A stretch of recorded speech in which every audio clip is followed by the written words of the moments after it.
Oh, okay. Where are we at here? Okay, so guess what? Since we had a YouTube video pop off, I have decided to start dual streaming to YouTube again. So hello YouTube. It's a bit of a pain with my current setup to be able to monitor chat, to be able to like have the two different chats. But it's it's not that bad, and I'm working on getting a how do you say here after seeing the YouTube video. Excellent. So yeah, if you're on YouTube, Twitch is kind of where it's at as far as live streaming goes. But if you prefer YouTube, I'm not your fucking dad, you can do what you want. So enjoy the YouTube stream. Here it is. It's here too now. And yeah. Alicia, thank you for subscribing. And then what? Mia, are you coming up? Are you coming up here or what? There we go. Okay, so anyway, YouTube Prime, so it's ad-free. I see. Yeah, that makes sense. Cause yeah, the Twitch stream does have ads, But yeah, what am I talking about? Why? Oh, I am working on setting up another monitor. So, because I'm a one monitor Andy, I know, like, people think that it's crazy. Let me show you how fucking cramped my screen is here. Let's pop me over to big cam, pop me over to, here, I gotta fix the camera because it's a Logitech camera, so you gotta fix it every time. I got one monitor to do all my stream shit, right? We got the Final Fantasy, but over here, bro, I got my chat, I got Live Split, I got OBS, I got, it's just, this is what my monitor looks like over here. Everything is on there, right? So what I'm working on is, I think I got a C-clamp arm monitor stand that I'm gonna try to clamp onto this shelf that my camera is clamped onto, and then right there I want to have my two chats. We can have Twitch and YouTube chats on that monitor. And the other, like, the subtly nice thing about that is that right now when I'm reading chat, I'm looking this direction. But if the other one is over there, then that means I'll be looking in this direction. Except that points me away from the mic, which, I don't know, that might be bad. Who knows? Whatever. We'll see. Maybe the other mic is going to end up going... Maybe the other monitor is actually going to end up going down here. In fact, ooh. Maybe I could clamp it down there, dude. What if it was like a little portal down there, you know what I mean? That'd be kind of... Oh, where are my notes, Manips? Oh yeah, you guys are gonna love this. Okay, so the notes during a run are all of these over here. So like, here's Elevator Manip, here's Midgar Manip, here's Choco Ranch, here's Costa del Sol, right? We just got them all down the line. So yeah, that's how that works. I got the CRT still. CRT is right here. We got our old school shit going on. I got Dragon Quest 6 and the Super Famicom there right now, you know what I'm saying? So yeah, we still got that over there. Okay, anyway.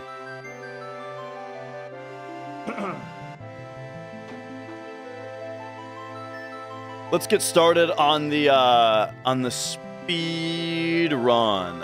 I gotta zoom the YouTube chat in big time though. Okay, there we go. That's better. and then boom, and then are you? Yeah, okay. We're looking for a riff. You wanna? Okay, I'll give you guys a riff. For those of you who have been asking about the drum kit in the background and all that, I am working on a metal album. I've started a metal band, but firstly, though, I made a demo that's all me, and so here's a riff from it.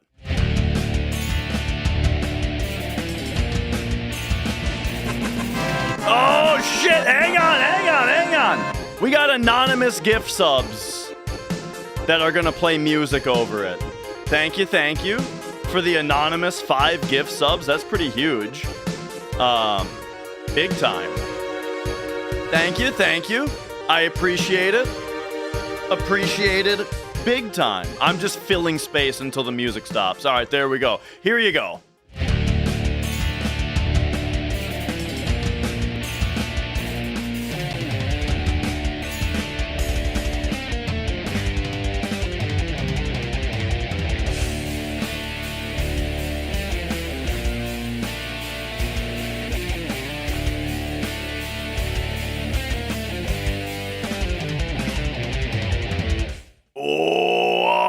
I'm seeing double here. 4 crusties. All right. Let's get the run going. Boom. Here's this. Okay. I'm going to do my best to keep up with 2 chats, but if any, what?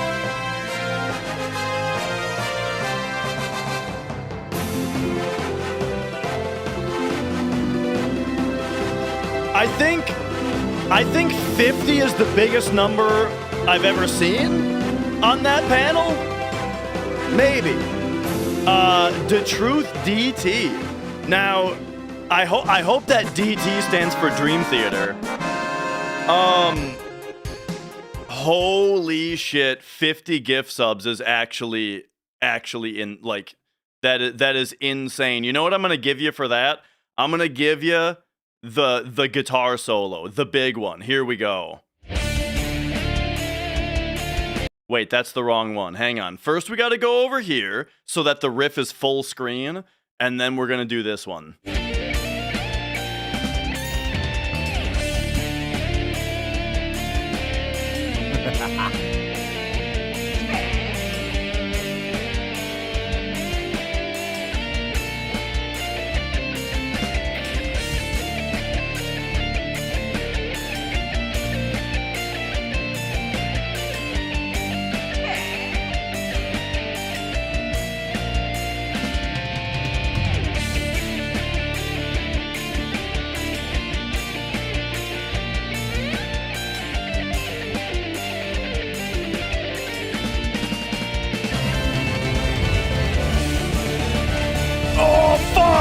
Now it's a cacophony!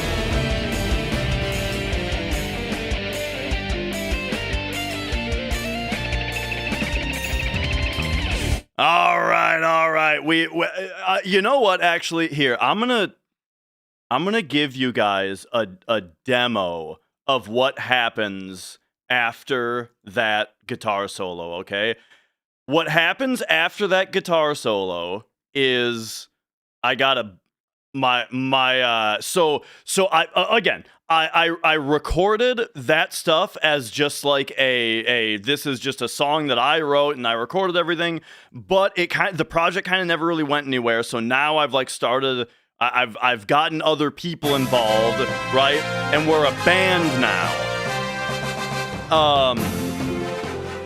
And Rhubarb Craig Blast and everybody, thank you so much. DBZ, thank you for gifting that sub. No Soul, thank you for gifting the sub. But for the 50 gifts, I'm gonna play you guys something you're not supposed to hear, okay? Because it is not complete. This is just I recorded the next section rhythm-wise. I recorded the rhythm of the next section, and my buddy was supposed to do a guitar solo over it. And now he's joined the band, right? And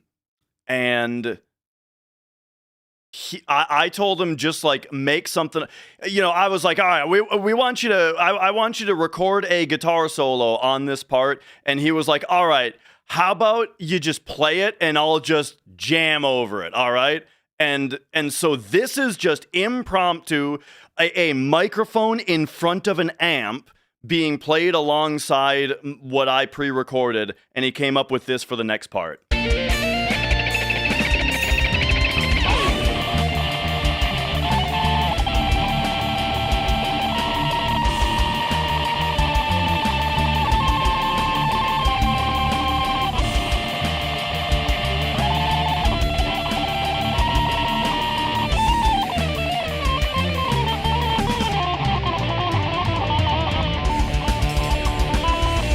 And then here we're probably going to go into like a unison kind of thing going.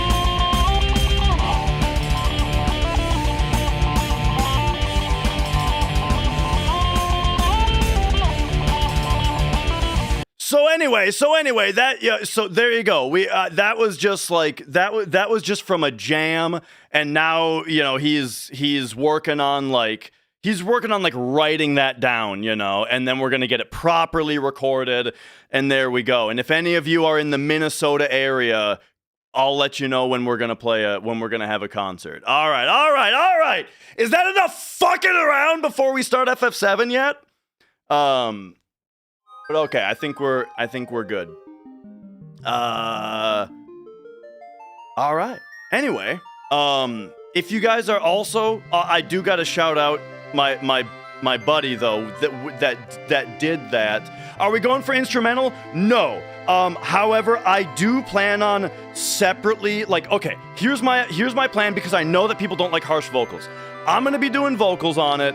They're harsh death metal vocals, and I know not everybody's into that, so I will probably release an instrumental version of the music, right? We'll put the album out, and then I'm also just gonna say mute the vocal track and put it out again that way, because some people don't want to hear me sing. I get it. So anyway, screeching, I'm gonna do my best. I'm more of a growler, but I'm trying to get the highs going as well. A vocal demonstration, you gotta warm it up first a little bit, you know? You gotta warm it up. But if you want, you know what? All right. Hang on. I'm gonna warm it up a little bit. All right. I mean, you know, we can just, you give it like a little, yeah, you know, that kind of stuff going on. Is you know, it's not too hard to do. It's like, you know, when you go like, you know what I mean? It's just, you're just doing that, but you're doing it to a rhythm, you know? Yeah. That one was terrible. I'm sitting down. It's not very. Anyway. I think we're done fucking around. But yeah, you know, you gotta warm them up properly. And then here's the thing about highs, though, is that highs, I don't really know how to do them. I don't know how to do the technique to do highs. I can just do the lows higher, which is where you kind of go like more like, yeah, right? But I gotta learn the better technique for those. But anyway, I'm working on it. Let's start. Let's do it. Okay, we're in there. Oh yeah. The Angel of Death scream is I don't think I can hit a note by that. Do I have a favorite band? My favorite band is Dream Theater. Which is funny because they don't have any harsh vocals. But yeah, they're my favorite. What can I say? Check out the band Dagon. I don't think I've ever heard of them. But yeah, there we go. All right. So the music, we're working on it. Once again, DeTruth, DT, thank you for the 50 gift subs. Holy shit.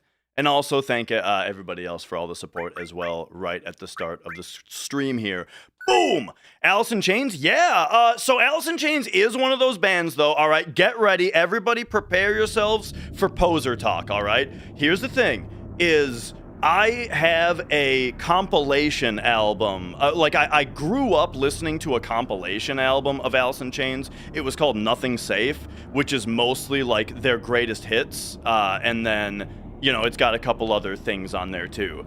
Or I don't know if it's greatest. Look, it was a compilation of Alice in Chains, and I love every song on there. However, when I put on just an Alice in Chains album, like Jar of Flies or whatever, that's the name of one, right? I'm kind of bored of it by the end. They don't really keep me entertained on their regular albums, but I do really love that one compilation. So I don't know, you know. I have a kind of similar thing with Smashing Pumpkins. I grew up listening to a Smashing Pumpkins compilation that was called Rotten Apples, and same thing, I love every song on Rotten Apples, but when I put a Smashing Pumpkins album on, a normal one, I'm just kind of like, I don't know. But yeah. What's the band name if I have one yet? I'm still working on the band name. I've got some ideas. I don't know. It's kind of like a baby name, you know, where it's like, we don't really want to tell people the name of the baby until they're born, you know? I don't know. But I got some ideas.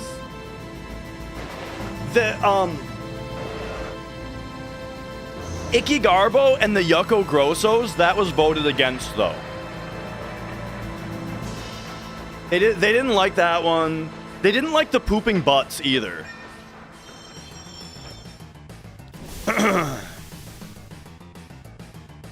Okay. Now, it's time to actually play FF7 here real quick. So I guess I should probably talk a lot about mechanics, right? First thing, we gotta speed shit up, you know? Compared to the default settings. We want cursor memory so we can just hold circle to repeat actions. We want A to be on active because it's going to affect the turn order in a way that for now is beneficial to us. And then we want to just speed everything else up. Battle speed at max, all it does is it makes our ATB go faster. Field message, obviously.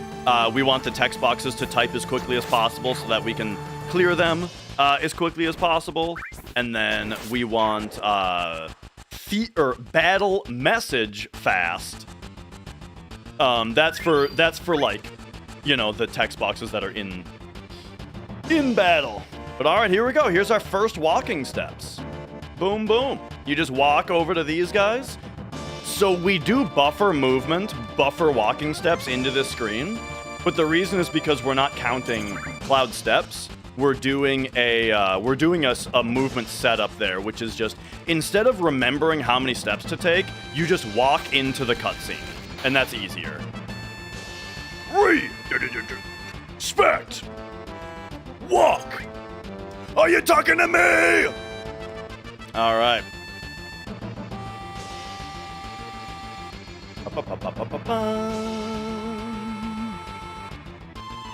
And here we go. Auto camera versus fixed camera. So my big thing about auto cam and why I like auto cam is simply a FF7 nostalgia thing.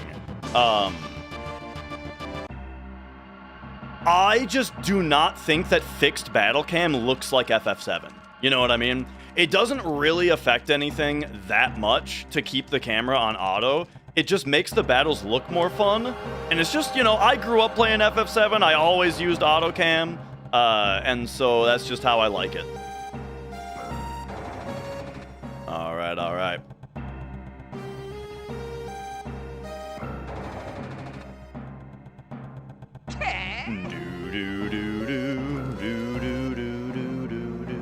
Double wide menus. I also always try to in casual play, I try to avoid double wide menus.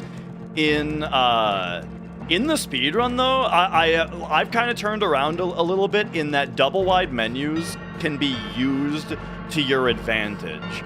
For example, I want to be able to buffer into my character's E-skill menus, right? So there's a point. Hang on, I gotta listen for an audio cue. There we go. So there's a point later in the game where Cloud is going to have E-skills and green materia equipped. And so if his top option is attack, his middle option, or his second option is magic, and his third option is E-skill, that means that you can't buffer into his E-skill menu. But, so what I do is I slap on manipulate before E-skill, so then his menu is attack, magic, manipulate item, and then E-skill is on the second column. And that way, I can buffer right and circle to get into his E-skill menu as quickly as possible when his turn comes up. All right. And Diesel Knight, it's excellent to hear that we're doing the that you've been watching the tutorials. I've been working, and Antivash, hello, welcome on in. I've been working on trying to make I want to make more videos that explain the game's mechanics, but less in the context of this is a tutorial for a runner, and more, hang on, 1, 2, 3, 4, 5, 6, 7, 8 and a half, and more the context of like somebody who just wants to watch runs, but they want to know more about the run that they're watching, or they just want to appreciate FF7's mechanics more, right? I'm trying to package it that way. And so, so I'm working now on a weight tricking video. I'm working on a video about weight tricking. However, I'm trying to get into, I've never programmed in LUA before, or Lua, if you're a nerd. And so I'm trying to put Lua scripts into Cheat Engine to try to get it to draw the enemy's ATB bar, because it'll make the visual way easier to understand. And I am having so much trouble.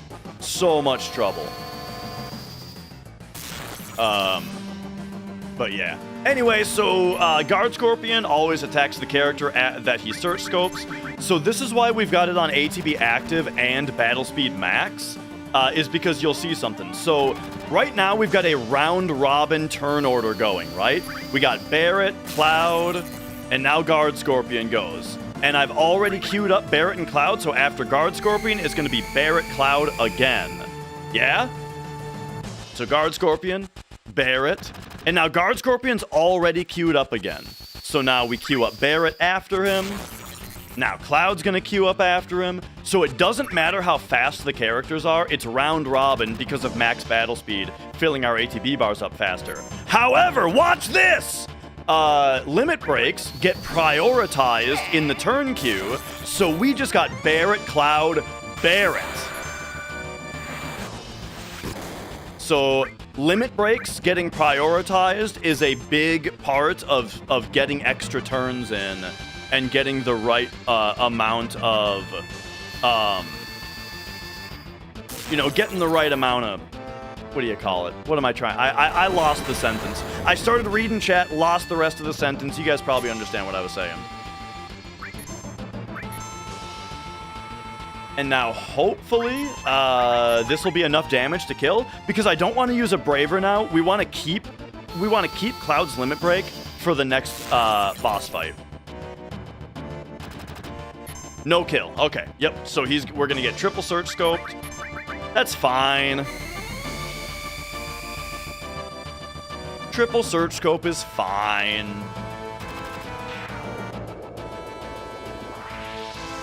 So we're pretty far. We're gonna start out behind though, because I should have done more damage. Tried to do more damage. Hey, Kazuma, welcome on in. Mrs. Dash and I were playing Yakuza 4 last night, and Kazuma Kiryu mentioned losing. Oh shit, hang on. I'm gonna talk about Yakuza 4. So this is maybe Yakuza 1, 2, 3 spoilers. But, hang on. Never mind. Look, I got stuff to do. We gotta get into this position. We gotta force this encounter. The reason that we force this encounter is because now we know what step ID we're on. Or we have made it so that we are in this position in space at this step ID that causes this encounter to happen. Because now we are going to do a movement setup. So running down into the potion, then walking down to Jesse, and then running up to the ladder here. I overran like 1 frame there, so I need to put that into my memory that I overran 1 frame there. And then we walk off. All of this is a movement setup in order to make it so that we are going to leave the reactor on a specific step ID for a reason that will become clear in like 20 more minutes. So for now, just get out of here. Hit this stuff. I'm gonna bonk right and then go left here. That's to get. I'm gonna give you the jargon, all right? It's to be fraction neutral in my elevator. And then boom, hit R1 right there to exit, and there we go. So what that has done is that has exited the reactor on a specific step ID, which is the jargon for like every time that an encounter check occurs and it checks the next number on the random number list, your position on that random number list we call step ID. And we want to be on a specific spot right now. All right. Does RNG rely on step ID? So step ID is your bookmark on the RNG table, if that makes sense.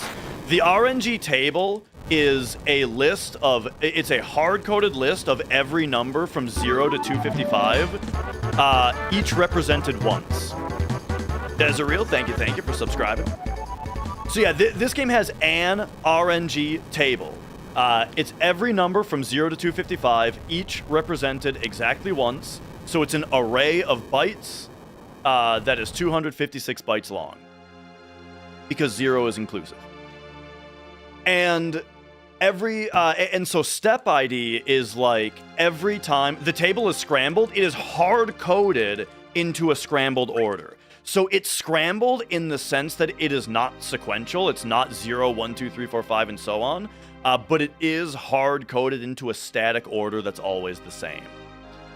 And yeah, there's some decent breaks without turbo. Nothing more than like 3 minutes, but 3 minutes is pretty nice. All right. Perleo, I haven't been streaming for very long today yet. We're only 30 minutes into the stream. It's scrambled but deterministic. Yes, it's like again. Okay, so if you have just a linear list of numbers that are in this scrambled order, the game needs to keep track of the last number it gave you, right? It needs to keep track of where you are on the list. That's what step ID is. So every time that the game, that the game checks for a battle, it moves you to the next number on the list in order to get that next number on the list. But when I say those words, it moves you to the next number on the list. What is moving is the bookmark, and that's what we call step ID, right? Which then, of course, the very simple way to say it then is that ultimately your step ID is just a number of how many battle checks have happened. Except that it's actually that number times 2, because every battle check, it actually grabs 2 random numbers. It grabs 1 random number to check whether the battle should be preemptive, and then it grabs a second random number to be your threshold for how much danger you need for a battle to occur. So yeah, every 8 frames of movement, when the game does its battle check, your step ID increases by 2, technically. All right, we're gonna do something called Jesse skip. Every time that you're in a cutscene in this game or talking to somebody, it freezes Cloud in place, right? So you can't move him. We call that paralysis. It is a single bit in memory, whether or not you're paralyzed. So the thing is, if we can start 2 events that paralyze Cloud at the same time, and then end one of those events, we will then, the ending of the one event will unparalyze Cloud, and we'll be able to move during the other cutscene. So check it out. We get into a position right here, and then buffer, and then boom, you see those 2 text boxes on top of each other? Now I can move during this cutscene, which lets me leave in the middle of it, and then when we come back, the game thinks the whole cutscene is over. Because the game already saved in memory that I've seen that cutscene. So we just leave and come back. Boom. Takes off his garments for super chats. Takes off my garments? What is it, year fucking... Is it the 7th century?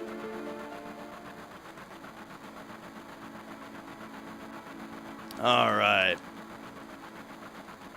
Yeah, it saves like 15 seconds. But that trick of getting rid of paralysis is a really common trick that we use a lot in the run. Luckily that it updates the scene flag at the start of the cutscene instead of the end. So it actually is like the end. So that one text box that we clear as we're leaving, it's the clearing of that text box that actually updates it. So that's why we have to time clearing that text box with leaving. And the reason that it updates it at that time, at least in this case, is because it's about to warp us to another field, which is the monitor that you're looking at with Jesse. And then it warps you back to the train. And when it warps you back to the train, the game needs to know that you've already seen the monitor. And so, like, the way that the programmers did it was, when you clear that last text box, it updates the flag, and then warps you to the monitor. And then the end of the monitor cutscene warps you back to the train. The train sees that the flag is set, right?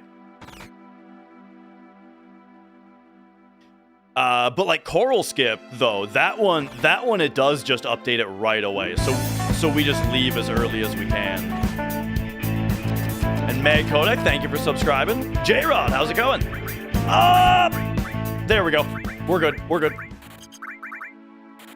Okay, I almost screwed up that menu and killed the run.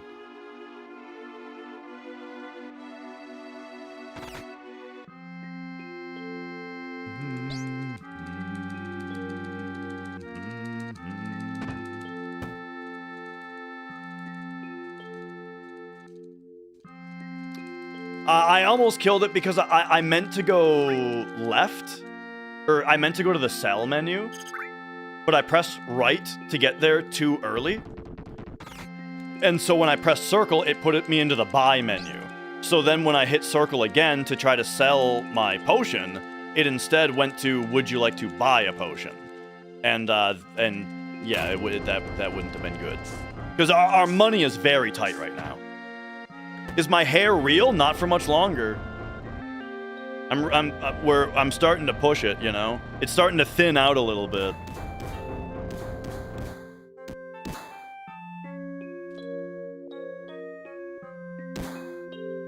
All right. Just trying to maneuver around the cat here.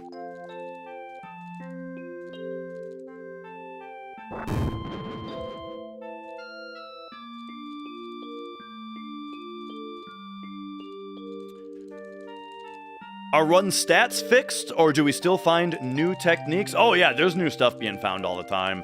Only a year ago, the entire Disc 1 skip was developed. And then there's little stuff happening all the time too. For example, the Genova death fight, we actually do a different way now. Kuma, you know, the ultimate strat finder, Kuma innovated the Genova death fight just like a couple months ago, and so now we do our opener on that fight differently. It's been biting me in the ass, the new strat, but like it's really good, so I'm gonna keep doing it. I just I gotta learn how to deal with it when if Genova starts the fight, it used to be like the way that the Genova death fight used to go is if she opens with silence, it's perfect, and then the fight's just free. Now if she opens with silence and it's on Tifa, it sucks. There's a way, yeah, you can deal with it. You just have to learn to deal with it. And yeah, taking names. You know, since I had a YouTube video pop off, I decided let's just start streaming on YouTube again. You know, let's take advantage of the algorithm momentum that I currently have, and just start dual streaming again. Double circle press during cutscenes, it's faster than one thumb, you know? It's also way less tiring. The way that I mash, I'm not moving my thumbs at all. I'm just holding my thumbs static over the circle button, and then I'm using my arms to wobble the controller back and forth. And when I wobble it one direction, my right thumb hits it. When I wobble it the other direction, my left thumb hits it. So if you've ever struggled with mashing, like let's say you're playing like Metal Gear Solid or something, and there's like the mashing part, if you only have to mash a certain button and that's all you have to do, you don't have to do anything with your other thumb, then the double thumb method is really good. But all right. Guitar breaks, if we were running turbo, I would be able to do that. Yo, Crimson Hawk. In fact, on my old turbo PC runs, I did play the drums after the Genova death fight. When you have like if you're running turbo, you have like 15 minutes where you don't have to hit the controller. All right. Had a few friends all randomly wake up to that one video. It's crazy to be that guy, you know?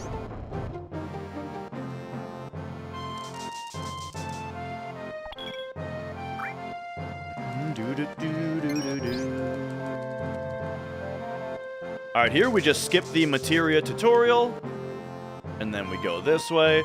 Switch to the YouTube stream because you prefer it on the TV. I watch Twitch streams on my TV. Alright, this is guard skip.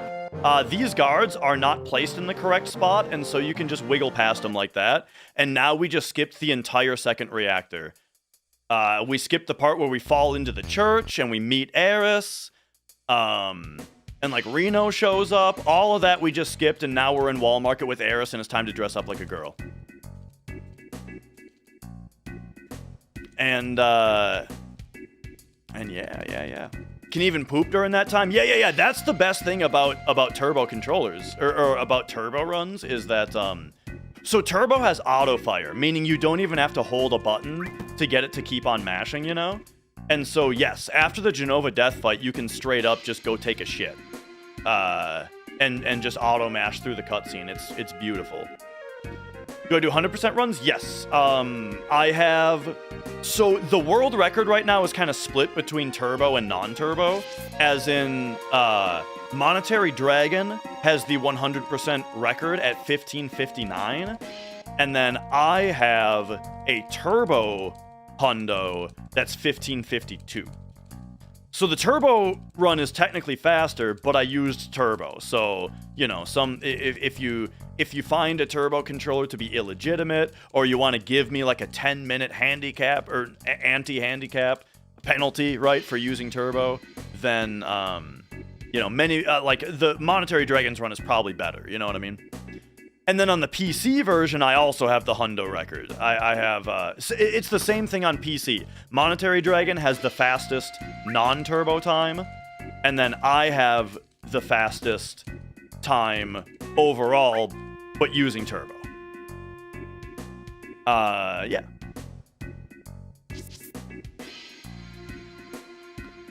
Alright, so here we're gonna do a couple little side quest things, because, it is actually fastest to become the prettiest girl and get picked by Don Corneo.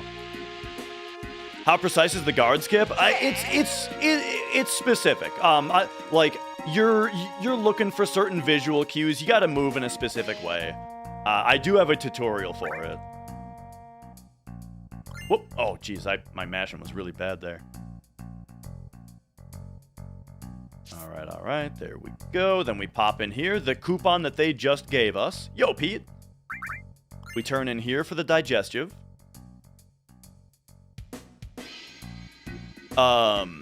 isn't the first time I've mashed recently. Yeah, the reason is, Pete, my wrists are better. So yeah, all of this talk about turbo, the thing is, I ran turbo for like 2.5 years because my wrists got fucked up, and I couldn't mash for a couple of years because I had like really bad wrist pain. I couldn't play the drums, I couldn't play guitar. It was awful. Like it's actually very weird because it was, on one hand, it was the best 2 years of my life because I was full-time Twitch streaming at that time, and I just really enjoyed full-time Twitch streaming as long as I could. But it was also like the worst 2 years of my life because all I could do was I could do my Twitch stream, and then I just had to sit around doing nothing for the rest of the day. I couldn't work on my computer. I couldn't play music, couldn't play video games. I just had to sit around watching fucking YouTube for the rest of the evening for 2.5 years. It sucked. But yeah, then I actually need to make a video about this as well because the thing is physically it sucked, but there then came to be a mental aspect of it as well, where it's like I felt like a loser, you know, because I couldn't do anything. And then ultimately what fixed it was, I started to Twitch streaming eventually ran out, as in I wasn't making enough money to be able to like move forward with my life, you know? Like I broke even being able to pay rent, pay the bills, but my wife and I, you know, we wanted to like get a house, and we wanted to like advance our lives, right? And so I wasn't making enough to do that, so I went back to regular 9-to-5 work. Well, with regular 9-to-5 work, I was able to then like get like a regular physical checkup, you know, because I had actual health insurance and not bullshit anymore. So I went to just get a regular old physical checkup, right? And my doctor looked at my back for like 1 second and said, "Hey, do you know your back's not straight?" And I was like, "What? What do you mean?" And he said, "I think you got scoliosis. I'm gonna send you to a physical therapist." And I was like, "All right, sure." So I went to a physical therapist for one time, and I told him, I said, "Hey, look, my back doesn't..." Well, first of all, he showed me a bunch of stretches to do with my legs in order to help scoliosis, right? And he was telling me like, "Okay, so check this out. You stretch your leg in this way, and you do this stretch. Boom, boom, boom, right?" And I was like, "Okay, cool." And then he's like, "All right, now you do the stretch again, and notice how you can stretch further this time." Because the thing is, I am extremely inflexible. I can't touch my toes. I can't come within 6 inches of touching my toes.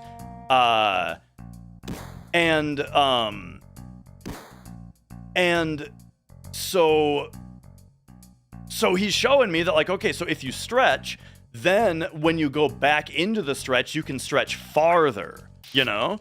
And the thing is, like, your muscles and whatever, yada yada, they can't be influenced that quickly. It's like your nervous system that is loosening up when you do this, you know? And that's why right away you can stretch further than you could before if you hold the stretch for 30 seconds, right? And then you come out of it, when you go back in, boom, now you can go further. Okay, so I took all that info and I was like, "Doc, so the thing is that my back doesn't even hurt, my wrists hurt, and they've been hurting. I haven't been able to like play the drums." And he was like, "You play the drums, huh?" I was like, "Yeah, but I haven't been able to play them for 2 years." And he was like, "You haven't been able to play the drums for 2 years?" "Yeah." So then he was like, "Well, all right, let's talk about that." And he showed me like the same exact thing about stretching my back with my legs, but for stretching my wrists. And bro, I did the wrist stretches that he gave me, and I was 100% better within 2 weeks. So now I have to stretch every day, right? I do a series of stretches once or twice a day, but I mean, it feels good to do the stretches. And then now I'm just 100% better. So yeah, that's like the whole story.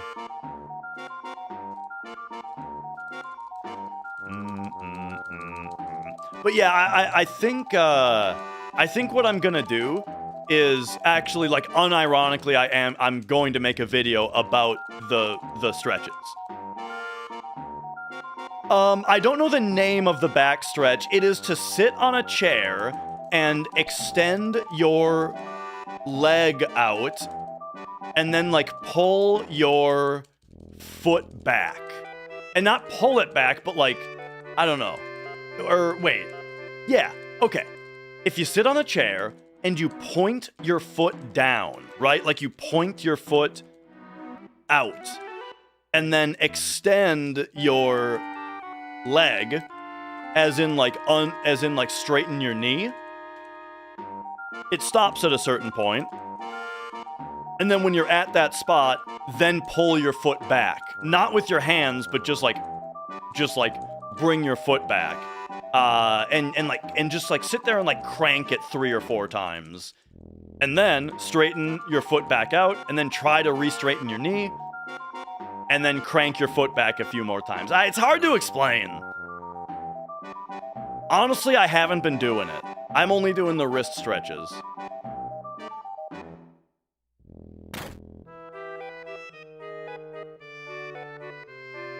But, you start from, like, a tiptoe position. Yeah.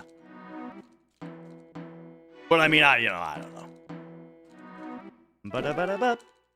know. Alright, so anyway, real quick, by doing the Materia Shop quest, and by giving the lady in the bar the digestive, and by winning the squats game, we have made Cloud the prettiest girl, because getting picked right here is based on Cloud's prettiness level. So it's, you can always get picked if you just do that. And then this is much faster than having to go to the other room where you have to do like 5, where you have to do like 5 fights. It's like 3 fights. From the Turbo World Record video, I showed the stretches. Nice. The stretches are easiest to do if you're, like leaning against a desk, you know?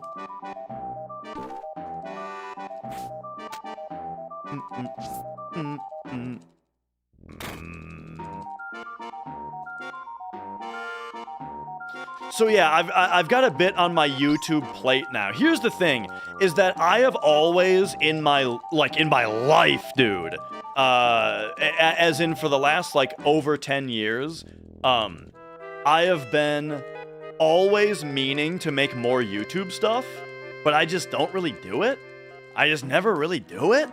So now that I've had one video pop off, it's like, well, now I'm like super motivated to actually do some of the stuff that I've been talking about doing, like making a video about the stretches, and then some of the other stuff. I also have been wanting to talk about Expedition 33 a bit more, because that game is incredible. But honestly, I just kind of feel like enough people have already talked about that. You know, it's like,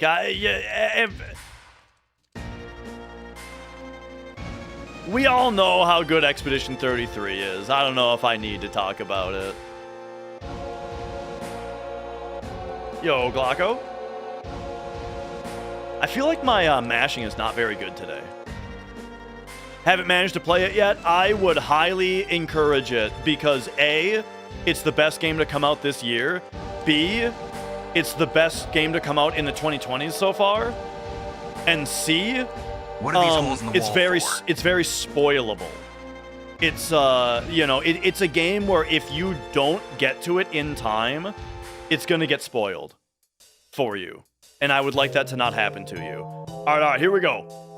Bonk on Tifa. This is why we left the reactor the way that we did, by the way. Remember all that talking I was talking about leaving the reactor on a specific step ID? The reason is because now I have just done the rest of the movement setup to trigger a preemptive step ID before starting the boss fight. And now look, the boss fight is preemptive. How about that? Boss fight being preemptive means that all 3 of us get a turn before he gets a turn, and we get to jam a limit break, and the limit break does 4 times damage. Boom!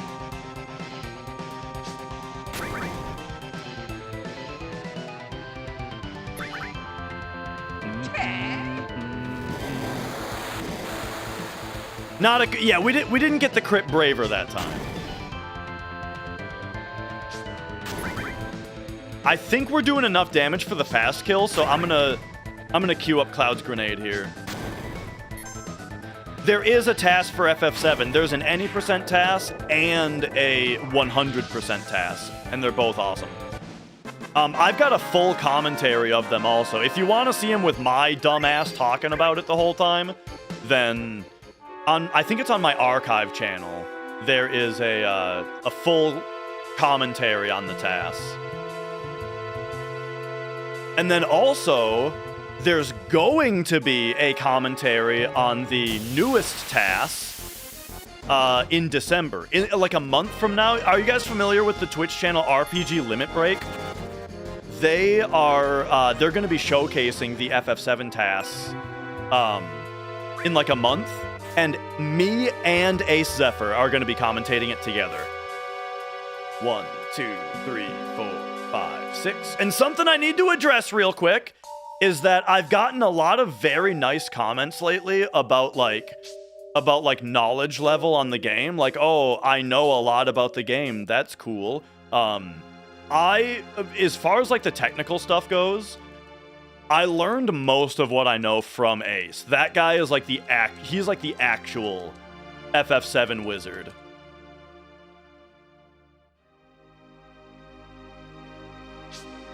Okay, here's a fun thing about this game's battle system is that if you manage to open the menu on the frame that the game tries to generate a random encounter, it will skip the encounter. And I'm going to attempt to do it right here. It's very hard. One of the hardest tricks in the game, but we'll see if I can do it. Come on. And give me one more. Ah! I was too early. So I got the fight because the frames of movement that I menued on did not try to produce the battle. And so then when I started moving, right, then I got the battle because I was too early on my menus.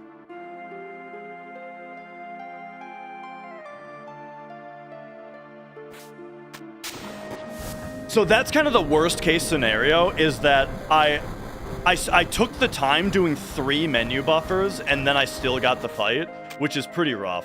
Because now all those menu buffers were just a huge waste of time.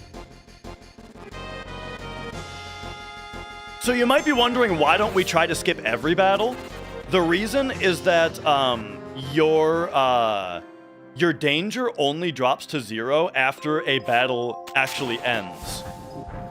So if you manage to skip a battle, it keeps your danger high. And most of the time, that makes it so that you'll just get an extra encounter if you skip one.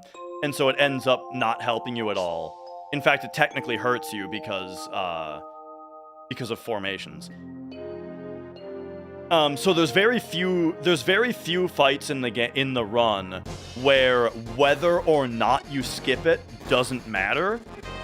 And so those are the ones that are skippable.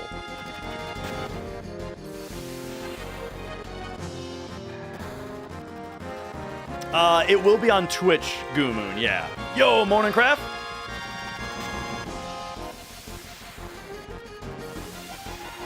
Bum, bum, bum, bum. Oh, I don't have to mash here. I can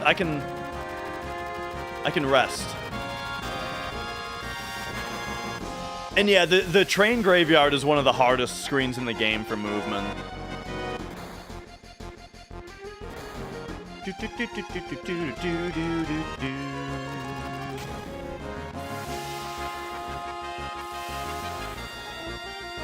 How does disc 1 skip work on hardware? Do you mean like when you can't do the PC version encounter skip? Or like the trick to disable encounters? I'm just wondering if that's specifically what you mean by hardware. This category does not do disc 1 skip.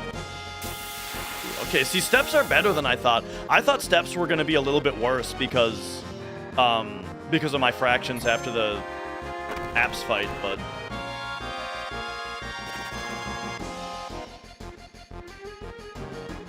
Is there a theoretical step route that would be too hard to execute? That's a good question.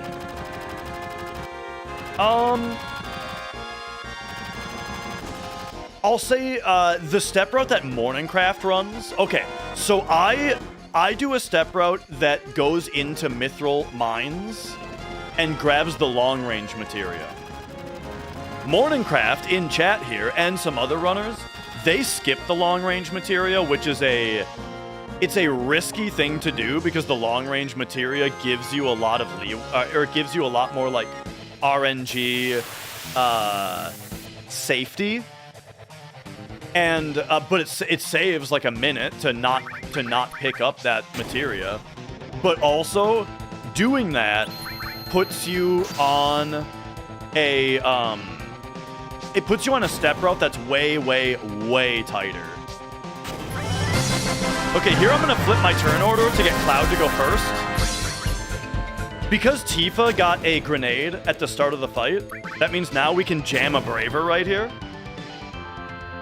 And this will get us one less Reno turn. So there we go, Braver there. Nice, Cloud got hit. And now he should die after these 2 grenades. And there we go. And then... Alright, trying to keep up with chat. What hardware are we using? PS2. So PS2 has an option in the BIOS to enable fast disk speed, which makes the load times better. Specifically, if you're running on a PS2 Slim, whose model number is 75,000 or higher, those are the PS2s that will give the game the best load times. So everybody who runs the game on console runs it on a Slim PS2, 75K or higher.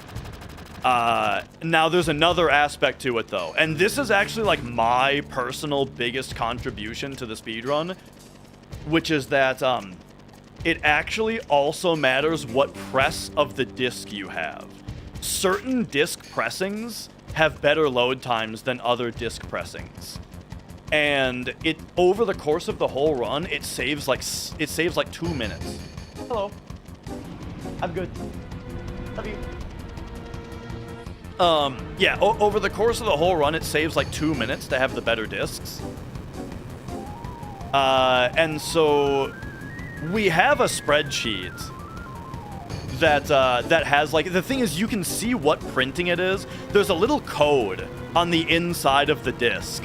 And so if you look at what code you have, you can see if you have one of the fast discs. Luckily, it's not a Spectrum. You either have a fast one or you don't. There's not like a super rare, there's not like a, ultra rare, ultra fast copy or anything like that. It's just there's fast ones and there's normal ones. But yeah. That's why I have that's actually why I've got like 5 copies of the game on my desk next to me. It's because I was researching the discs and I needed to get a bunch of copies to figure out which discs are good.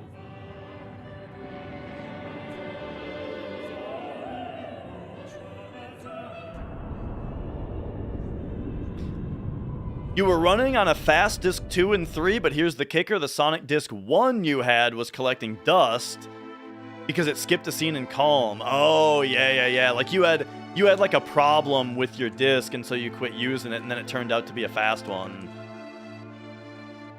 Modded PS3. Nobody runs the game on PS3, and so I'm actually not really sure about it.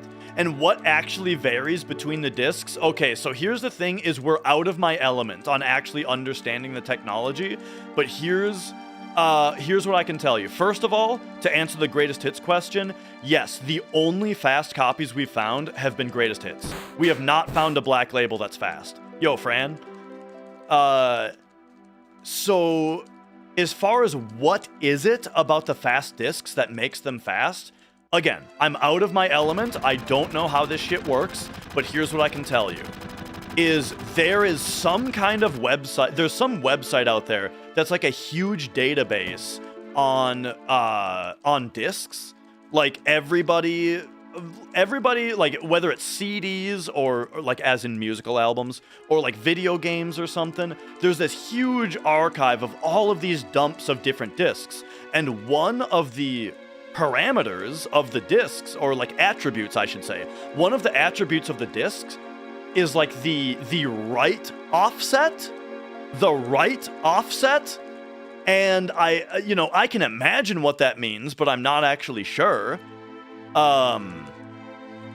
And what I can tell you is most of them are like 0 or 40 or something, but every single disc we found that is a fast disc, and hang on a second. Every single fast disc that we've found has had a right offset that was like a couple hundred in the negative.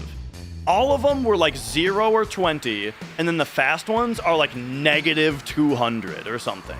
So that's interesting. I don't really know what that means, but it's interesting. Does interacting with chat distract me? Yeah, but we're chilling. Most of the reason that I'm in the red so far this run is because I had my Guard Scorpion was bad. Not because I was distracted, but because Guard Scorpion kind of has a lot of variance to it. Don't worry, we got 6 hours to catch up. All right, so here you normally have to take a different number of steps depending on where you get the fight. Because we got the fight far enough into that last screen, we can do a movement setup here where instead of counting Cloud's steps, we can just walk through this entire screen. You can only do that if your steps are good enough, but it's easier than counting Cloud's steps. You just walk the entire screen and you're good. J-Rod found that strat, so I named it Jaywalking. Oh my god, okay, here, I actually do have to not talk to chat for a minute, because here we have to do like a super crazy RNG manipulation. So, here's the deal. I have just saved a replay of my last, like, 10 seconds of gameplay, okay? We have saved a replay of the last 10 seconds. And now, what I have to do is use Windows stopwatch to count the waterfall's glow pattern. Are you ready? Okay, the actual game is on the bottom right, and now I am counting the waterfall glows in order to see what RNG pattern we're on. Luckily, I don't have to press anything on the controller for the next, like, 45 seconds, because that's just how the game is. It's all auto advance on this cutscene.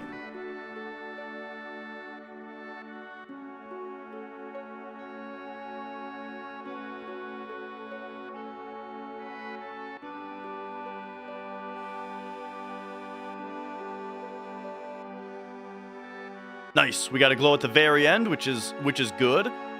Okay, so I wasn't actually counting the glows. What I was doing was timing them with a stopwatch. And what we got is pattern 133 222 123. Okay, that is pattern. Oh, I got a match here. All right. That is pattern 189. So now I've just got a notepad document that's just every, I have pre-researched every single one of the 256 possible waterfall patterns and, like, figured out what you need to do and compiled all of that information into a giant rich text format file, a giant RTF file. And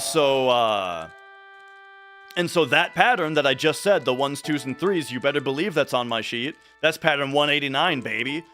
And so what that means is that right now we're on 189 as our position on the RNG table, but we actually want to be on a position that's a little bit further ahead. So before we leave the screen, I'm gonna purposefully stand around for a little bit in order to allow the waterfall to glow me into a later RNG position. And the way that I'm going to time it is by using the save crystal. So we want to wait just under 5 spins on the save crystal. That's going to give the waterfall enough time to advance my RNG position to a great spot. Why would the developers use the waterfall in that way? So all the developers did was they said, hey, we want the waterfall on this screen to glow in a random way. And so they just coded the waterfall to grab a random number and then use that to decide how long to wait before it glows again. But because it's the only thing on the screen that calls RNG, that means that we can use it to just read where we are on the RNG table. And now nothing on this screen or in this cutscene affects RNG at all. So that position 189 that we're on, we're still on it until we leave.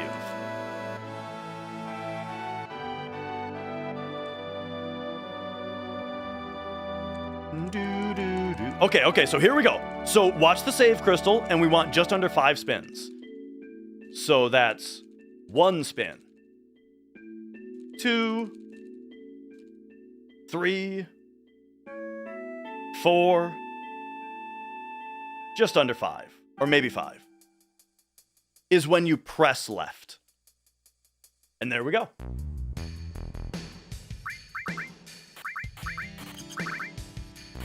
Okay, so once again, waiting around right there, what that did is it just allowed the waterfall to glow more times, which then allowed RNG to advance into a better spot. So now, all of my movement has to be basically perfect on a couple screens in order to keep RNG where we think it is. This screen doesn't have RNG, and so we don't worry about it.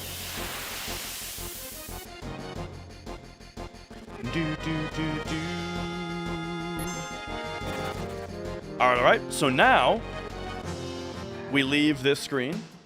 So this screen I have to be perfect on. So we go upright, into upright, and this is a frame perfect movement through this room.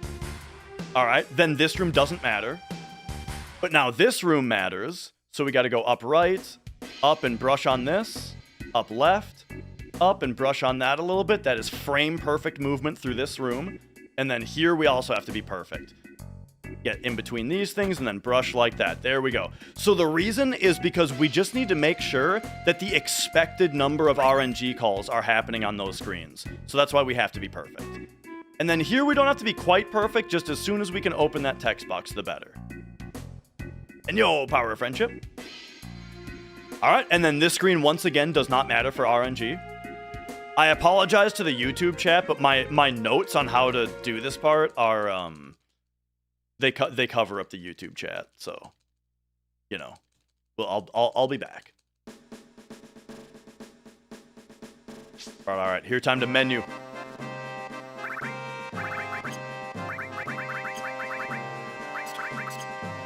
There we go. Back row, Tifa and Barret, so they take less damage. Put restore and cover on Cloud so that he has cure, and also has the cover materia so he can build up another limit break. And then we're on ATB wait because it's going to help me reduce the number of encounters that the enemies can get. Yes. All right, there we go.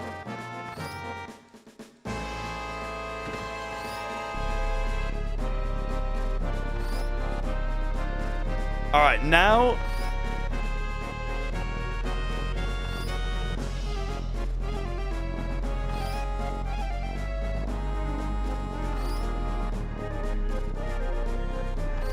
okay. If you guys know about Pokemon speedrunning, you might be familiar with Flow Timer. Hang on. We have to get the first swing here. There we go. And then I have to be frame perfect on the next room as well, and the next room is way harder to be frame perfect on. So, all right, here we go. All right. I might screw this up.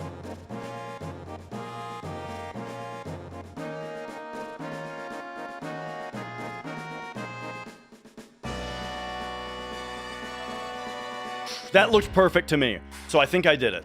All right. So now, if you're familiar with Pokemon speedrunning, you might know about Flow Timer, which is like a stopwatch that counts down a beep for you to hit circle to hit on a specific RNG. We have to do that for the first jump of the elevator, and then everything after that is all about visual cues, timing, and buffering. Only the first jump do we use a timer for, and then the way that we do it after that is basically RNG is... Okay, there's a value in the elevator that advances every frame, and that is what decides how many positions to jump forward on the RNG table when we hit the button.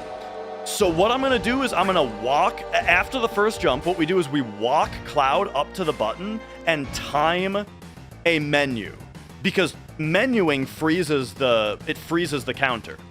And we can, by the position of Cloud's hair, I can tell whether I menued early or late. Then, let's say that the idea is that it's like, okay, so if we menued perfectly, then the frame in which I need to hit the button in order to hit the RNG position that I want is 3 frames later. What we do is we buffer the menu 3 times, which advances 3 frames exactly, and then buffer hitting the menu button, or the elevator button. But if I see from Cloud's hair that I menued 1 frame late, that means that one of those frames already passed. And so I only need to menu buffer twice. So let's see that happen. So once again, the first one, much like Pokemon speedrunning, I have started a timer for the first one. And then the other ones are what I was talking about, with like timing your menu, using the visual indicator to tell whether you were early or late. And then, yeah. Okay, 19, 15, 17 is the window. 19 means that I was 1 frame early. If I was right on, we would have hit floor 15. If I was a frame late, I would have hit floor 17. So because I'm on floor 19, that means that the manip for the rest of the time is going to be 2025. That is how many frames past neutral I need to pass in order to hit the floors that we want. Why? Because the floors that I'm trying to hit don't have fights on them. So here we go. This one is 2 frames past neutral. And now I only have to menu buffer once because I menued 1 frame late. So now the 0 becomes -1, back up 9. -1, back up 9. -1, back up 9. 1, 2, 3, 4, 5, 6, 7, 8, 9. This is really bad. I should have hit the -1. Unfortunately, that was very bad. All right, so now the next is 14. Pardon the meme, but 14 menu buffers is really bad. 1, 2, 3, 4, 5, 6, 7, 8, 9, 10, 11, 12, 13 menu buffers. This is a really, really bad manip, dude. Okay, and now the next one is 4.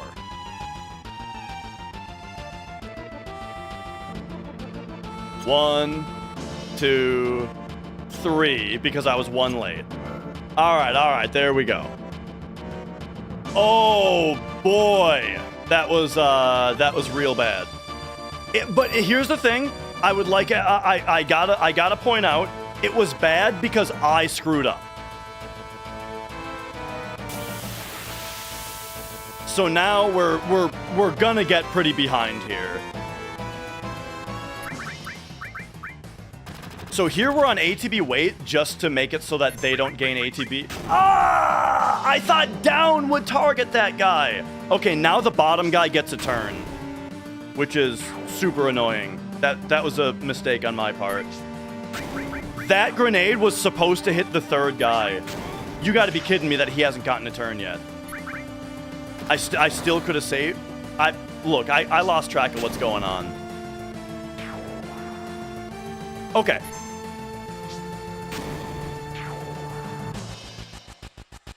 This run is really bad. I'm sorry to say, you know, I'm doing my best here, but I've made a couple mistakes, and the run is not good so far. But you know, we got time to make up later. I'm doing my best. On the bright side, I can see YouTube chat again.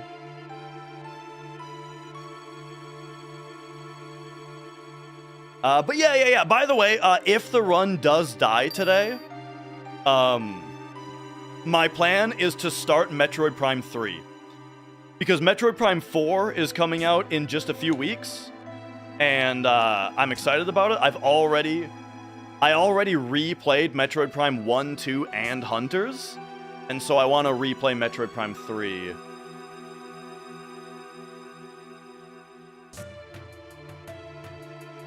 But hey, we're doing fine here.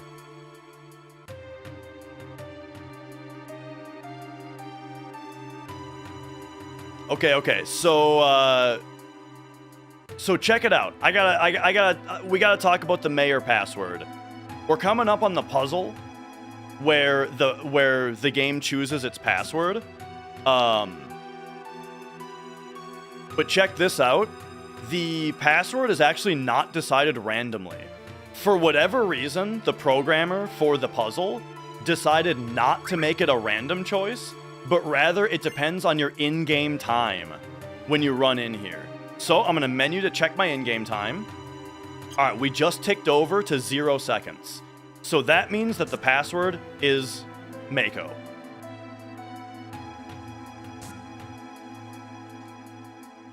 Don't believe me? It's Mako.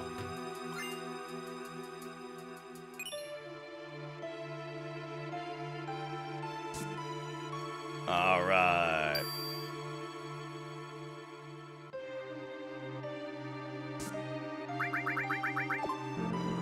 Whew. Okay. And by the way, as just a general thing, right? If you've asked something and I haven't answered it, just ask it again. You know, I'm not trying to ignore people. I just miss shit sometimes. Unless you ask it twice and I don't answer, then I'm probably ignoring you.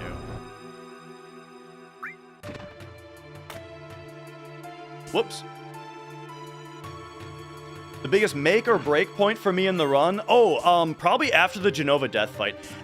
So here's the thing. My favorite section of the game is from, basically from Cosmo Canyon skip all the way to the Genova death fight. And then after Genova death, there is a large amount of cutscenes, tons of cutscenes. And so if the run isn't looking good past Genova death, I don't want to deal with, you know, all of the cutscenes if the run isn't good. How far behind would I have to be to reset? Here's the thing. I work a regular 9-to-5 job. I'm a regular 9-to-5 jack-off, and so I can't reset. Because if I were to reset and then the run were to finish, I'd be streaming past midnight. And, you know, I've got shit to do in the morning. So, around here, we do the one and done. Morningcraft coined the one and done, you know? Where we try once, and if it doesn't work out, then we just play a different game, and we try again next time. Yo, Feck, thank you for the good luck.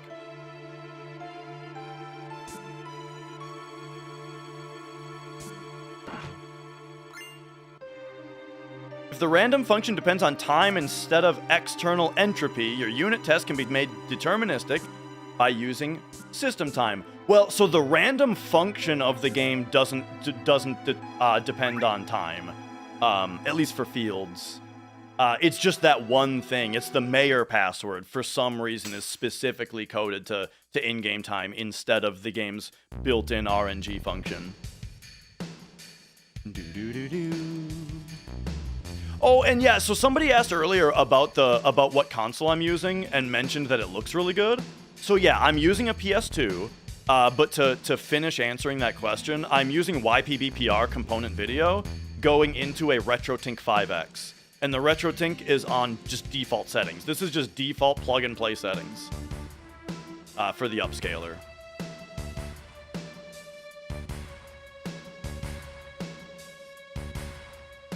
All right. I use a 90K PS2. The reason that I like the 90,000 model the most is because it doesn't have a power box on the power cord. The power supply is internal to the system, which is just more convenient. That way I can just take the cord out of it and put it right into like the PS1, PS3, because I have a Super Slim, PS4, PS5. They all use the same exact cable.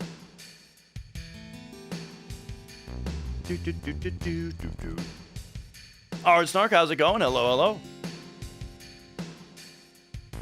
Welcome on in.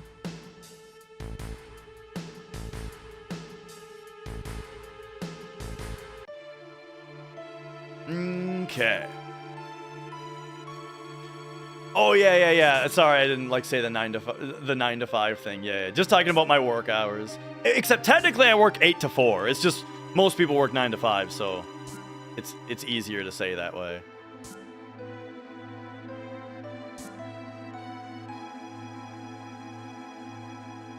Whoop.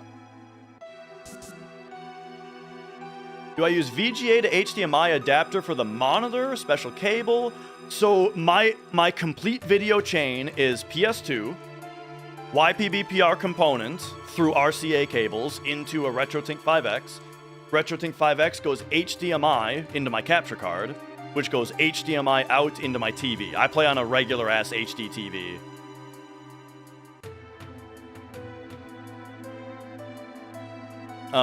For work, I do network engineering.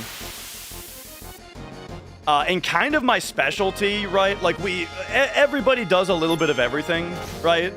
Just like in the IT department.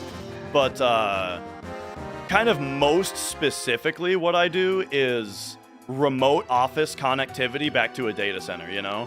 So like the company I work for, right? We have a couple data centers, and then we have a bunch of remote offices. And so, you know, my job is to get the remote offices their, individualized networks that also then have tunnels back to the data center.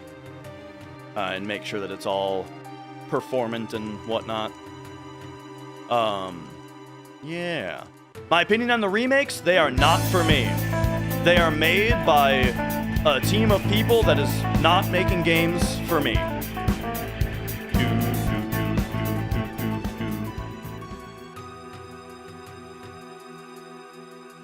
And speaking of being an IT ghoul, yeah, dude. In fact, the nerds actually invited me to I've gotten into like the actual nerd-in crowd on my at my job, where I get invited to the nerd days, as in like specifically we've been playing this game. I think it's called Blood on the Clock Tower. Have you guys heard of this? It's one of those social deduction games where like everybody secretly gets a class that has like a power. But then there's like bad guys also, and there's a demon, and you have to like kill the it's really fucking fun. Yo, Abisoft.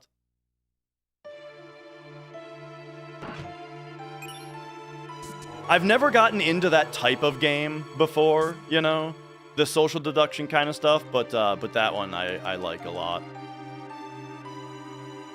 And then, yeah, tactic style games. Yeah, like Final Fantasy Tactics I grew up on. So I really, really enjoy Final Fantasy Tactics. I haven't played the new one, or I haven't played the remake yet because it's $50 and I feel like I can just play the PS1 version instead. But I do really like Final Fantasy Tactics. But I haven't really played any of the others, you know? There's like Vagrant Story. Or wait, no, Vagrant Story isn't tactical. I don't think. I'm thinking of Vandal Hearts. I haven't played Vandal Hearts or Tactics Ogre. I haven't played Disgaea. So really, Final Fantasy Tactics is like the only one. The closest thing to Final Fantasy Tactics that I've played besides Tactics is Hyperdimension Neptunia. The sequels, at least. The original wasn't tactical either. And yo, Pokowix. Hey, my pleasure.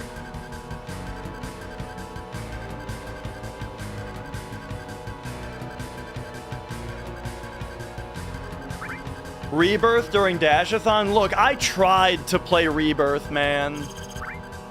But, like, I just hated it.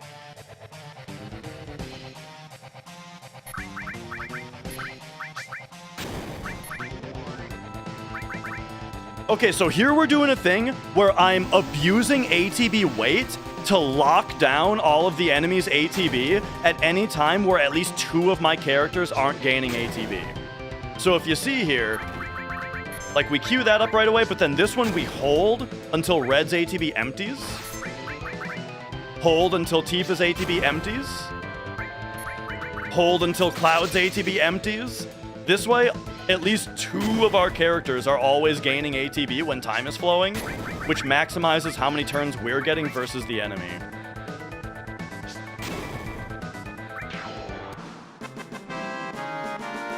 Still losing time though, yikes. I don't even know, I don't really know what cost me 11 seconds on that split. It's kind of hard to determine that. Like what cost me 11 seconds on that split? Did I have really bad battle escapes and I didn't notice because I was yakking? Yeah, new threat I haven't gotten around to, but I think the 14 menu buffers, that was the previous split. We already paid our time for that. Okay, by the way, here comes another potential battle skip. Oh, okay, it came up a little earlier than I was expecting, so no battle skip on this one. So I think we're going to lose time to that, too, because I actually got that battle skip on the PV.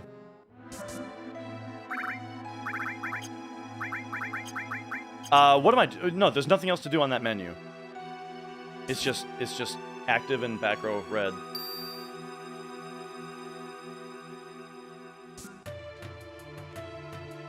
My mashing might be kind of bad today. That might be part of what's putting us behind. But hey, we'll see what happens here. One thing I do need to be working on is there is a better version of the world map manip that goes from Midgar to Calm or Choco Ranch. Moving their portrait in the menu. So if a character is, it puts them either in the front row or the back row at the start of a battle. Back row characters take 50% as much physical damage and also deal as much 50% physical damage. But since we're just throwing grenades all the time, it doesn't affect how much damage they'll be doing. So it just saves them damage for free.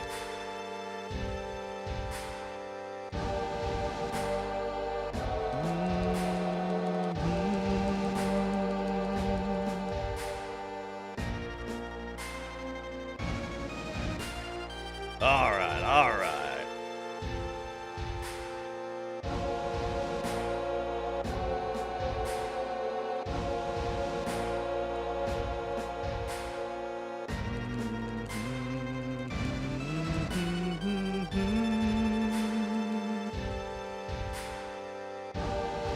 Crash Team Racing. I played that a lot when I was a kid. Loved Crash Team Racing. Because we had a PlayStation and not an N64, and so I didn't have Mario Kart. But Crash Team Racing was really good.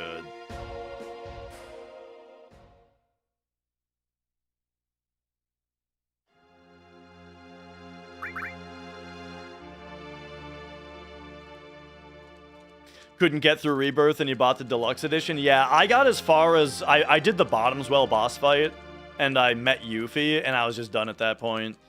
Because, you know, it's like this was the thing that made me not want to play the game anymore, was just the lack of wonder over what the next thing was going to look like anymore. You know what I mean? Like, the big thing about playing Rebirth, to me, is like, at first, I wonder what Calm's gonna look like. Ooh, what are they gonna make the grass fields look like? What are they gonna make the Chocobo Ranch look like? And so on and so forth, right? But by the time I got to Junon, I was at the point where it's just like, you know what? I don't care. I don't care what Upper Junon looks like. I don't care what Gold Saucer looks like. I don't care anymore, and so I don't have any drive to continue playing the game. Because you know, I just wasn't really enjoying the combat or the cutscenes or anything like that either. So it was like the only thing to me that was pushing me forward was just to see like the new fancy renders of everything. But like, once that faded out, it was just like, whatever. Oh.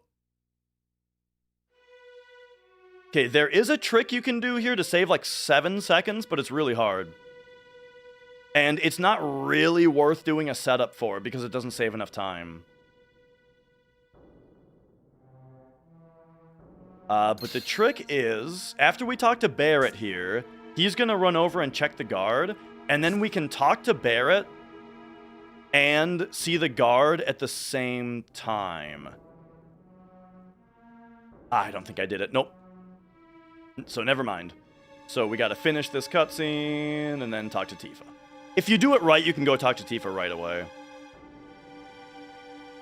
And yo, Rennie?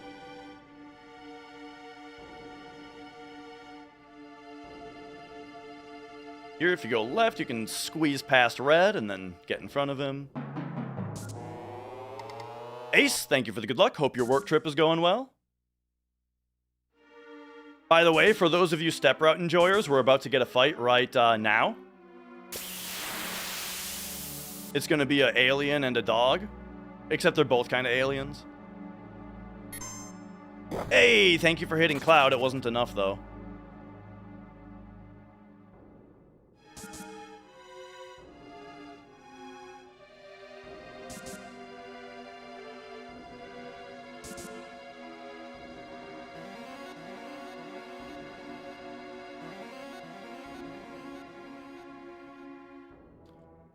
Okay.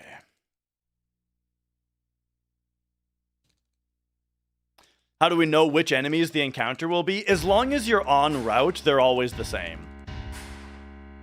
But yeah. So what are the enemies in a fight? That's what we call your formation. And your formation moves through the RNG table the same way that your step ID does.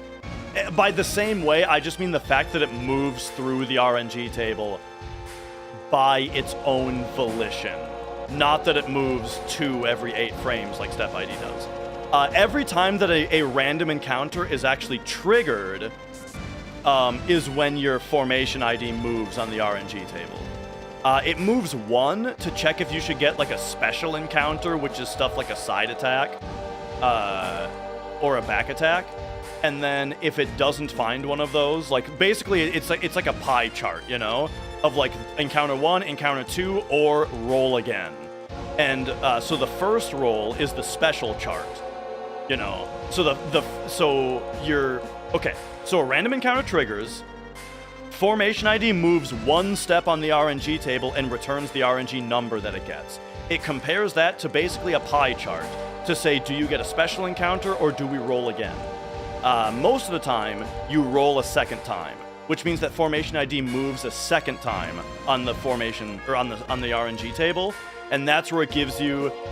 That's where there's a full pie chart of wherever it lands is a fight, a normal fight. Then it does one more thing. Whatever fight you rolled. What are these holes in the wall for? When you roll a fight on that second table, it will compare the fight that you roll to the last encounter that you already had. And if it's the same, then formation ID will move one more time for a new random number to roll one more time to see what your encounter should be. And it just gives you whatever you get at that point. So what that means is every battle, your formation ID moves either 1, 2, or 3 positions on the RNG table.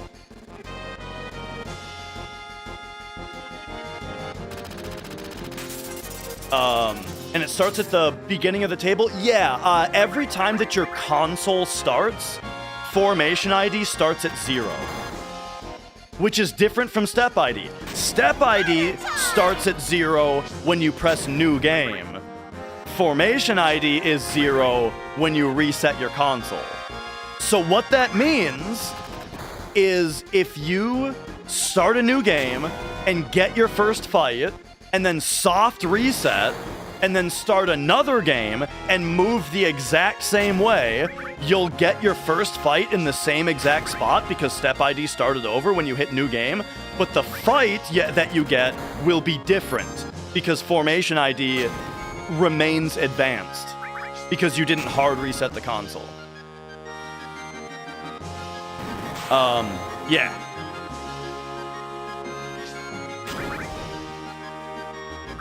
That's actually why we require that every speedrun begins after a hard reset.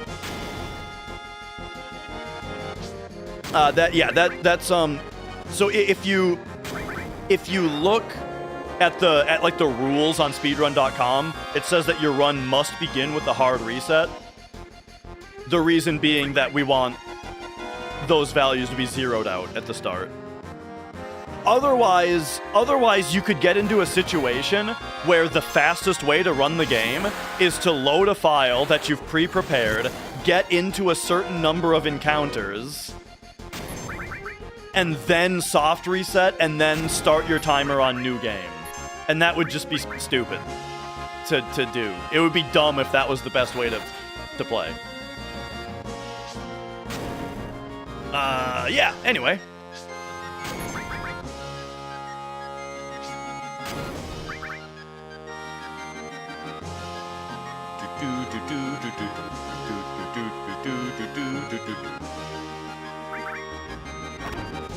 Nice crit, asshole.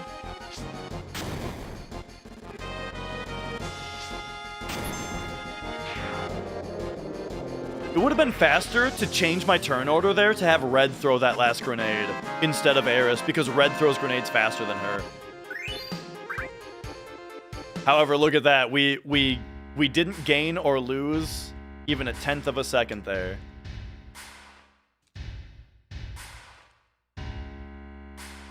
But yeah, how long did it take to internalize all this info? I've been running this game for, I don't know, almost 4 years? And most of the info comes from Ace. Okay, we're gonna Braver the dog here. That would have been a dog skip if I had started the fight with the limit break, but we had to watch the dog turn. Okay, good though. We didn't get the laughing Rufus. How long can we be in the red before the PB becomes impossible to beat? Quite a while. My big time saves are like Genova Life. Yeah, Genova Life. I don't remember the other ones, but I remember we got aqualunged by Genova Life, so I should be able to save time there. Okay, big menu time. Hang on.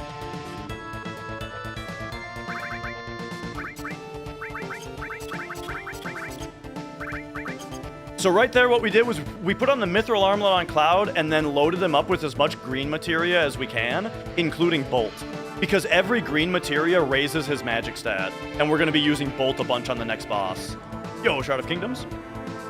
And then we backroad him because the next boss is automatically a back attack, and we actually want Cloud to be front road because we want him to build up another limit break.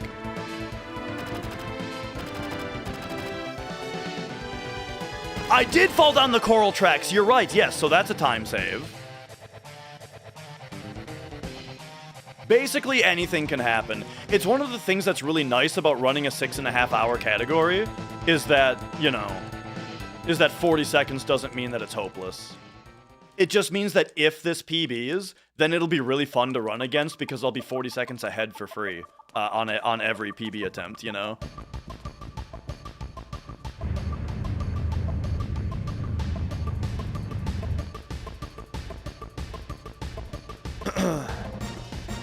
And Andy, nice to meet you.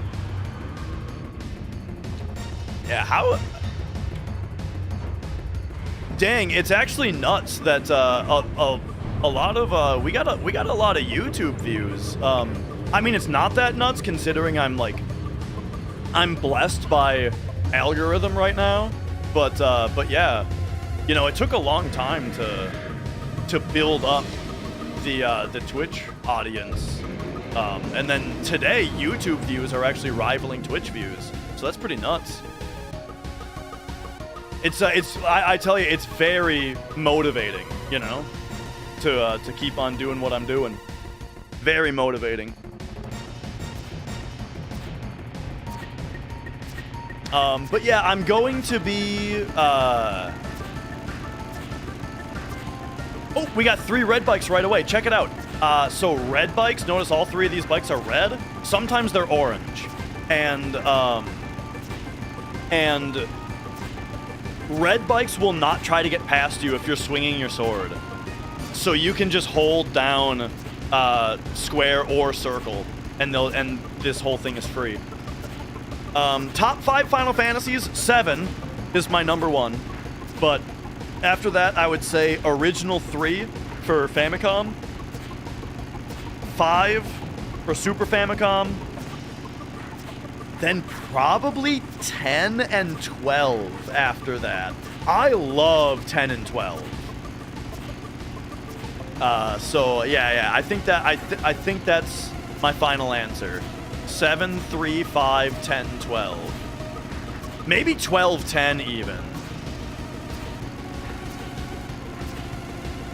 But yeah. How old was I when I first played 7? This is a great question. I got introduced to it because my brother got it for Christmas. My brother asked for it for Christmas, like the year that it came, or either the year it came out or the year after it came out. So either 1990, I don't know, 1998-ish. So I would have been 8 then, because I was born in 1990. So yeah, I was like 8 years old. My brother asked for it for Christmas, and I didn't have a memory card at the time. So I started the game and would play like basically up to wall market like every day. And then eventually I got a memory card and got to be able to actually play the rest of the game.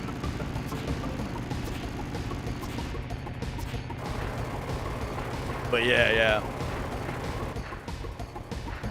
The elder millennial. I don't know. Am I one of the older millennials? I thought I was kind of right in the middle.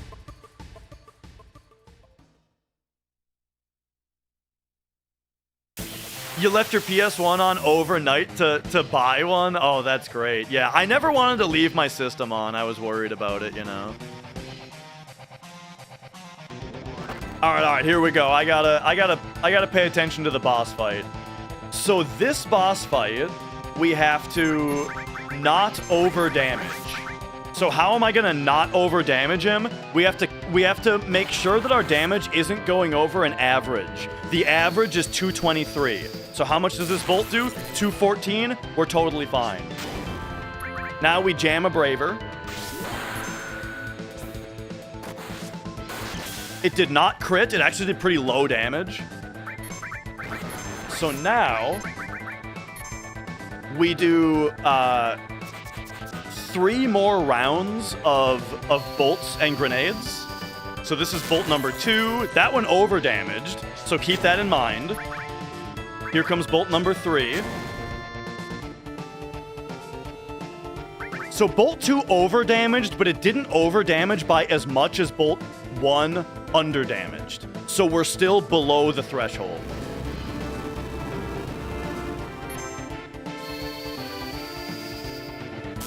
Bolt 3 looking good. Bolt 4. Punchy! Hello, hello, what's up? I'm counting right now. Hang on, hang on. That's over damage, but that's fine. So here's bolt number 5. We're in the middle of counting. But we should be good here because this bolt should not over damage. Yep, we're good.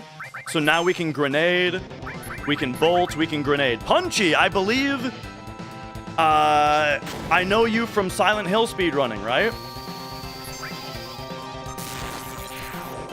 And there it is. Okay, so that was a bit of a slow fight because he did double arm swing. So first of all, welcome in everybody. It's very nice to have everybody here. However, we are in like a sweaty part. So 39, here's the thing. I take my split time and add 36 seconds to it to estimate what our IGT is going to be for the IGT manipulation. Because world map RNG is seeded based on your in-game time. So 39 plus 36 is like 75. So 131.15 is going to be about my IGT when we get to the edge of the world map. The next IGT that I can manipulate from is 131.26. So 131.26 as long as I can nail Barrett skip here. So we buffer. Nailed it. All right. We talked to Barrett and started the cutscene at the same time. So that allows us to leave in the middle of the cutscene. So we don't have to watch like the minute-long cutscene. But now to manipulate RNG, I have to leave on 131.26. Boom. All right. And now, in order to manipulate RNG, we got to do 2 left inputs and then 1 menu. 1, 2. 1 menu. There it is. Those little things, they just adjusted my RNG just a little bit. And so now, we got to go right into the Zolom box. Okay, now the Midgar Zolom's AI is activated. And so now we can go into diagonalized movement, because diagonal movement like this is 5% faster than straight movement. Or single D-pad direction movement. And we should get the battle about right now from the manip. There it is. Okay, okay. It's a back attack, which is kind of annoying. We're doing calm skip.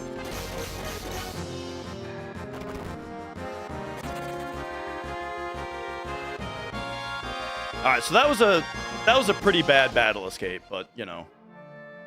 Oh well. Okay, and now we do the same thing. So we go in 43 is like 66. So 133.06 is gonna be about the in-game time that I can manipulate on. And so I've got a sheet of every IGT, so I have to look and say, okay, what is the soonest one after 06 on my sheet? Well, there's a 133.07, and it's a preemptive. So because it's a preemptive, I can actually do something a little extra here.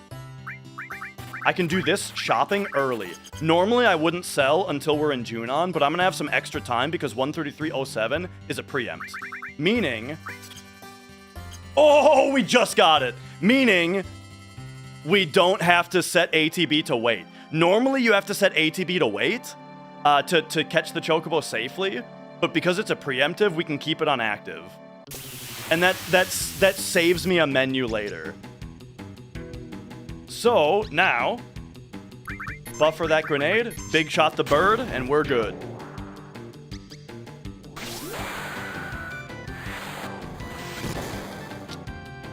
Not doing disc 1 skip. We're doing the category that doesn't do disc 1 skip, because it's more fun.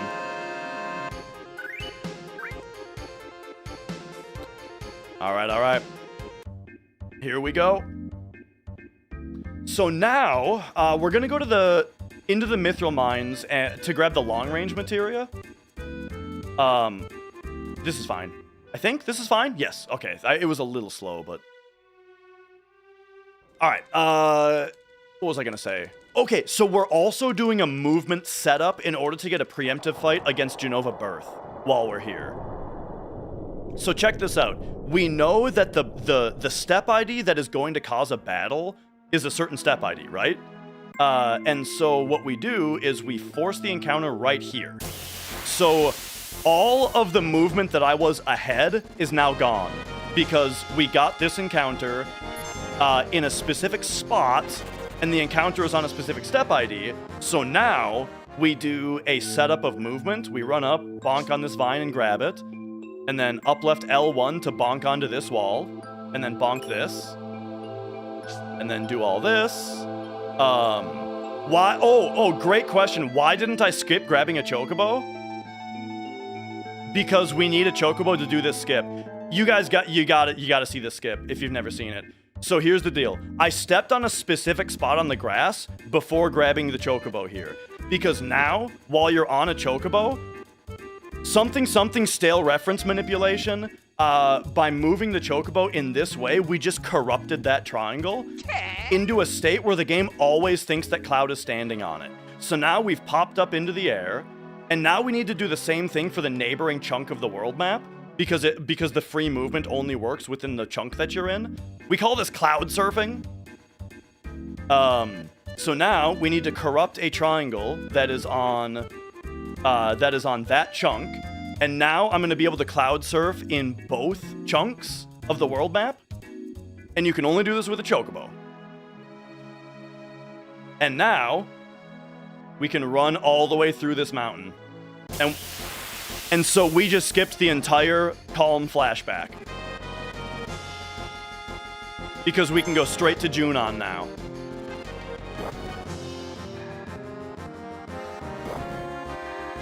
Come on, come on.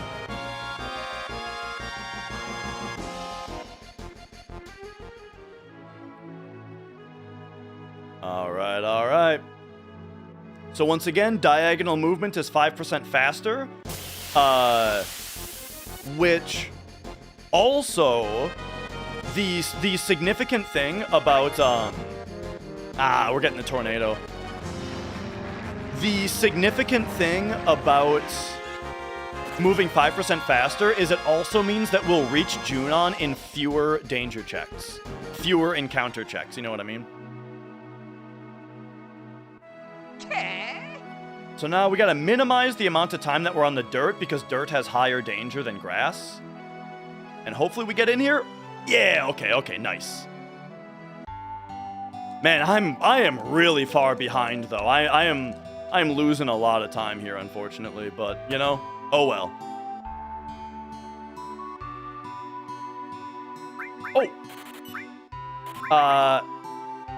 I forgot that I already did my shopping. So right there, you would normally have to sell the stuff that I sold in the Chocobo Ranch. I forgot that I had already done it, so I kind of blanked there for a second. Yeah, dirt has more danger than grass does. And then forest has even more.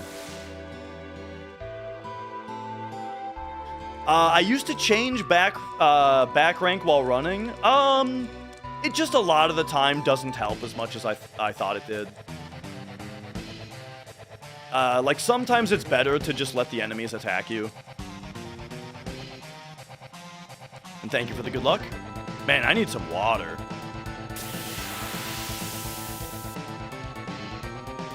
And Davidus, great to meet you. Okay, so this boss, if he turns green, it's good, and if he doesn't, it's bad.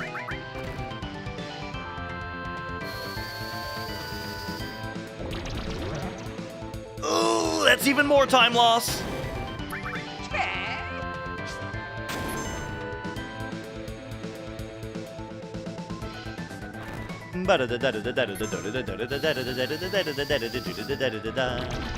Second try? Oh, it's bad, folks. It's bad. The time losses are piling up. Oh, no! Oh, I'm good. I've just been talking too much. Thank you. Mrs. Dash was on the case. She thought I was out of water. But really, I'm just... Wait! Oh, okay, there we go. The run is actually dead, folks. You have four chances to poison this guy, and, it didn't happen.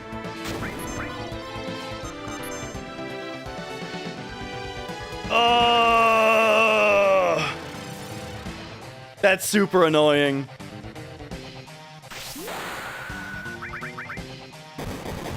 So, I mean... Yeah, it's like, poison is like, it's like 48% or something to poison, assuming the bio hits.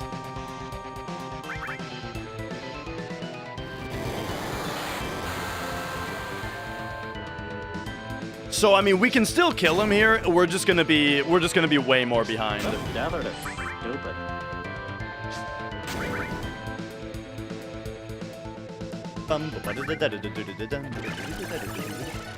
So now Tifa's gonna be dead also. The poison is very important because every tick of poison does 1/32 of their max HP. It's really unlucky that you're doing that right here. It's really unlucky. Yeah, so it's... What was I saying? Oh yeah, that poison does 1/32 of their max HP in damage every tick, and this guy gets a lot of poison ticks. I can't believe he's not dead yet. This surely will kill, right? Yeah, that one killed. Okay.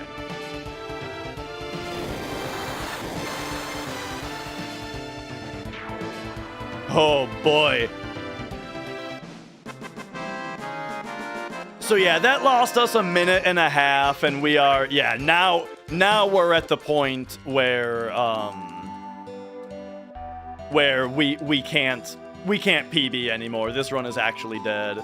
And so as far as resetting goes, if I was to reset right now, I'd be up until 1 in the morning if the run finished. And I got work tomorrow, you know. I work on the weekends. So what that means is I am going to continue the stream. I'm just not going to continue the run. So here's what I've been wanting to do. Is there a really hard trick nobody goes for after this? Are you talking about,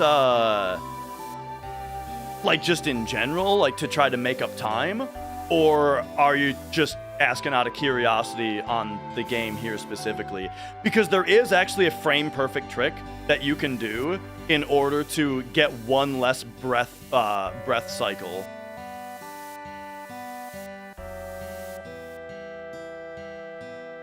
But yeah, as far as a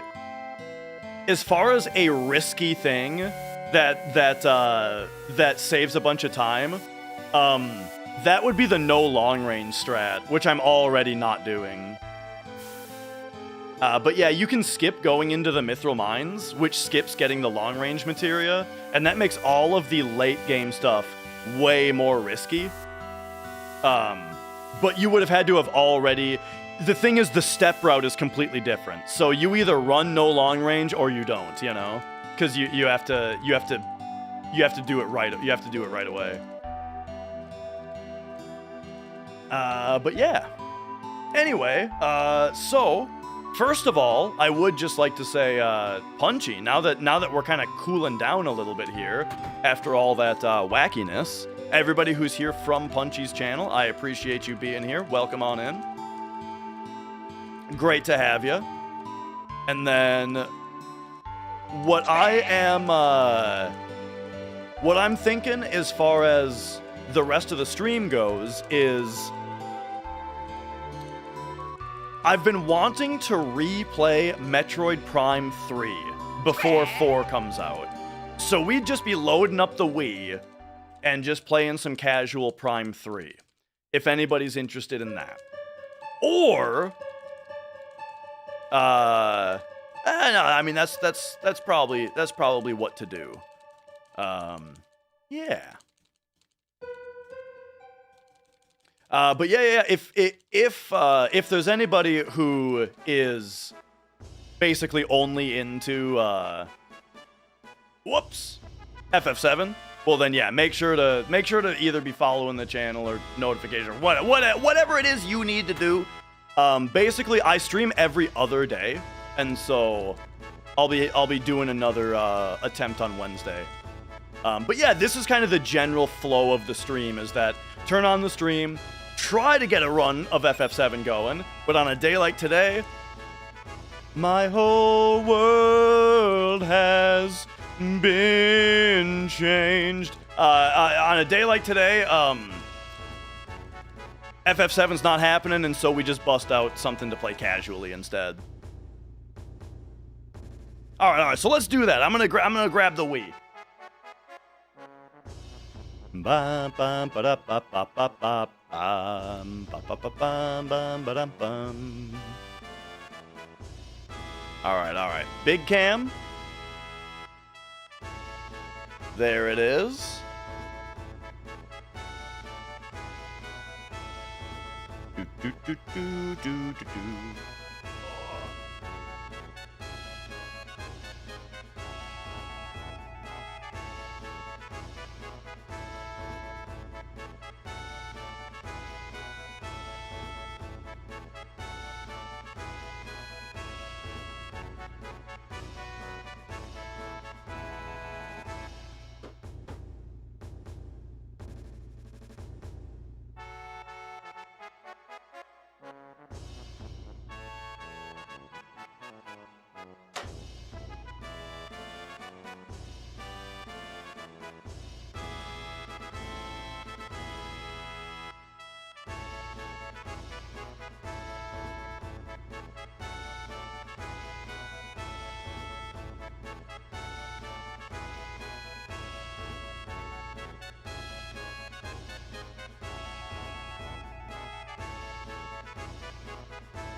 I dropped it.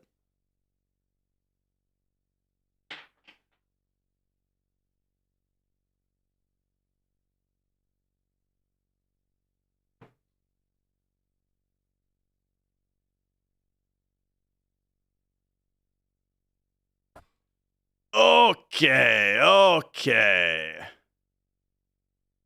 Think we pop over here now.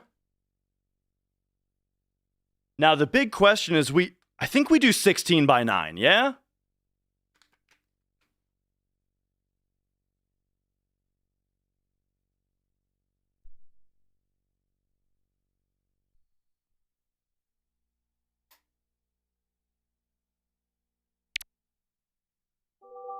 Oh, right. Yeah. The Abigail desk mat? Oh, dude, yes. Let me show you. So I've got the coolest wife. I'm sorry to tell you guys that none of your wives or even husbands are as cool as my wife is. She got me custom printed a Abigail mouse and keyboard mat. It's the sickest shit ever, dude. And yeah, other random stuff.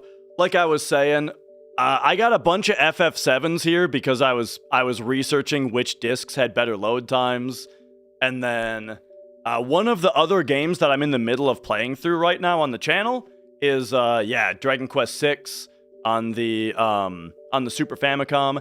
Now, one special thing about this though is that, of course, this is Japanese. I don't read Japanese. However, there is a special thing. So those of you on YouTube more likely may have heard of Voltar and the modules that he makes. So what I did, right, is I got this guy to dump the cartridge, right? So Dragon Quest VI, and then use this thing to dump the ROM onto my PC, get an English translation ROM from romhacking.net, and then solder that translated ROM onto the cartridge. And then, now we've got actual Dragon Quest VI on actual Famicom ready to play in English. So I'll be getting back to that pretty soon here. I've been neglecting Dragon Quest VI for a while here.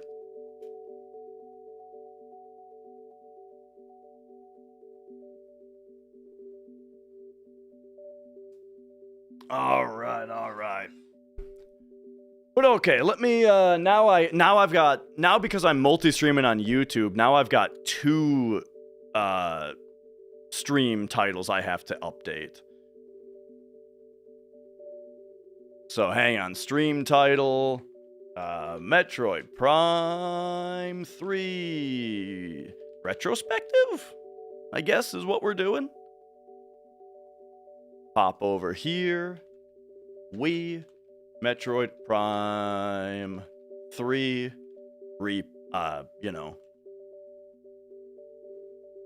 we'll call it Metroid Prime 4 Waiting Room. There we go.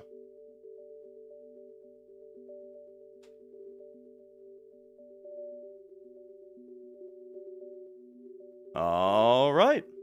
I think we're ready to go. So now, let me hit you guys with the intro. Where is it? Here we go. All right, let's go.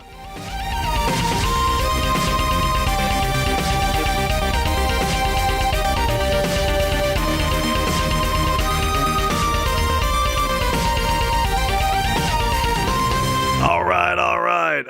We're back. We had another dead FF7 run today. It happens, It's a run that does have a lot of RNG on top of all of the execution. So, every once in a while, a run doesn't go quite how you want it to. But on the bright side, I've got a lot of work to do as far as my regular gaming goes. And the thing is, Metroid Prime 4 is coming out soon-ish, right? So I already replayed Metroid Prime 1, already replayed 2, already replayed Hunters, and so now it is time to get back into Prime 3. Here's the thing though, I'm gonna tell you guys right now, I remember this one being not nearly as good. I'm gonna warn you, I remember this one being not nearly as good as 1 and 2.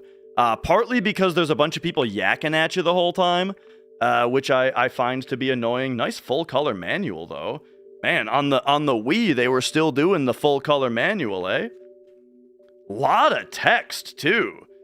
Oh yeah, this was back when Nintendo did not only full color manual, but we got English and Spanish and French.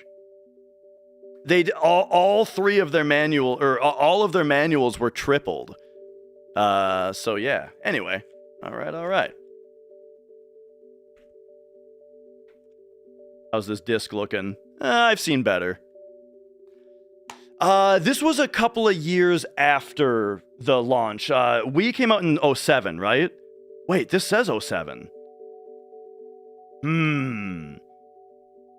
I know that I know it was not a launch game, but did the Wii come out in 06? No, I really think it was 07.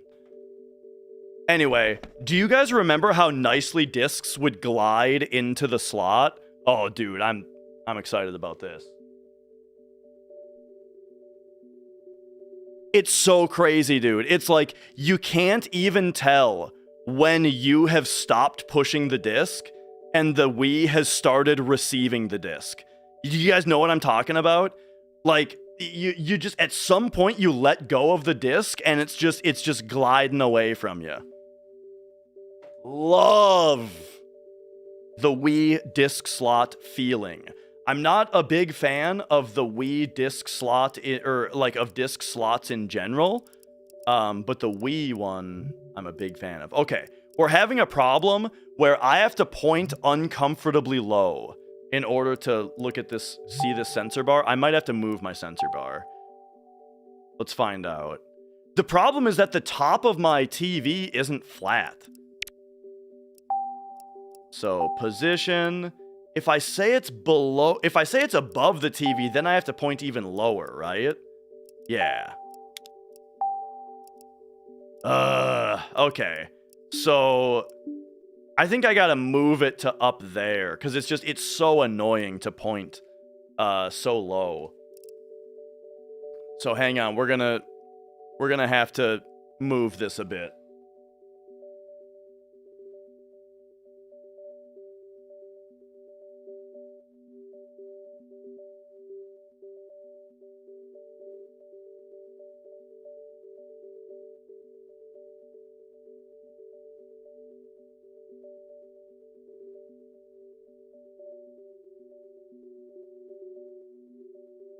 I was actually using the double-sided tape. Oh, this is custom double-sided tape, though. Actually, this isn't stock. Okay. The top of this TV isn't flat, though, so, like, I don't really know how to do this.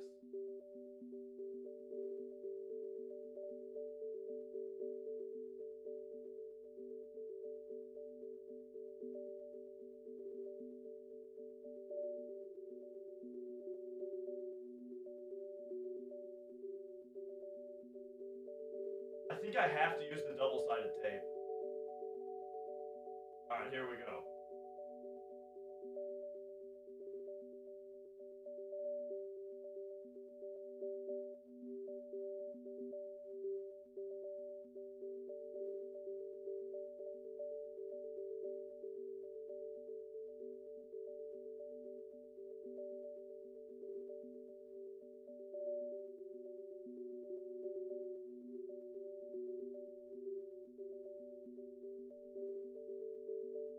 Oh, okay, so now it's like, okay, that feels nice. I wasn't sure if it was gonna work because now the sensor bar is angled down, but it's angled down pointing to me. How tall am I? I'm only 5'9". I'm just a regular guy. I'm average.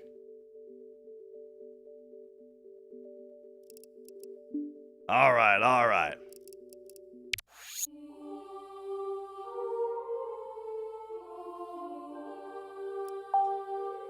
Let's go.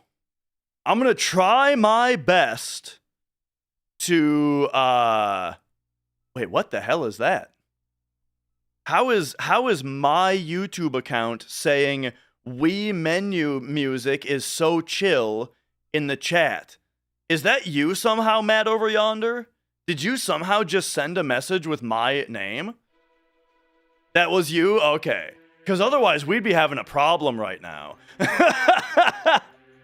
No, you don't need to apologize.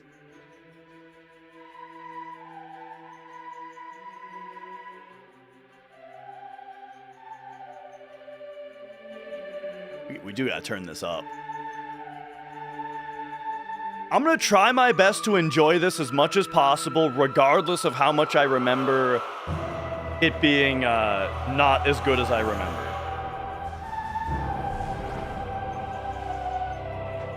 Because so far, it's pretty epic.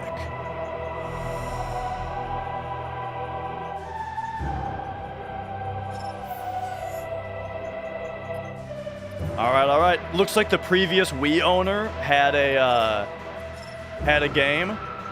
See ya, sucker. Oh, confirm. All right. New game me. None of these are me. This one kind of looks like my wife though. That might actually be her. I'm picking that. There we go. I did get the true ending in Tormented Souls. Okay, so let's take a look here. Controls. It'd be nice if it could be a little snappier, you know? But let's see. If we go advanced. Ooh, okay. So lock on free is defaulted to on. Yeah, that's fine. I feel like advanced is what I want here. And then I think B is jump and A is shoot, right? Which that's fine. I don't want to pull a trigger to shoot. That seems like it would be hard to aim while doing that. And all right, yeah, I think we're fine. You gotta take in these menus though. They're like this is a really cool menu. Okay, 75. Sound effects. 75. Here's a little streamer trick for you guys if you're ever streaming. Crank the voice higher than the other ones.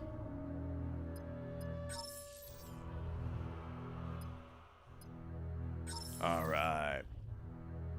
Because you want to be louder than the game in general, but then when you're listening to characters talk in the game, you don't want people to be struggling to be hearing them. Let's go. Oh, we can do veteran? All right.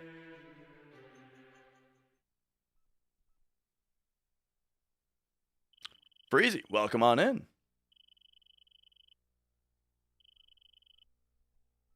Planet Norian, Kalandor region.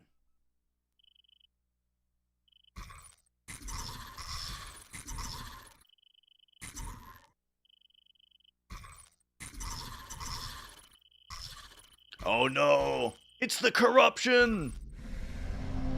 Do you think there was a secret message hidden in there somewhere? Why no donate button? You know what? There is technically one on Twitch. I have like a Ko-Fi account or whatever. So like on my Twitch page there is one. Oh yeah, but like, okay, so as far as YouTube has super chats, right? Here's the thing, I don't usually stream on YouTube. I'm trying it out again. Crusher Mike, how's it going? I'm trying it out again. And so I gotta figure out the super chat thing. I'll figure it out. Maybe next time. I do have my own disc, yeah, exclamation point Discord to get the link. That only works for Twitch chat though. All right, here we go.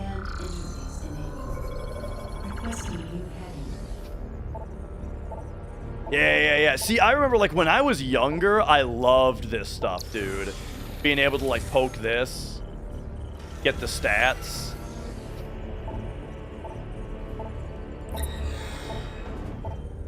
Put up the guns.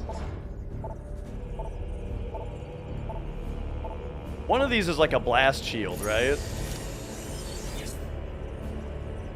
This is, okay, dial it in.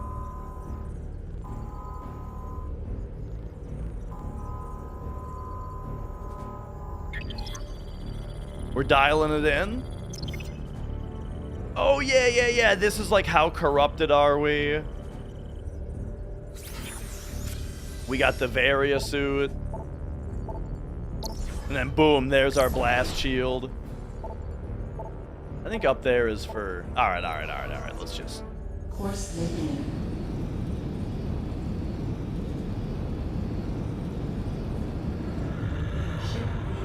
Yeah, the ship piloting seems pretty cool. Like, I mean, there is... I feel like there's nobody in the world who doesn't like this. Sitting in space with all these other ships chilling out outside of a planet. This is just cool. Transmit your identity code. We are standing by.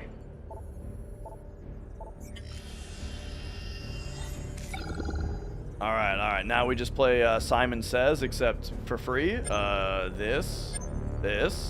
This. That. Transmission verified. Greetings, Samus.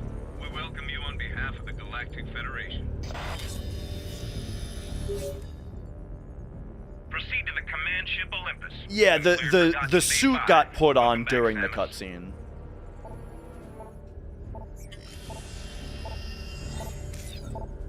Oh, hang on. No, now we're looking for this. Oh yeah, it's just a captcha. It's just making it's like a breathalyzer ignition, right? It's just making sure you're not wasted before you try to dock.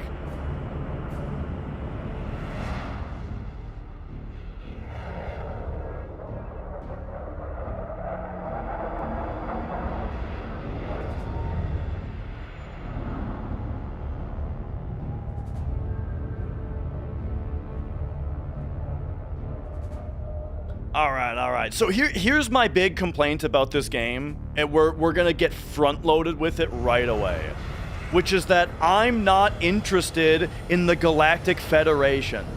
I want to be alone in the dark. I want to be alone on a planet, you know. And I feel like every Metroid player says that. Every Metroid player wants to be isolated on a scary alien planet. And they just quit doing that kinda for a while here. With this game and with Dread, they did a little bit better. By shooting these targets. Dang though. All right. Boom, boom, boom, boom. Oh wait. Uh-oh. Am I bad? Calibration complete. I might be really bad. Samus, welcome to the flagship Olympus. Admiral Dane is waiting for you in the briefing room. I will upload the location to you now. And there we go. All right. Yeah, I really like Hunters on DS.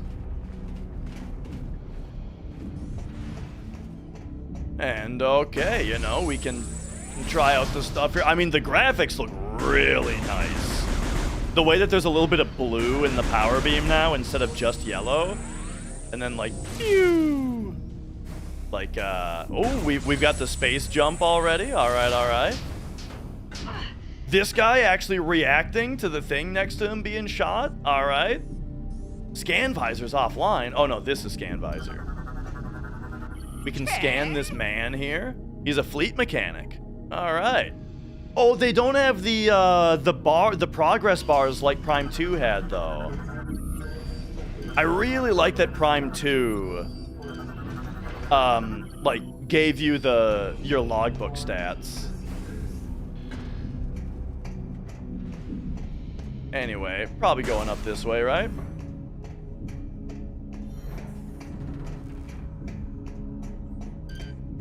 Well, what's all this about? Oh, right, up here? Oh. Access ramp control switch is malfunctioning. A strong blast may loosen the jammed parts. Oh, yeah? Like one of those? Oh, all right.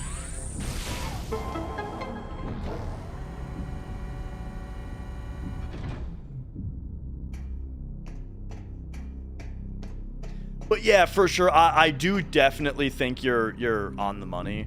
That like, with games like Halo and Mass Effect being very, very, very popular, and then this is Nintendo's sci-fi franchise, you know, it does seem like they kind of wanted to move that a little bit in that direction. Or wait, or is this before? No, you might be right that this is before Mass Effect. Maybe I should read this more. Probably need to missile this.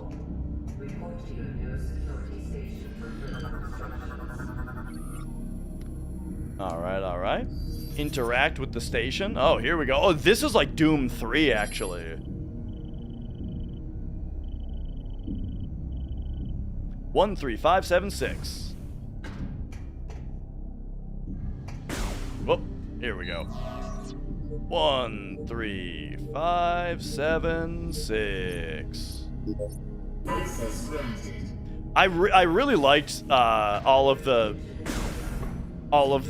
computer stuff in Doom 3. I thought Doom 3 was awesome. let me tell you how awesome I thought it was. I had a defective graphics card when I played Doom 3, Of course. and it didn't affect most games. I could play most games just fine, but there were certain problems, and then big one, Doom 3 would crash. It would fully crash my computer to a black screen every like 20 minutes, and I still played through the entire game. DNA verified. Registration number 13576. Identified as bounty hunter Samus Aran. Preparing biohazard scan. Please approach the scan terminal. Okay, we didn't need to rotate the Wii remote on that one.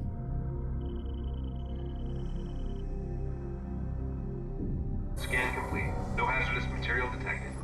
Samus, you are cleared for the command bridge. Oh, all right. You think it was a Doom 3 problem? It did affect other games. Like, it happened in Sekiro, but only around the Demon of Hatred fight. And it happened... It would happen randomly with other stuff, just like every like month or so. It would do it once, just completely randomly, you know? So, and when I got a new graphics card, completely fixed everything. Aren't you Samus Aran? It's an honor to meet you.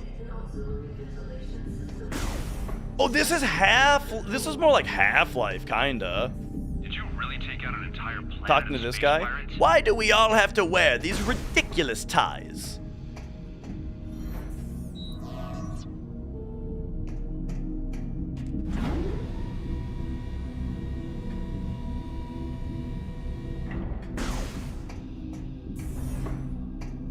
All right.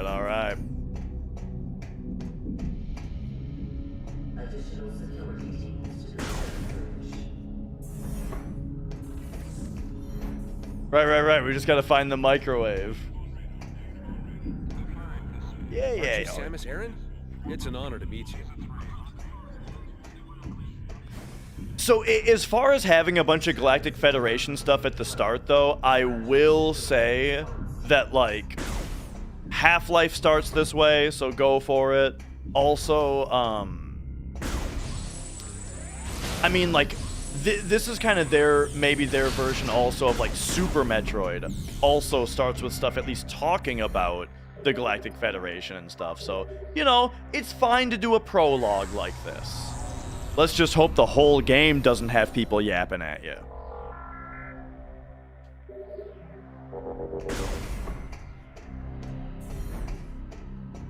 It was particularly annoying, I thought, in like what do you call it? Like in Dread. Remember? Yeah. Or see, I remember Aurora bothering me a lot, and then Dread kind of did the same-ish thing, where hang on. Admiral Dane is waiting inside. Where it would be like you would get a new power, and then it would be like clearly you can use this power to, let's say, get through hot rooms or whatever, because that's a Metroid thing. Then after you've already demonstrated that you know that you have this ability now, you'll get to a computer room, and then fucking Adam Bot would be like, Samus, you have acquired the special suit. Now you can get through hot areas. And it's like, yeah, I know! I had to do that to get here! Enough. Looks like everyone's here now. Before I begin the briefing, let me introduce... Sorry for crashing out a little bit there, but you know. The flagship's Aurora unit. Ah, an organic supercomputer. Fascinating. It's my understanding that the Galactic Federation's core network is comprised of such units. That is correct, Core. And we serve as the network's master control. However, currently the network is down. I did like the part, though, where they went just full camp with it, though. With the, Samus, you are a Metroid. Like that? Oh, man. That part was great. We were forced to bring You all right, Metroid? Fortunately, our scientists were quickly able to devise a vaccine. Unit 242 was the first AU to receive the vaccine. We were able to completely purge the virus. It was also, I also did like in Dread. Sorry for just yakking over a cutscene, but nobody cares. I also enjoyed in Dread the fact that like the Atom computer was very inhuman. Like the way that it talked, it didn't make it wasn't like a What is the logic in disrupting? you know, it wasn't like a person annoying you. It was like very weird and kind of creepy the way that it talked. Then it's a shame you weren't. The pirates boarded the Valhalla and gained access to the ship's Aurora unit, 313. This is how they were able to hack into the network and plant the virus. Thanks to our security protocols, we were able to shut down the network before the damage from the virus became irreversible. But we're still vulnerable. If the pirates decide to launch a major offensive, we'd be hard-pressed to defend ourselves. We must rid the other AUs of that virus and bring the network back online. That's where you come in. We need you to deliver the vaccine. Game does to look each of the really AUs good. in this system. We'd also like you to investigate Yo, the Taco. activity in the area. We need to know what they're up to. Condition red. All personnel to combat-ready stations. Repeat. Condition red. Sir, a space pirate attack fleet has just warped out of some sort of wormhole. They're also heading for Sector 0, the planet's home base. Damn! They're targeting the planetary defense system. Get down to the planet and aid the ground troops. Stop those pirates from disabling the defense system. Go!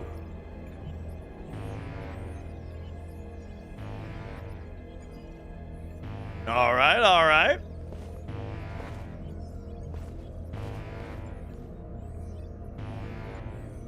What's that guy's name? Colonel Campbell or something? Oh, there we go. All right, what do we got? Rory, platform for that, yada yada. All right. Let's move it. Okay, time to get immersed.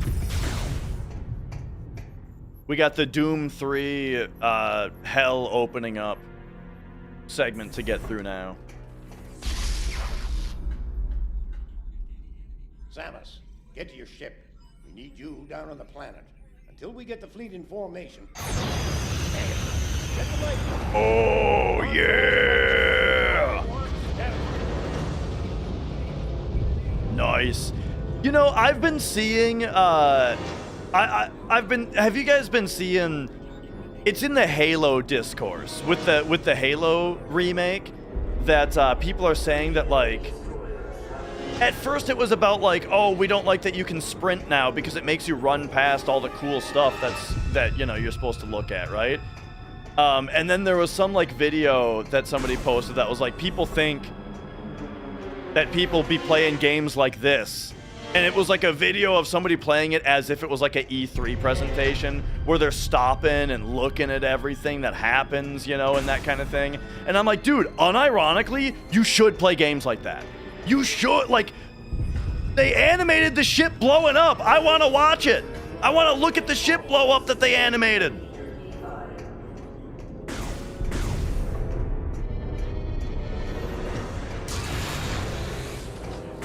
Oh, that is a bad guy. All right, hang on. Give me a scan. It's pirate militia. I think I'm really bad at the aiming. I'll get better.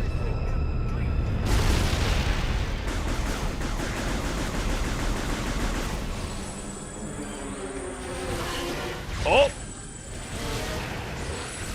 I feel like when I release A, I move my aim a little bit.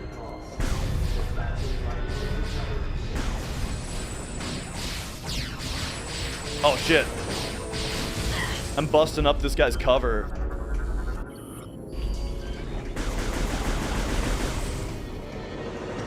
There we go. go. All right, all right. All personnel retreat secure.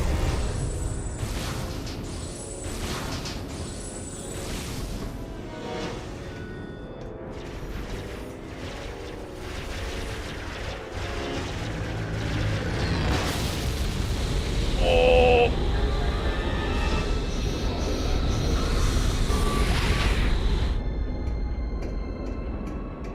Remember that part in Destiny in the first one when you're in like a huge ship and then you find another ship crashed into the big ship and you go into it and then you come out of the other side of the crashed ship into the big ship again? That was a fucking awesome area.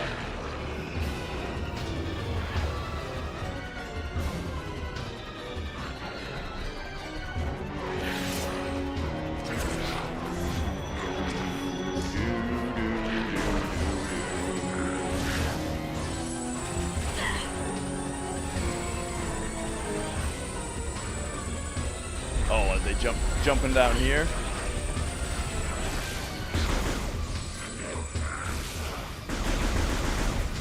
Oh no, this Wii aiming is really hard, dude.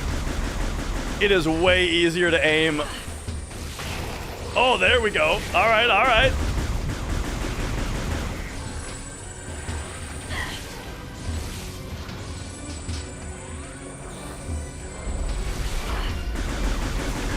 Remember when they were trying to tell us that this was going to be better than mouse and keyboard?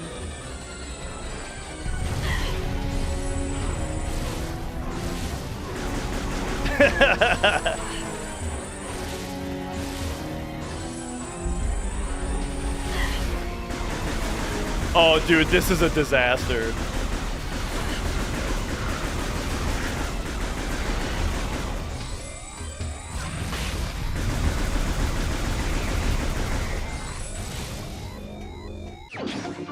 All right. I got it.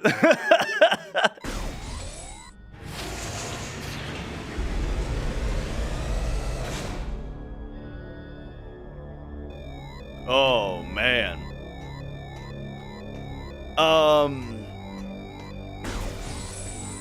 Well, we can get some health back here. Quite a bit of health back. How about that? If only they used 3 sensors. Was that how the Power Glove did it?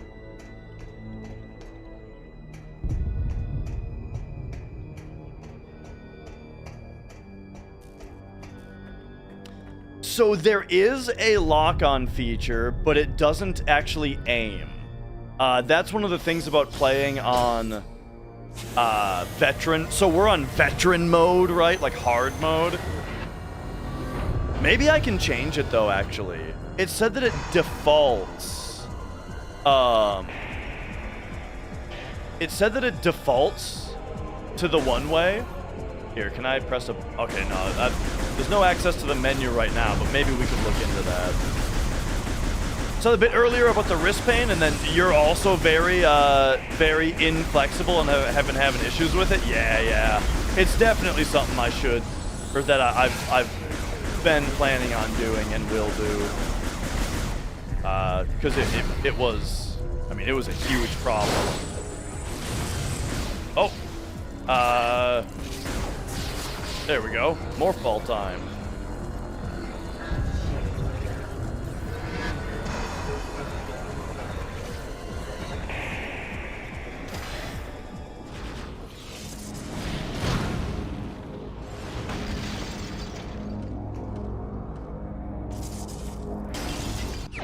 All right. Energy tank 1.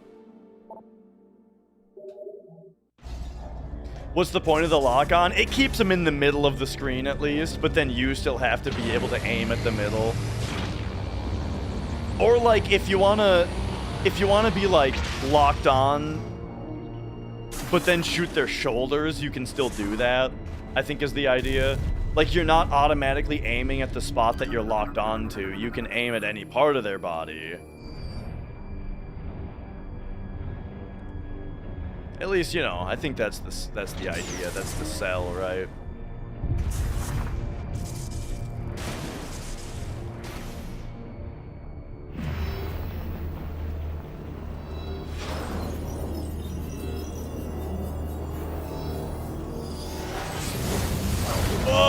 Yeah, just shoot us into space. Why not?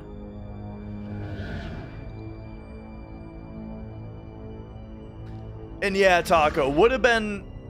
I mean, I wonder if there's any part that they couldn't have done, but, like, it does... the Wii has GameCube ports on it, you know? Why can't you just plug a GameCube controller in and play it like that? Nintendo did learn about that, right? With the way that, like, you can play... Even Smash Bros. Ultimate you can play with a GameCube controller, because, you know, they got that done. But yeah... You know what's even more egregious, I feel like, is the fact that Metroid Prime Trilogy on Wii, you also can't play with a GameCube controller. Games that were originally GameCube games, ported to the Wii, which has GameCube controller ports on it, you can't play them with GameCube.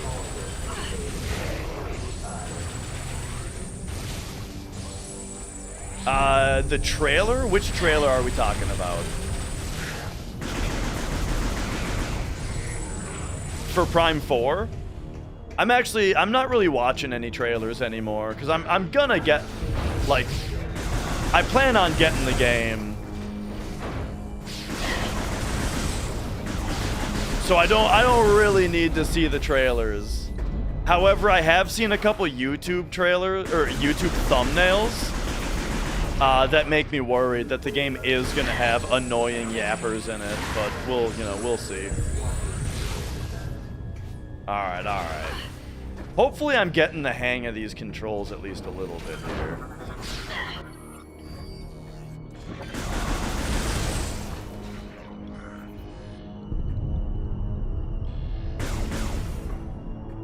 Let's go. Hey, my missiles.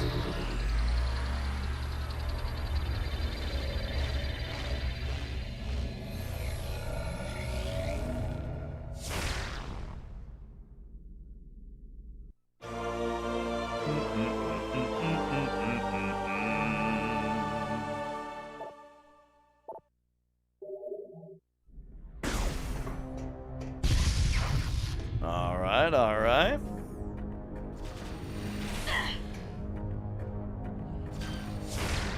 Get him! Oh, single missile doesn't do the trick?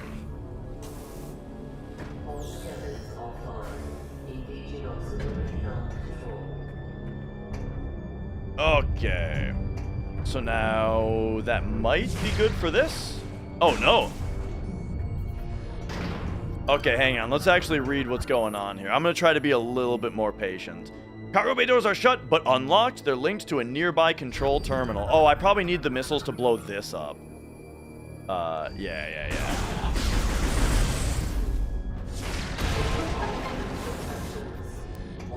And then...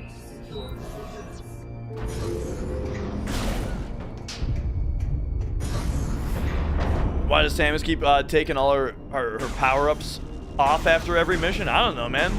Why do you take your clothes off before you go to bed? You're just gonna have to put them on again when you wake up.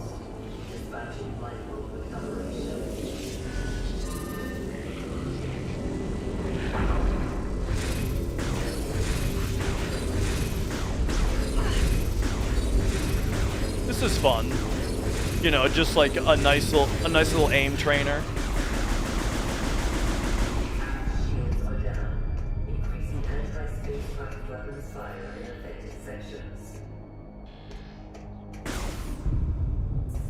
I gotta keep my health topped up, actually, because I don't know when I'm gonna get attacked by something and then be really bad at the aiming. Sleeping with socks? Yeah, dude. There was a period in time in my life where, like, every single night I would think to myself, my feet are kind of cold. I'm gonna keep my socks on while I sleep tonight. And every night, after 30 minutes of laying there, I'm just like, get these fucking things off my feet. I cannot sleep.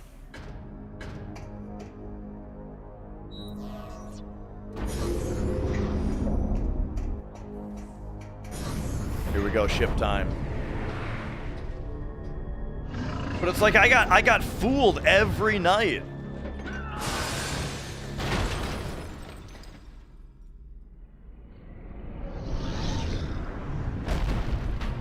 Oh, here we go.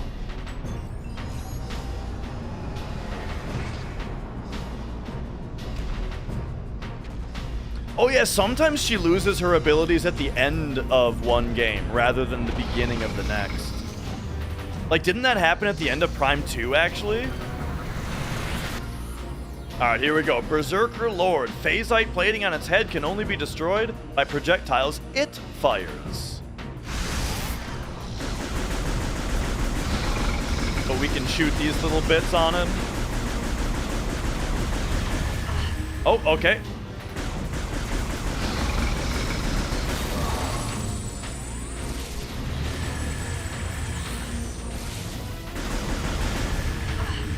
Oh, too late on that?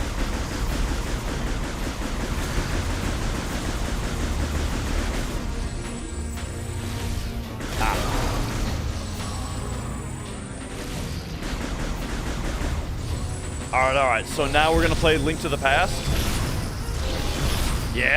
Yeah, alright.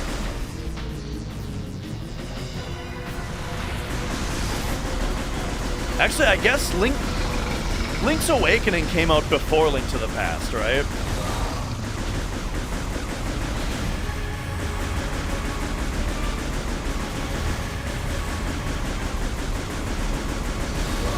I'm pretty sure that had a part where you shoot the stuff back at him. Oh, fuck! Okay, right, it's only the purple shot.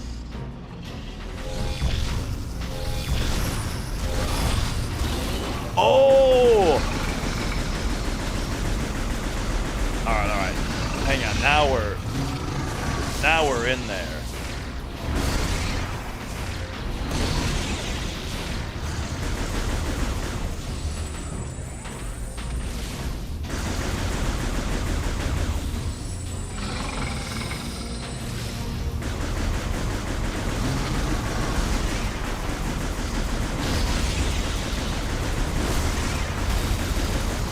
Got him.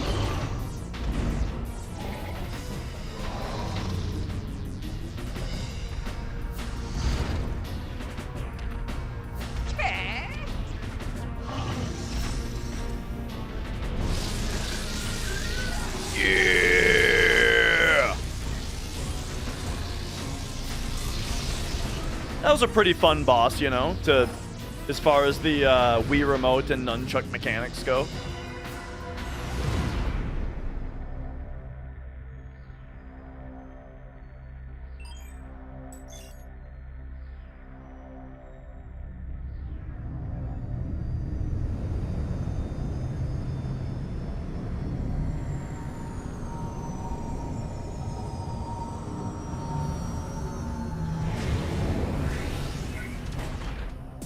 Alrighty. Bloop. Save and enter ship. How's it going, Lilac Wine?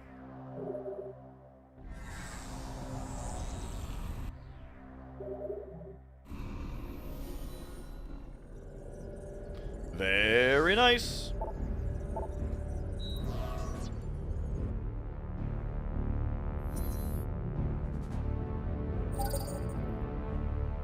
Alright, so this is this place.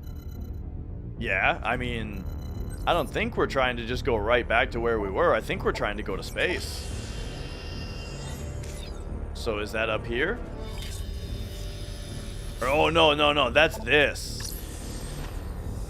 Give me my thrusters. Boom. Only thing you knew about Metroid is just that you, Samus is a girl? Oh wait, hang on, that didn't work.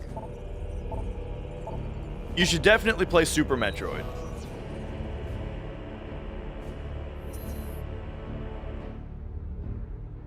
It's the best one. Okay, I guess I'll just click on this and see what it does. Oh. Okay, no, I'm gonna stop pretending I understand where we're going right now. GDQ is doing Metroid Prime right now. Oh, that's crazy.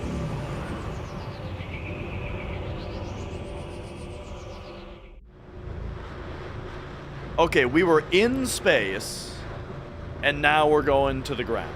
I see. We're going down to planet Norian.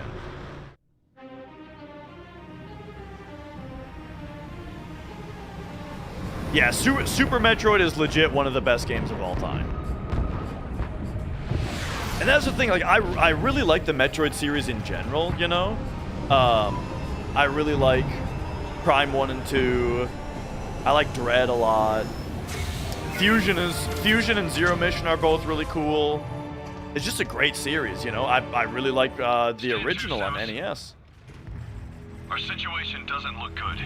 The pirate attack has knocked out our generators and disabled the planetary defense system. This cannon was our only weapon capable of taking out orbiting ships. We need you and the other hunters to get the generators back online and restore power to the cannon so we can repulse this assault. I'm uploading the generator coordinates to you now. Good hunting. It's just the funny thing about Metroid in general is that, like, see, I even really like Other M. I think Other M is awesome. Yes, that there's some things about Other M that are very annoying, and borderline ruin the game. But overall, I do think it's a really cool game. It's just, you know, it's just a funny series because it's like, well, none of them are as good. Astronomus, hello. None of them are as good as Super Metroid, though, you know? So it's just like, it's funny because the series just cannot replicate what they did in the 90s. All the games are good, but it's always like, oh, it's not as good as Super Metroid.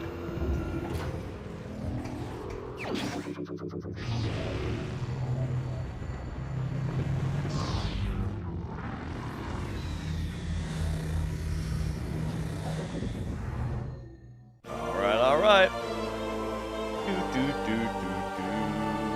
Speed booster in a 3D environment? Yeah. A lot of stuff was great about Other M. Dread wasn't a return to form. Dread is very good. This is my point. Is that Dread is awesome. I played through Dread like 9 times. I really liked it. But it's not as good as Super Metroid. And that's my point, right? Is that Super Metroid is just so good that it, like, makes you accidentally have to downplay how good all the other Metroid games are.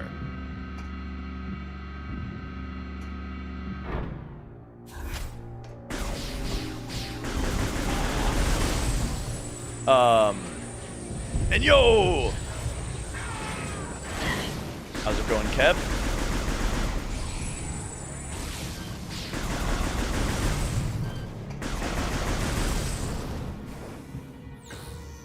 Okay. Okay, and now we gotta, like, do this to grapple? Yeah. And yeah. So, like, what is it about Dread that's not as good as Super Metroid? A big part of it is, like, the way that you go through the world in general is, like, every single time. This is my big problem with Metroid Dread, alright? Every single time that you get a new ability in Dread, the way that you're supposed to go is the very closest spot to you where you need to use that power, you know? Every time you get a new ability, the spot where you need to use it is right next to you, and that's how you go forward to get the next ability. If you ever go off the path and you go do something else that this ability uses, it's going to be not really a waste of time, but it's going to be a detour. And you're not going to find a different path that way. You're going to have to come back here and do the close one eventually. You know what I mean? And yeah, that so for like a Metroidvania type game, that was that was the big thing. But then also, like, I remember enjoying these. Weapon upgrade required. All right. And then also, the soundtrack wasn't super great. Like, the sound, it had the least memorable soundtrack of any Metroid game. Okay, so what's the deal with this now? Eliminate enemy presence to restore panel operations. Oh, can we get in there? No. All right, all right. Oh.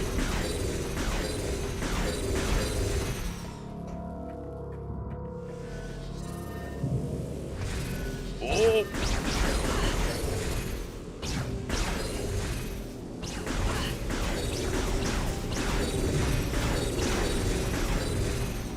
Did you guys play Returnal on PS5? Oh man, good game. All right, all right. Objects that shimmer can be grappled, so we can grab this stuff.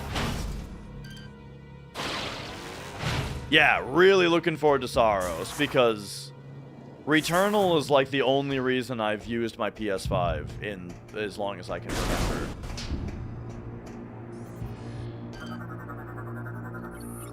Control for tower doors are locked shut until generators are brought back online. All right, pop me out here. See what we're looking at. Hey, how about that? Ah, yeah, like Expedition 33 I played on PC.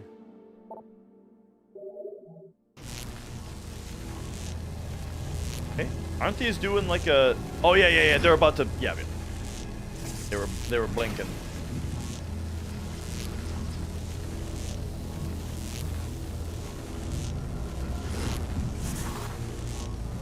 How's that video for Expedition 33 coming along? Good question. It is 0% done. I haven't started it. You know, I have a very bad habit of just never making YouTube videos. Because I just, like, I just think that I get into this problem of, like, who cares what I think? There's a million videos about Expedition 33 already, so like why do I need to make one? Which is kind of what stopped me, because lately, you know what I've been doing a lot more of in my free time lately, right? When I'm not streaming. Oh yeah, because that's the other reason that I never really make videos, is that I just spend all my free time streaming instead. And then what I've been doing in my non-streaming time lately is I've been playing a lot more music. I've been practicing my guitar a lot more, and that kind of thing. All right, all right. And yeah, that FF7 video really popped off. So now I do have like a newfound motivation to make more FF7 stuff. Matt over yonder, did you just change your color? Don't think you can slip that past me. You're mad over yellow now. Currently inactive. Start the generator. A strong blast. Like this? Yeah. See, I scanned it expecting it would say that, and then just didn't read it, because I'm yapping a lot.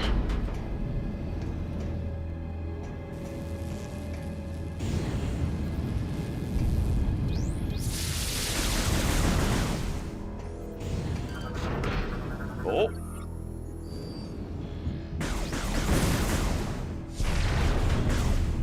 Blow that up. All right, all right. But yeah, I'm very motivated to make more FF7 stuff now. Particularly, like the big thing that. So here's what I'll tell you is I already made an entire tutorial on YouTube that exhaustively covers every mechanic of FF7, you know? But it's called a tutorial, which, you know, implies that it is specifically for people who want to speedrun the game. But I think that there's a lot of stuff that people who just like FF7 in general or want to watch speedruns are interested in. And while my intention with the tutorial was to have it be fun for those people, the title doesn't necessarily, and the amount in depth that I go doesn't necessarily imply that. So my plan now is to kind of like go back over some of those mechanics in a way that's a lot more digestible as a viewer rather than a runner. Things like weight tricking. So we gotta like shoot these things, right, Shirley?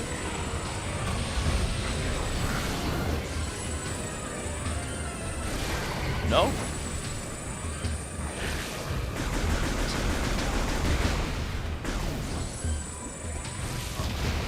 Oh, there we go.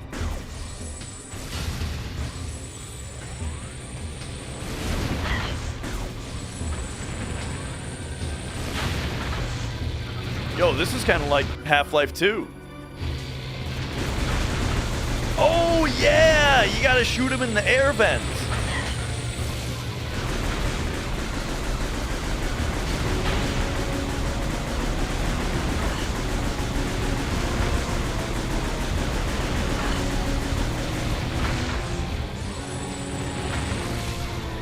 Oh, no.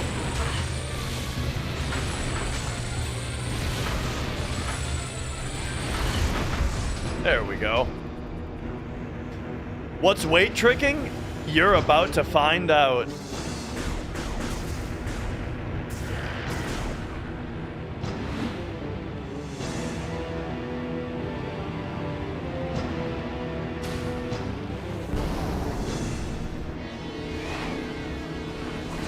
Oh yeah, it's this guy. Now this is not the guy from Hunters, yeah? Or is it? Is this Noxus or not? Fragile than they appear. I just received word that the Federation is allowing all bounty hunters to use ship command devices. You should now be able to remotely command your ship and land it here. Don't forget to perform suit maintenance and data backup if you need. Generator A is just through those doors. While you head that way, I'll activate the generator on the west side. Between the two of us, this should be a breeze. Something tells me he's not going to activate that generator and we're going to have to do it. This should be a breeze? Don't you mean this should be a freeze? Alright, here we go. Look at that command visor. Data received.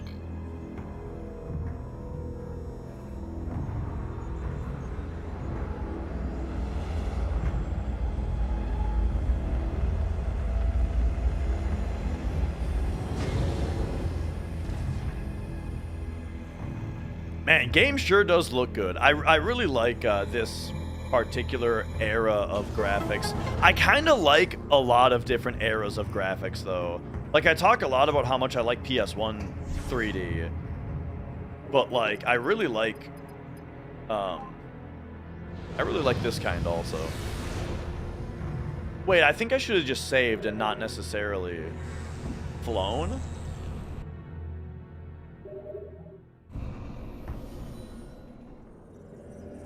Alright. Oh, yeah, B is just leave ship. Okay, there we go.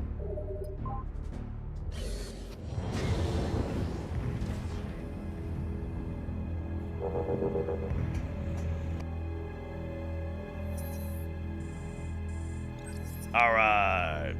Let's pop over this way. Still kind of making Wii games for CRTs? Yeah, like, the Wii...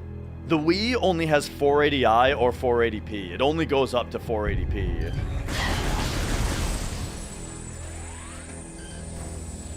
Which was a big deal when the 360 and PS3 were doing 1080p. But even so, most games didn't actually run at 1080p on PlayStation and Xbox. They were mostly 720. But still, I mean, you know, 720. And now we do that?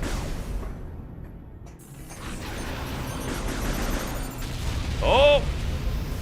They're out of here. For Final Fantasy 13, I remember, yeah, the cutscenes were 1080p. Gameplay was 720. And yeah, maybe that was more, maybe it was more common. I think, wasn't God of War 3 1080p in gameplay, though?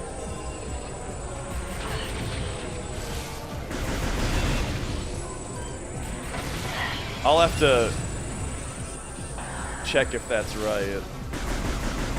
But yeah, that was an example. This is like the bees in Metroid Prime 1.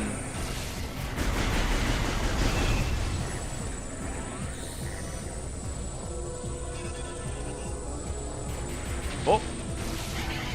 I'm sure I'll get mostly used to this aiming. I remember when I first started playing Mario Galaxy, the aiming to collect the star bits seemed really wonky, but then it started to feel a lot better.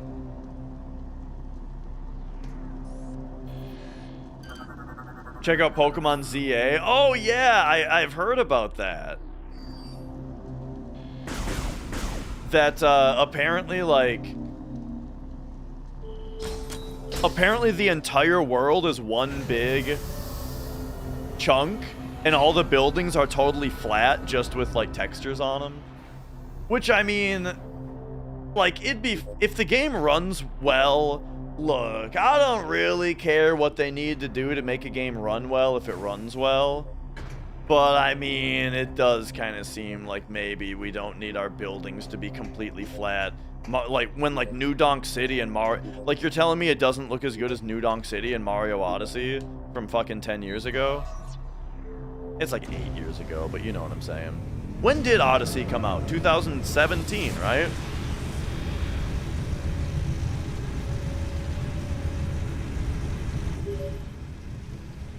Samus, are you reading me? Something big is happening up here. What in the name of... Oh. Mid-gameplay cutscene in a Metroid game? Of, like, something that's going on somewhere?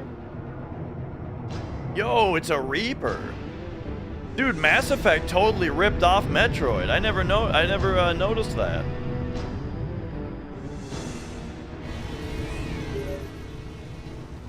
Samus, it's heading right at you. That's why the pirates disabled the defense system. They intend to smash this thing into Noria. Get that cannon back online, or everyone down there is as good as dead. Alright, alright.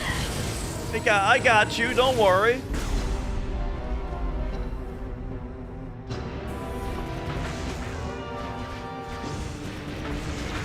I like that these guys are flashing red even in a cutscene.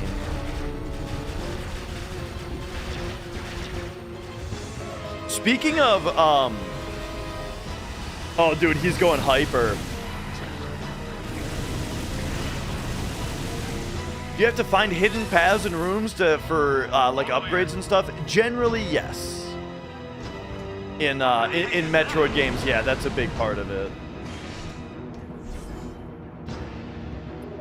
Okay, so we probably want to go to the other way, to like the other generator, right? But yeah, it's funny how Metroid is a historically really poor selling franchise. And so I wonder, okay, I gotta stop clicking on that. I wonder how expensive Metroid Prime 4 has been to develop since it started its development. Oh, we can't go over there yet. Gotcha. Since it started its development as like they announced it right when the Switch came out. And then they had to completely like scrap it and start it over at one point. And now even then it's taken like many years.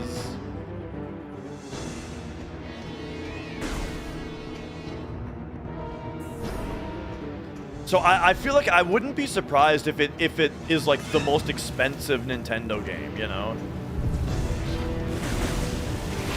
Oh.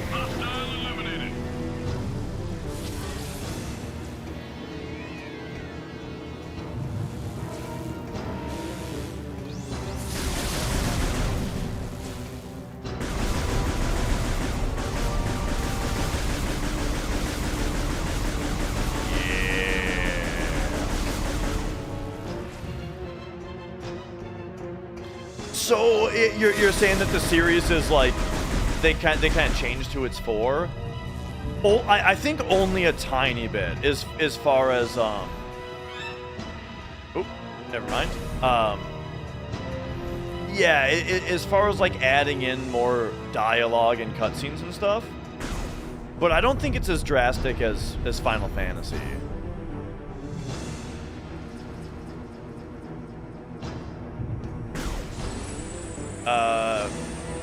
What am I doing? We probably scan around here for a second. Oh yeah, it's this room.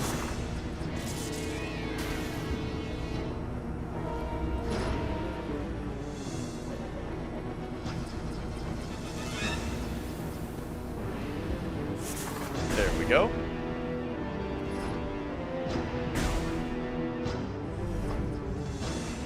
Okay, so one generator is online, we see here. Whoa!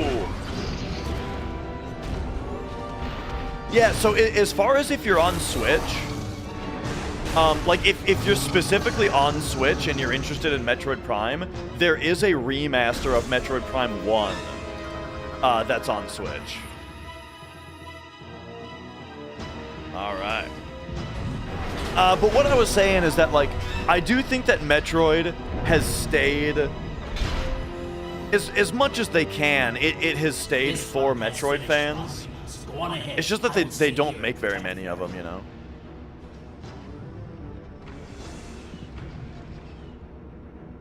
Proceed quickly to Generator C. And reactivate the defense system before we're all vaporized. I like this guy. Get out of here. As far as all these other folks go. Okay, so Generator C is this way, yeah? Yeah.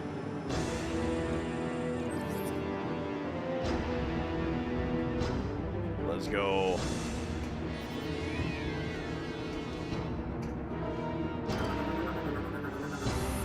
Okay, Blast Shield is invulnerable, destroy its power links. I mean, we're talking about these things. Whoa, look at the physics! Our scans of the meteor have detected massive quantities of phazon. It could be some sort of fall. Finish the Tactics remaster? Nice. You know what I just started is as far as like, as far as my off-stream gaming, I finally am getting into playing Metaphor. I've been meaning to play Metaphor since it came out, because I played the first like 7 hours of it and it was fucking awesome when it first came out, and I was like, okay, I'm gonna stream this as soon as we can get to it. I'm gonna stream it. I have accepted that I am never going to get to that game on stream, and so I started playing it off stream, and I'm very excited to just mac out on it, you know.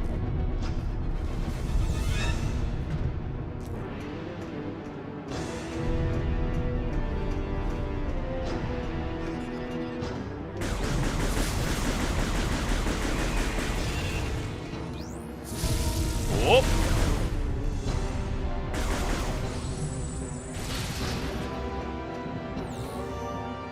Tactics is 10 out of 10. The remaster's 3 out of 10. Since the base game's already a 10, you rate the remaster by itself. Voice acting was nice, but otherwise a huge missed opportunity. What was a missed opportunity about it? Because, I mean, I'm right there with you as far as, like, if I'm going to play Tactics, I'll just play the PS1 version, right? But I'm curious what you have to say as to exactly why. I mean, I do think it seems pretty cool to be able to play. You can play like the original graphics, but have the new stuff, right? Like the, you know, there's probably like that Dark Knight class that they added to. Whoops. That Dark Knight class that they added to War of the Lions is probably in it, right? And stuff like that. Modernize the camera controls. They removed the War of the Lion stuff, huh? Okay, never mind. I assumed the opposite would be true.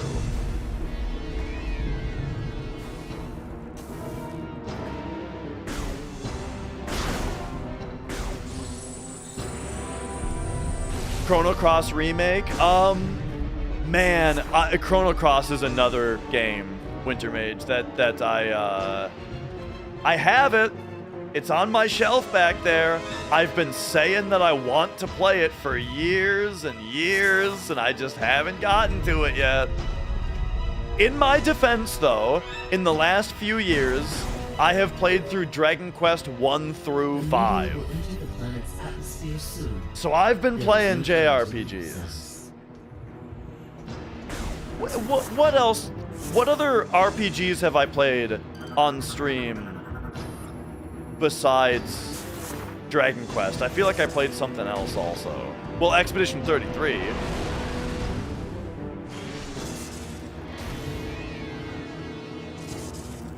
Oh, yeah. I played through The Last Story, Fantasian, except I didn't finish that one. Oh, look at this fucking guy.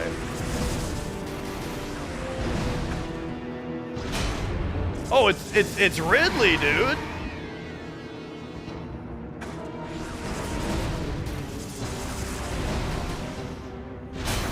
Oh.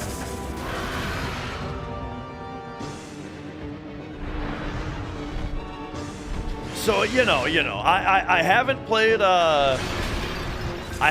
Chrono Cross yet, but I'm playing games. Bro, I really like the way that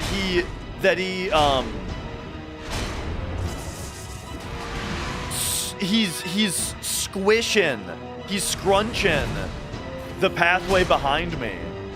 So we know that we're not going to be able to go back. That's pretty cool. I have played Chrono Trigger, yeah. Chrono Trigger is great.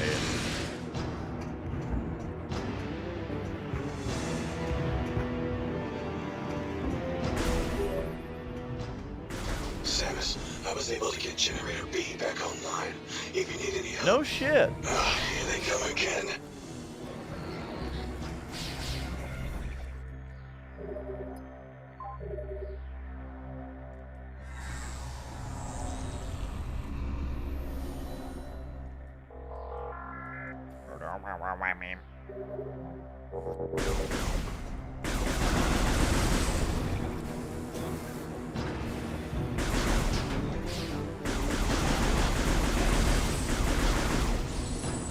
Alright. Xenogears is another one that's on my shelf and I just haven't played yet. Oh, right. Xenogears looks awesome. Like I would really like to play that one too. There's just so many games, man. And you know that what am I actually gonna play next? Dragon Quest 7.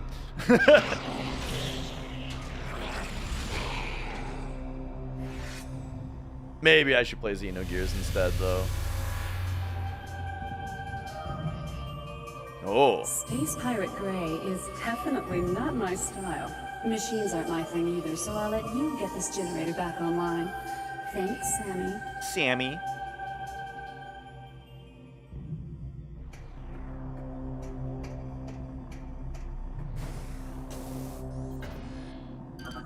Alright, here we go. She's the one who's too cool for school.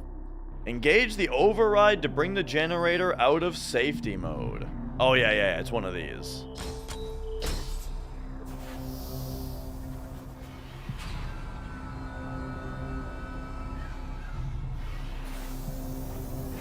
Oh, shit. We got people who know each other? That's funny. Yeah, Vagrant Story looks awesome. I don't have that one, but I've seen it, I saw Past the Plunger play some of that, and it looked really cool.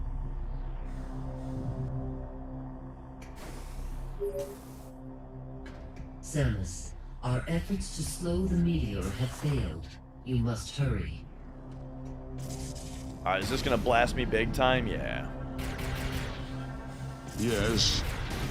So PS1 was kind of the golden era for JRPGs, but I mean, the thing is, PS2 was not far behind.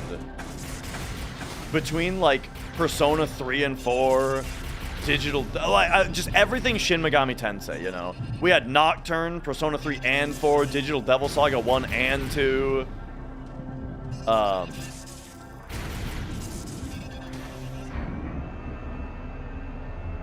Dragon Quest 8.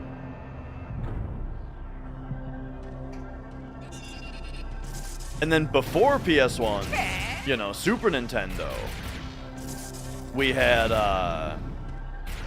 you know, Chrono Trigger, Final Fantasy 4, 5, and 6, Dragon Quest 5 and 6. I haven't played Terranigma, but I hear that one referenced all the time as being also one of the best. Okay, I think I screwed something up.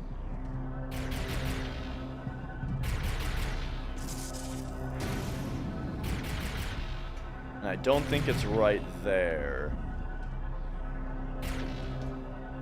Is it back here? Is it... Oh. How did I miss that?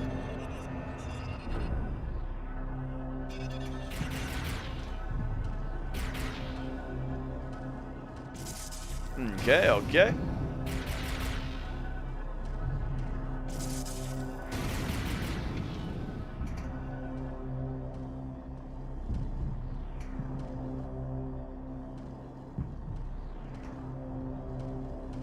And then even nowadays, we're still getting a ton of great JRPGs, you know.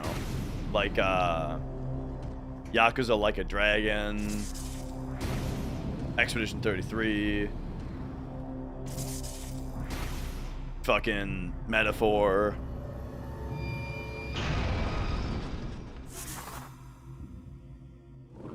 Chained Echoes.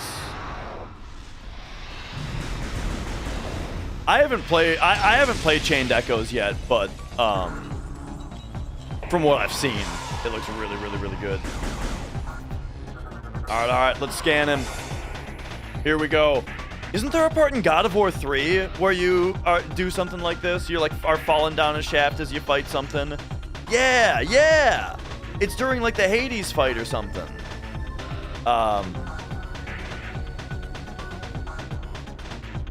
The Bouncer, yeah, I remember a friend of mine had that game. I never played it though.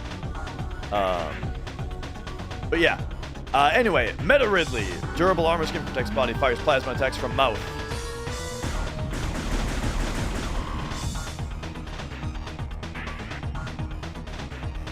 All right, here we go.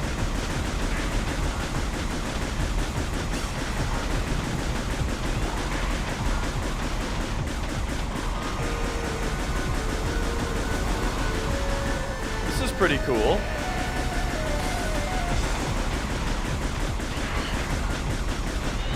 Yeah, I agree. Turn-based was never not fun in the same way that, like, survival horror was never not fun, you know? But, oh! You know what? Dude, this is like fucking House of the Dead. This is just a light gun game right now.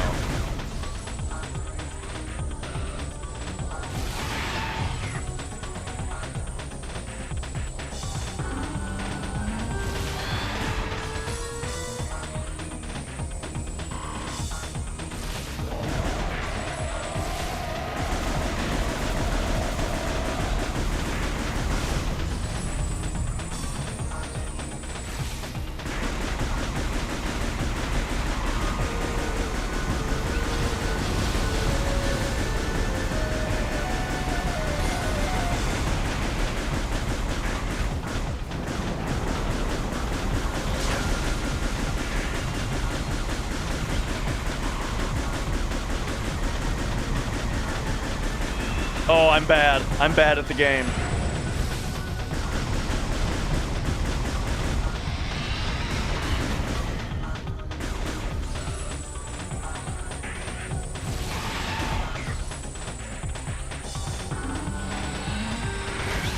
Oh, okay, that was a little quick. Nice.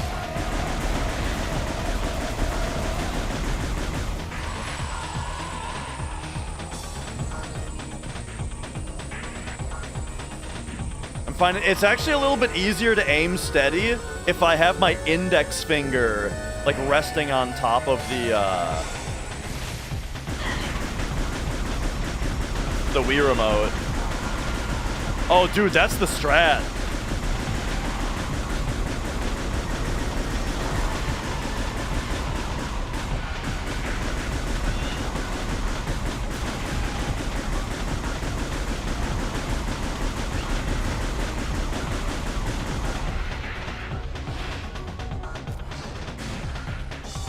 Trisol, I'm playing Theatrhythm right now. That's my other big off-stream game right now for when Mrs. Dash isn't home. I'm playing Theatrhythm Final Bar Line.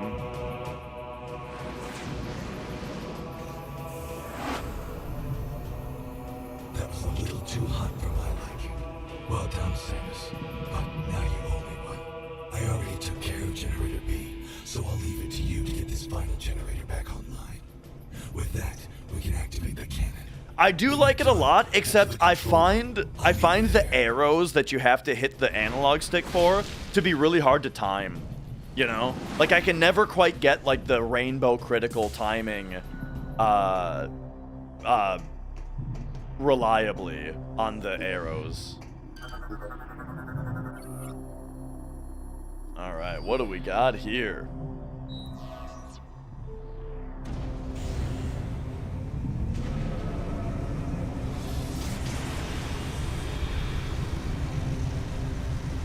And yeah, Meister Mechanic, great to see ya.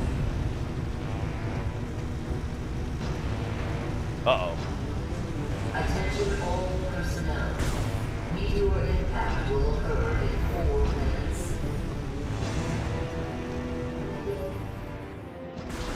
Samus, all efforts to stop the meteor have failed. Now that the defense system is back online, it remains our last chance to stop the meteor. I think that this game gets classic-ish, but they are always telling you where to go. Samus, all efforts to stop the meteor have failed. Now that the defense system is back online, it remains our last chance to stop the meteor. I think they want me to be doing this. You must get to the control tower and fire the defense cannon. I'm working on it, lady. We're uploading the location of the control tower to you now. All right, here we go. See, this is the thing. They are always telling you where to go.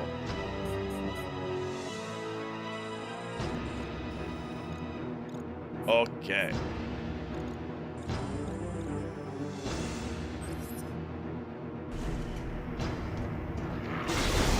Oh, cool! That glass was not breakable before, but now it's broken.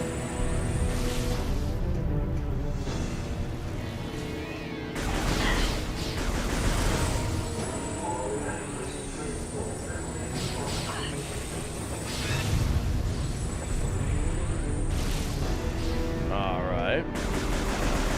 We're going up that way. Gotcha.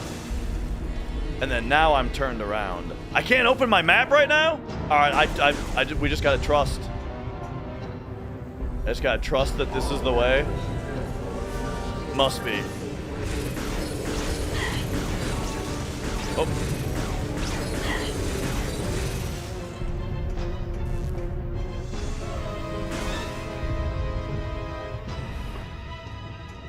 I guess we're not on a timer right now, though.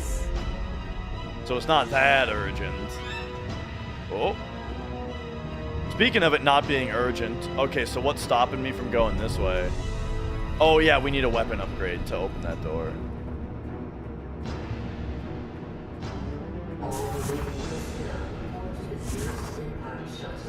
Okay.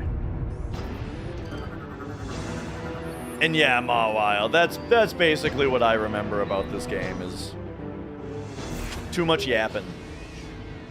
Samus, all efforts to stop the meteor have failed. Are you serious, lady?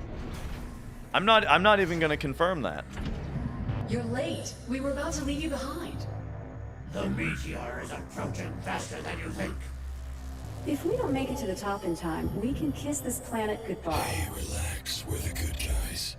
Justice will prevail and all that stuff. Right, Samus? Here, let's do this.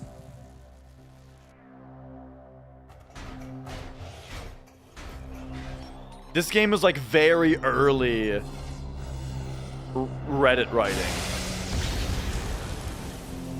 As far as that kind of thing goes. Very early examples of that kind of writing.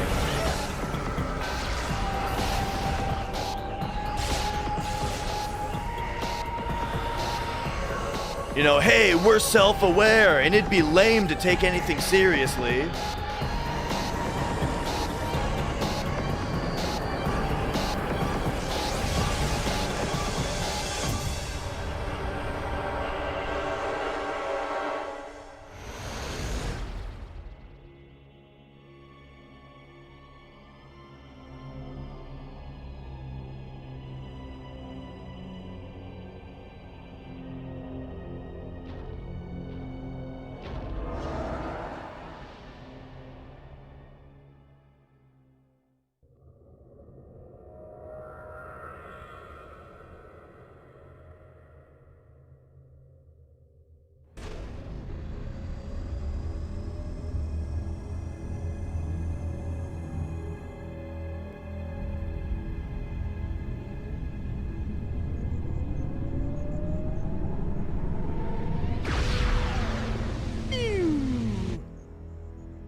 This is pretty cool.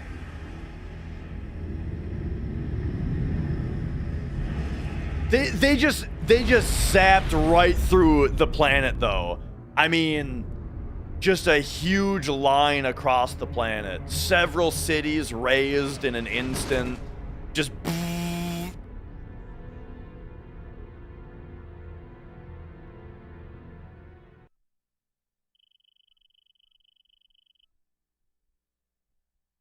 tens of millions dead.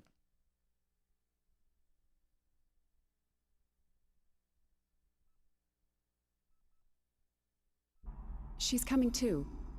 Can you hear me, Samus? V has come too. Vital signs are stable. Welcome back, Samus. You've been asleep for quite some time. A month, to be exact. We feared we'd lost you. Thanks to your great work, Norion is now safe. At the end of the battle, we found you and the other hunters all unconscious. Our medical examinations then yielded surprising results. Your bodies are now somehow self-generating phazon. Oh yeah, I really like this. If you point all the way on the edge, this led us to investigate if we could make effective use it of like this goes phazon. in, but then you kind of see like the circuitry kind of stuff in there. That's neat. That's neat. During the invasion on Norion, you must have noticed some powerful troopers in new suits. They were wearing what we call phazon enhancement devices, or PEDs. We integrated this same phazon enhancement device into your armor while repairing your damaged bodysuit. Troopers wearing this device have phazon pumped to their weapons from an external backpack. This gives them an extra boost in firepower. But in your case, think about it. With this phazon coursing through your What do you body, guys think of her spacesuit? You can fuel the PED using your own internal energy. Pretty effective, don't you think? I'm looking forward to when everybody's walking around dressed like this. Seal the room. Initiate PED program.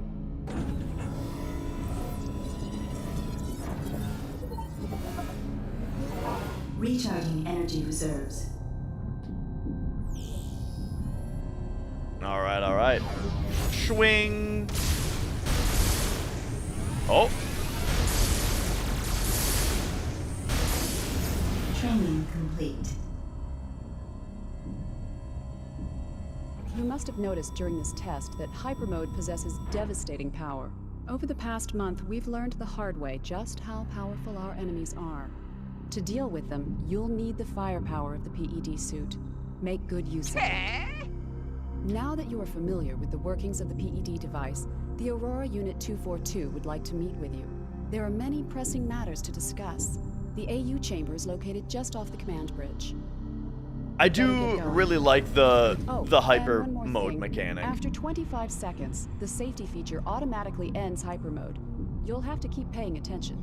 You know, like the idea of like using an energy tank in order to go into like super damage mode, I think is pretty cool.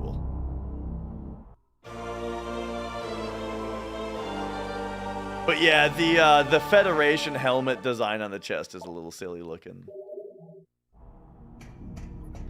All right, all right.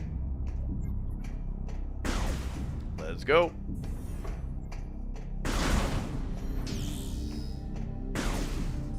So these are all hyper plates.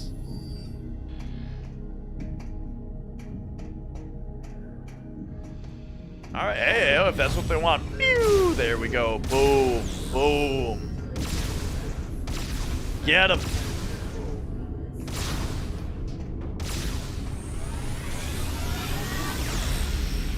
Swing. Oh, okay.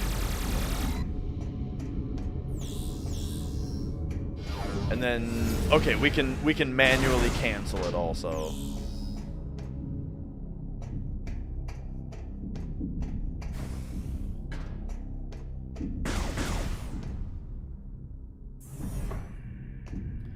All right.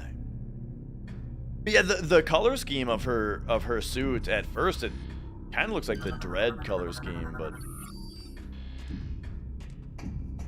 I really like how her suit looks in Dread.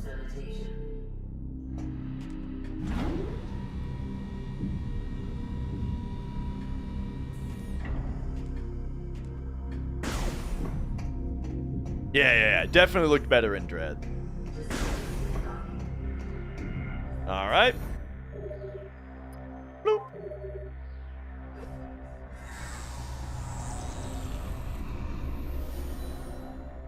Man, it's been so long since I've seen it in this game, though, that, man, like, I don't remember it looking so similar, though. That's interesting. All right, so we got to go talk to Aurora.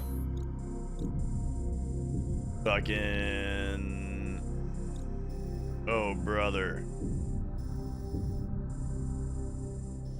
Well, this guy will probably tell me where to go. Samus, you made it. Glad to hear you're feeling better. You've been cleared to enter the AU chamber. Please proceed through these doors and up the lift. The Aurora unit is expecting you.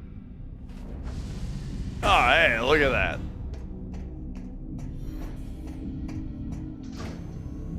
Oh, it's one of these. The diagonal elevator. There's something very sci-fi about the diagonal elevator, you know?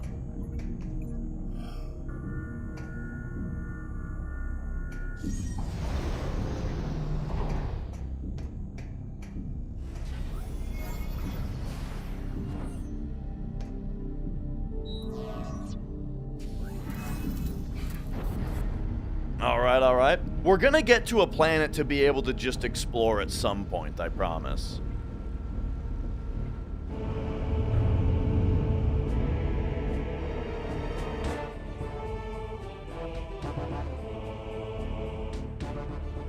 Welcome, Samus Aran. Let us begin. Time is most critical. During the attempted pirate invasion of Norian, it was confirmed that 2 nearby planets were similarly attacked. These planets are named Brio and Elysia. These Leviathans have impacted and embedded themselves deep into each planet, spreading a virulent phazon carried inside their bodies. The Leviathans must be destroyed.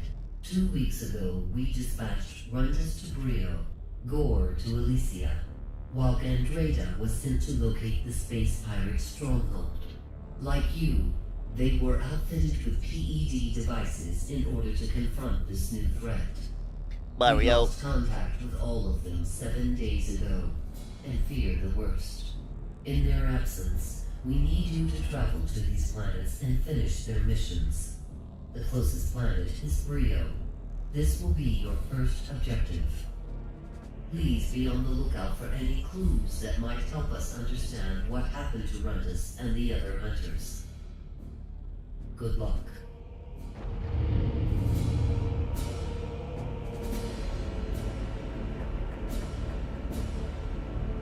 Oh, yeah.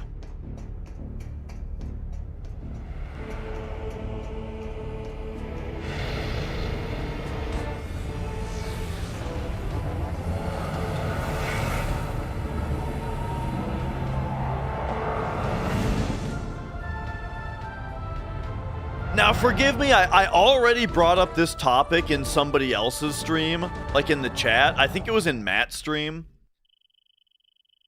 But, or no, it was in Chris Abyss's stream. Anyway, I've already brought this topic up elsewhere, but I gotta bring it up here.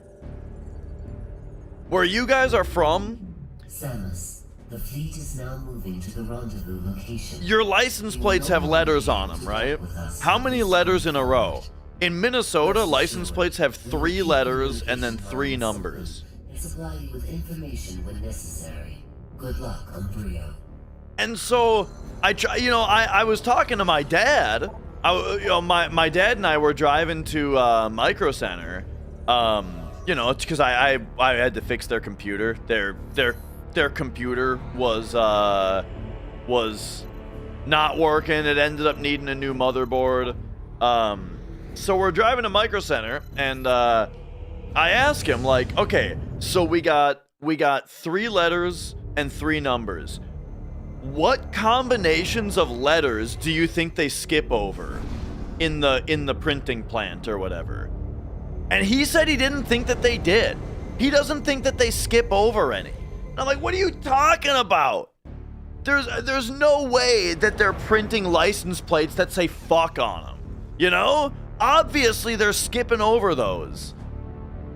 But he didn't seem to because ultimately the question that I want to get to is like, what are some 3-letter combos that they skip, that you think they skip over and don't print plates of, that we're not thinking of? You know, like there's got to be one that I can't even think of that they're skipping over, and so it would be interesting to see the list. But, like, my dad wouldn't even engage with the conversation because he just doesn't think that they skip them. So, I brought it up to my wife. I was like, wife, Mrs. Dash, what do you, and I asked her the same question. She also doesn't think that they skip over any. And wouldn't engage in the conversation of what letter combos do you think that they skip, because she was saying that they don't skip any. Maybe they don't. There's no way. It's protected by an energy shield. You will not be able to reach it with that barrier active. We need more data to determine how the shield can be disabled. You are near the wreckage of a downed Federation vessel. If you can use the satellite uplink on the ship, you may be able to access information concerning the seed. Prepare to receive the ship's coordinates now. Okay. So maybe they don't. I think if I had ever seen a license plate that said fuck on it, or sex, or cock, I feel like I would have 100%. I would have remembered. At some point, we would have seen one of those, and laughed. We would laugh, and we would have remembered.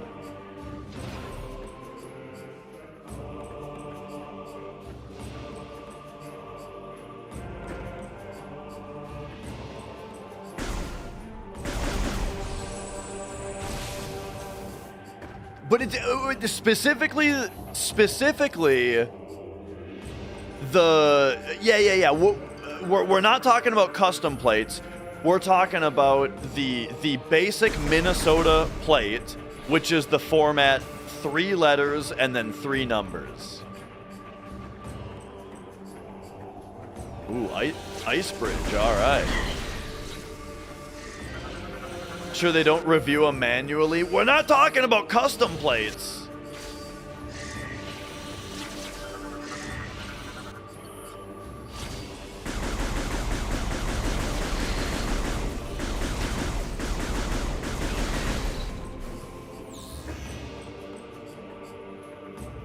Okay, okay.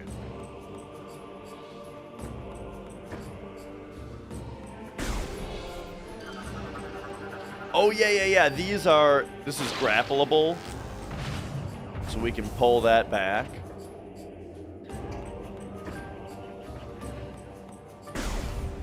Oh, okay. I see what you're saying, Taco. You're saying that, like, sex, for example, the same logic that where they will deny a custom plate, they're just gonna have that same list of things that you can't have on a custom plate. They're also not going to print the 3-letter combos that come up naturally. I see what you're saying. Is there a vent for Samus's suit farts? That's a good question. Because, like, assuming it's a vac, it would have to, right?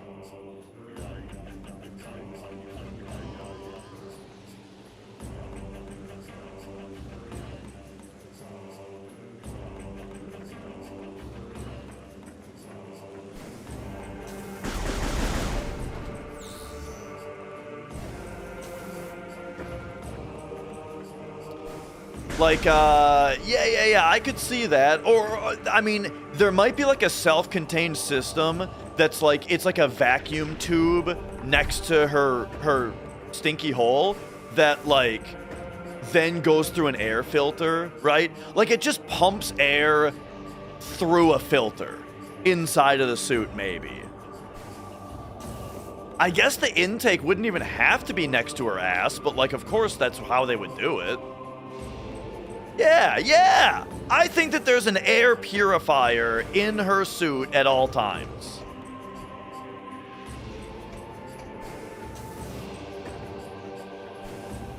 But I guess where's the air coming from in the first place, though? She's got to have, like, an air reserve. Or does the... I don't know. When you do a custom plate, it would be manually reviewed, so they wouldn't need a bad word filter, but for auto-generated, you would assume that there's a blacklist of words. See, that's what I'm saying. I think that there's just a blacklist of certain 3-letter combos that they just don't print plates at. And then I think for custom plates, I think they probably do manually review them. Maybe not for long, though. ChatGPT is going to be able to take care of that pretty soon.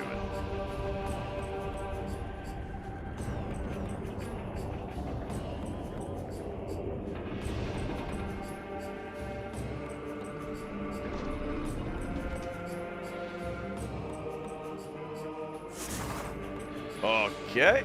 And then, is this not for grappling?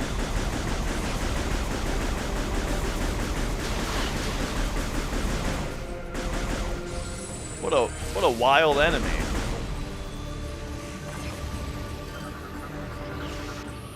There we go. The Phazon Night Barb.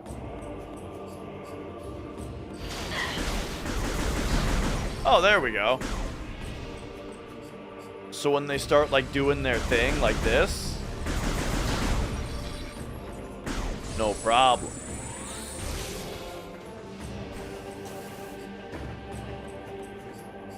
Alright, I don't even fully know what I'm doing here. I haven't really been paying attention. I've been thinking about suit farts.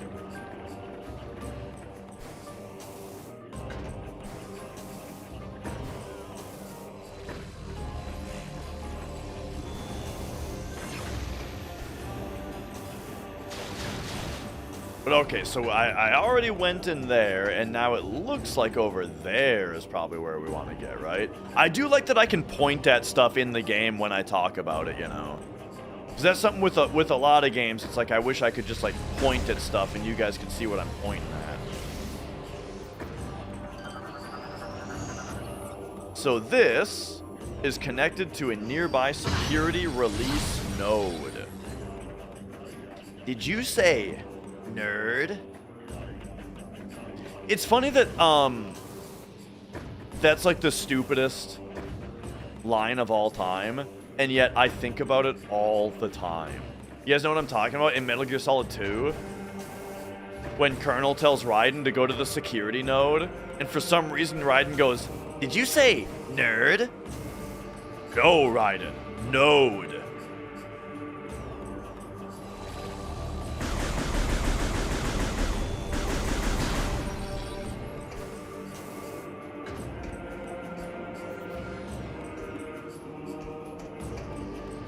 Okay, so where is our nearby security node? I think I'm like a little incapable of giving this game full attention today, but you know, we'll get there.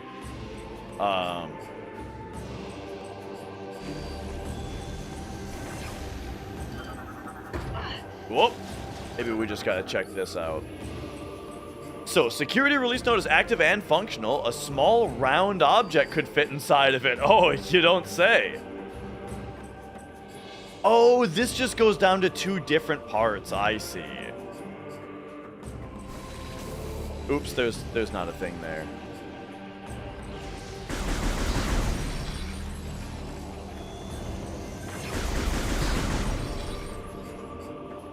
All right, all right.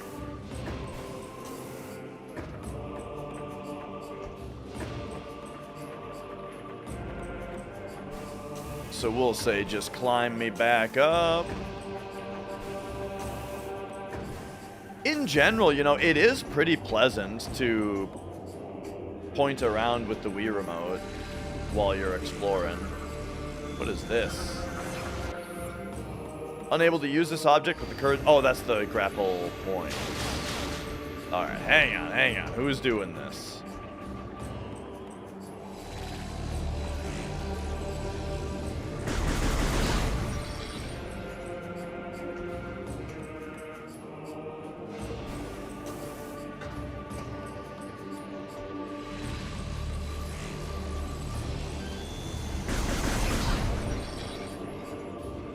So this one only takes me to the security thing that I already dropped.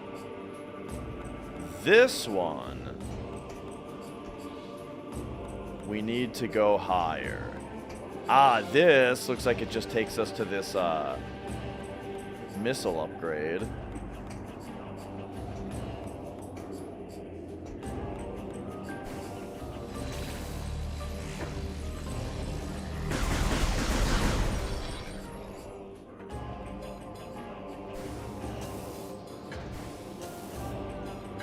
Silly.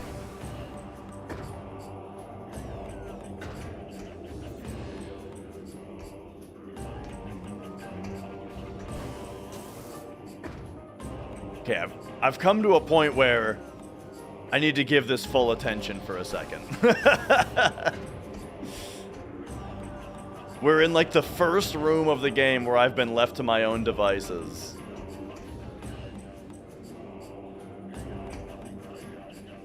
Okay, is there another thing to do in here that's not drop? Because we can't get in there. No, it doesn't look like it, so it's not to go in here.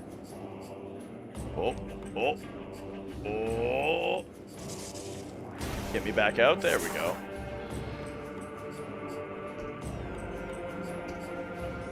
If I read this slightly more carefully, unit is connected to nearby security release node. They're probably talking about this, which I already... Or no, that's the one that I haven't already done.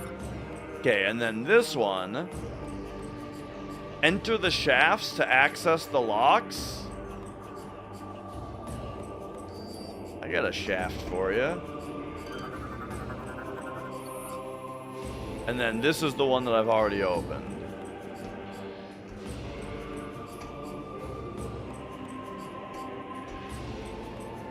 So it's a very simple matter of how do I get up there in order to get in there. Which feels like the simplest thing ever. Can I just make this jump and I'm dumb? I don't think so.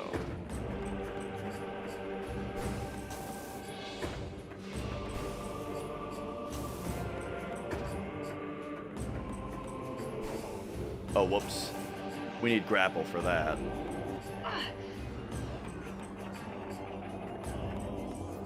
Hang on, hang on. Is there something my ship can do? This visor is pretty cool. The way that like your cursor is just like a little dot. That's fun.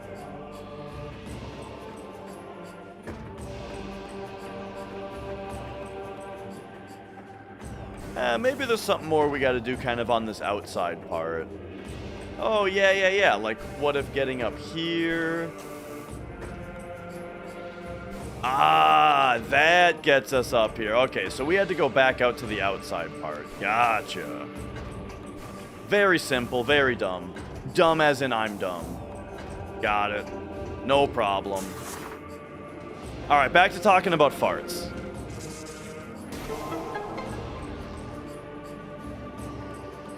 Dude, my cat, Magic, he farted like a human the other day. As in, like, I heard, like, normally cat farts are silent, you know? Like, when, like, Mia, she's always kind of been a farter, but, like, it's silent. She'll just be sitting on you, and you'll just be like, oh, you know what I mean? But I was holding Magic the other day, and I just heard, like, a human fart come out of it.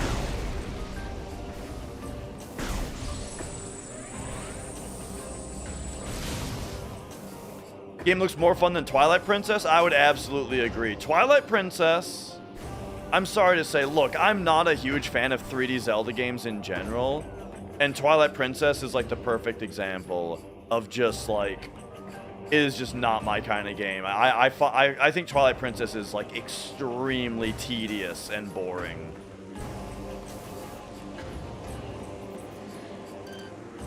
Okay, so we got rid of this now.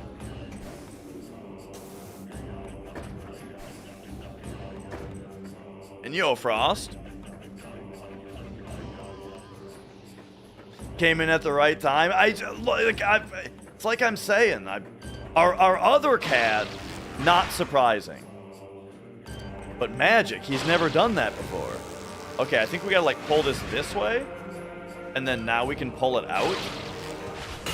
Yeah, alright.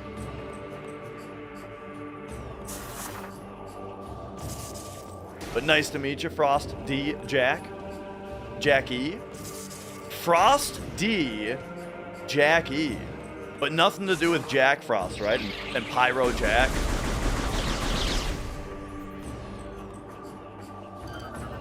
The Jack Bros. Explosive damage? Yeah, red means missile, right? Yeah.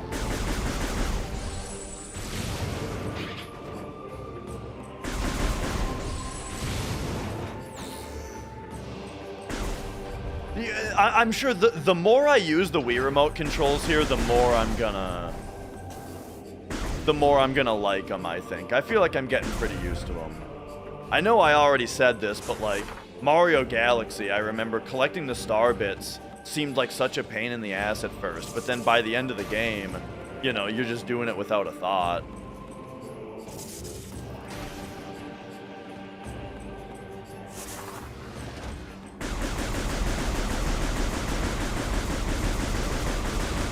Whoa, these are like those dudes in Dark Souls that you fall into their head? You know what I'm talking about? In Lost Izalith? They have like the big open head. Okay, this we need some kind of melting power. Maybe I should, Ooh! You always love to see that.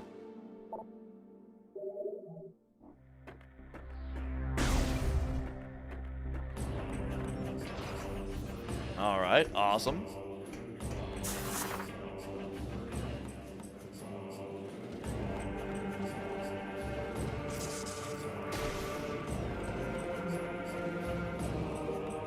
Get a dog that would rip some hot bubbles, and then just get up and leave the room. Oh, yeah. Like, that, the dog's not dealing with it.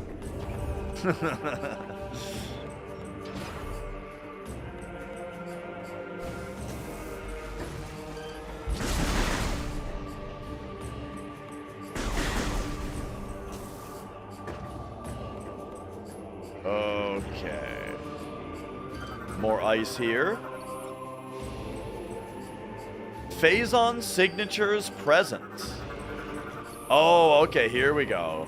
And then this is gonna be...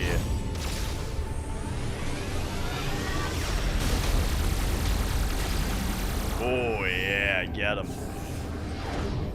Oh, I exited too fast. Yeah, I'm really looking forward to Prime 2 as well. Or Prime 4, I mean. One thing that I'm particularly looking forward to is that, from what I've played so far in Welcome Tour, all of the games in Welcome Tour that use the mouse, I was very impressed by how good the mouse feels. So, like, playing it mouse and Joy-Con style, I think is going to be really cool. All right.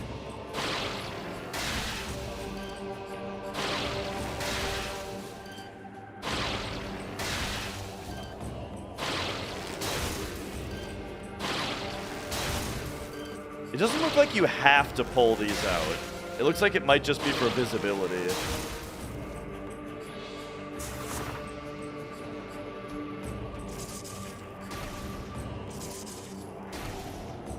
Oh, and that's just to get back up anyway. Gotcha. Haven't really used the mouse at all yet. Yeah, I was impressed. Mog! Thank you for gifting a sub to Taco.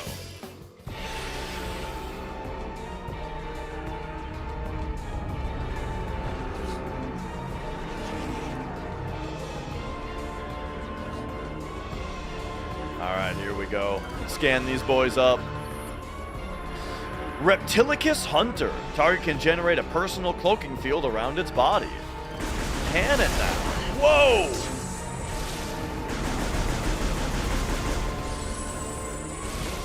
You know what? Boom! Sign me up for some of this on these guys. Ba-bam, ba-da-da-da. And Tavis, also, thank you for subscribing. Damn! Thank you.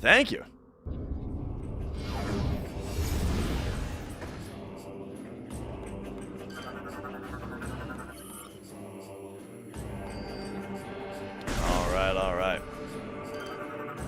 Yeah. Enjoy the ad-free month. War Golem without power, unable to activate with current suit upgrades. Oh, okay.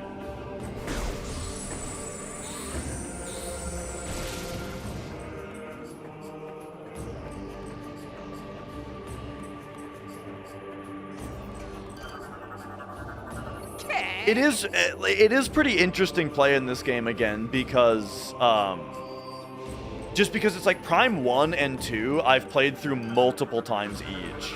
And so like I generally knew right what I was getting into, you know?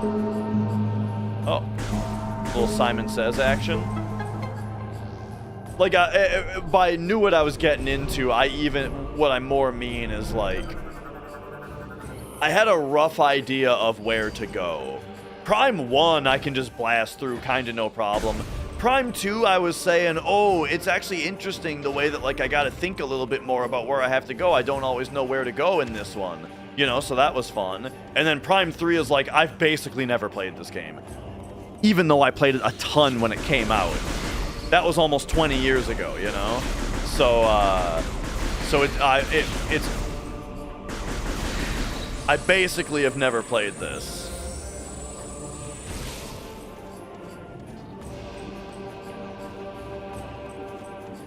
Okay, so we need grapple to get over there, it looks like.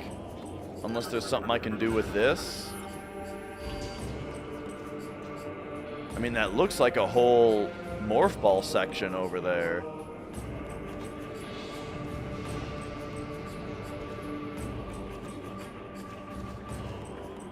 We just got to find the way in. Right here? Yeah. That was cool.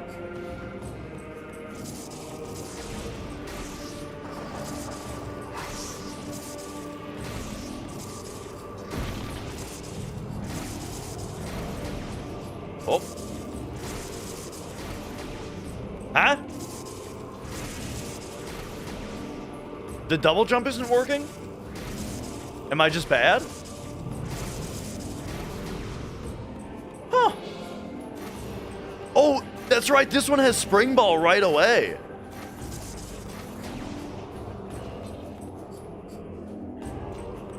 Huh? Hey, that worked. Huh.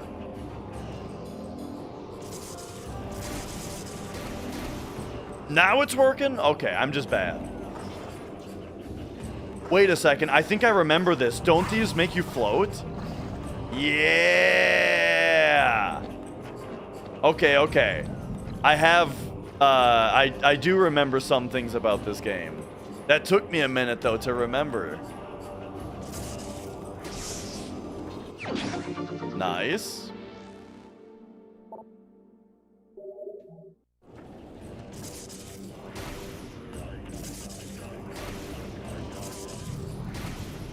Dude, in Metroid Prime Hunters, the bombs take like a quarter of a second longer to explode. And it threw me off so badly on every Morphball section.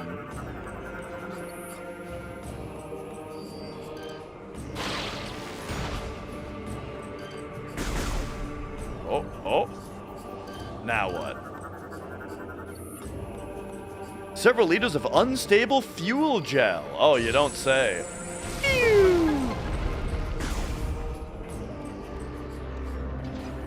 All right, all right. Now we do have the grapple beam.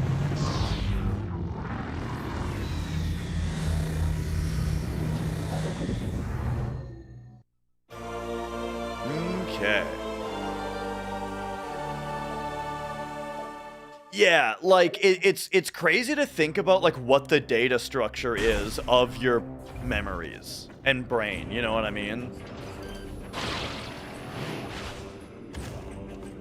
Like how exactly does, you know, does your organic brain material fucking store and recall information? It's crazy.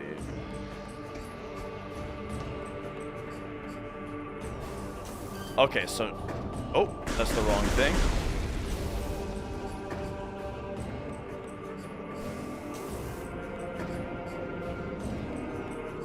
So, now what is this gonna let me do? Get up there?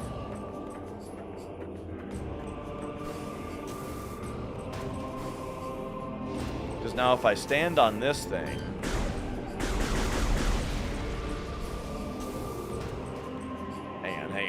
If we stand on this, double jump up at that. No, it doesn't look like that.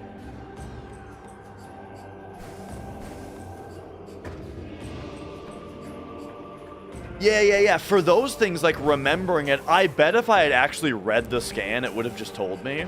Probably. Oh, wait. Okay, we go this way. Ah, I see. This is how we get back out from here. But like specifically what triggered that memory was that when they hit the ball on the way in, when I got hit by a couple just trying to go in, each time one of them hit me, it like juddered. That's not a real word, but you know what it means anyway. The ball a little bit. You know what I mean? Like the ball just got like whoop, it got like forced into a little rotation. Nudged a little bit, you know? And I just remember that. I just remember, like, stacking them up. Okay, this is a ice door.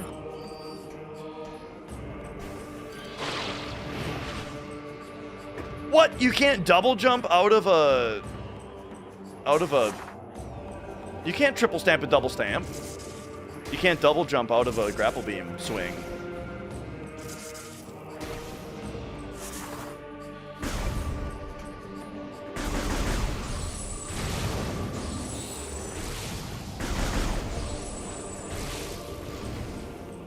Okay. Well, I guess we're backtracking to where this is going to be particularly useful. We know we can blow these up now, though. So now we can go in here and then in here.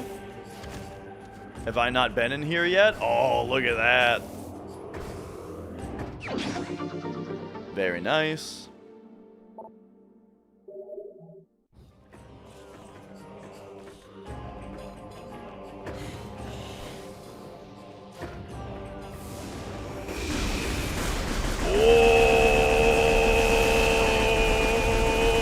Okay.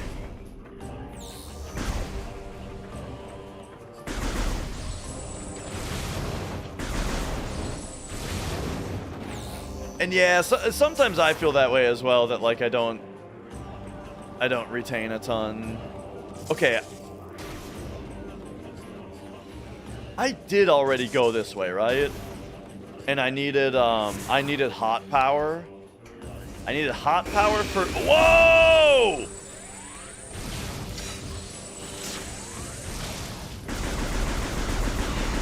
I needed hot power for this, and I need,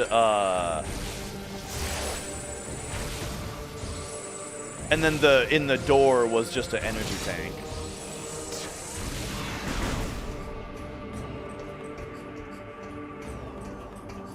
Alright, that's fine.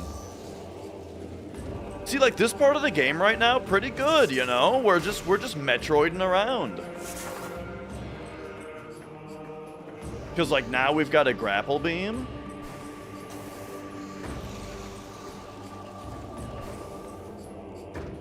Which is gonna let me, I mean, I know it lets me grapple this. I don't really see why that's important yet, though. Like, okay, so I can do that. Let me check my map again. Yo, Greg. Yeah, I don't see anything I need to do this way, so maybe let's try to get into that door back there.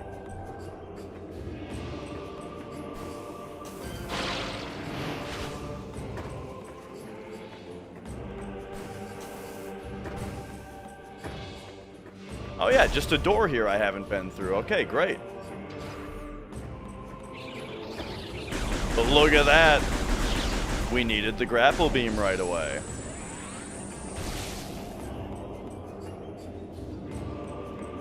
I'm really liking the visuals so far.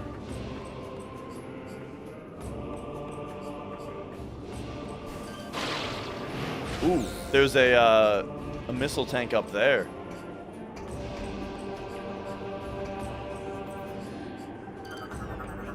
Okay, this like whole ship is scannable. Downed vessel. Yeah, all right.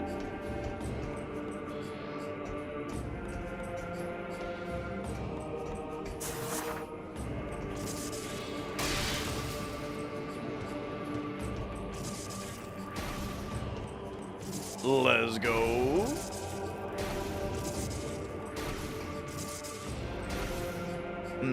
Okay, so we have to do something to get this out of the way. So for now... Oh, hello. It's one of these.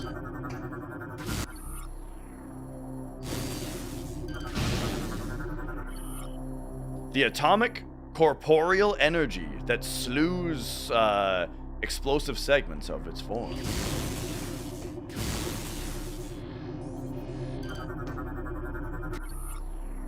Vacuum hatch closed.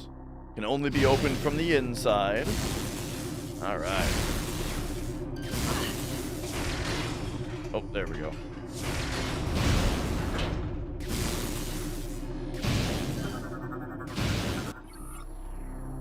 Okay. Connect the rods. Oh, they want me to do this. All right. Stuff like this is a little, like, silly, tedious.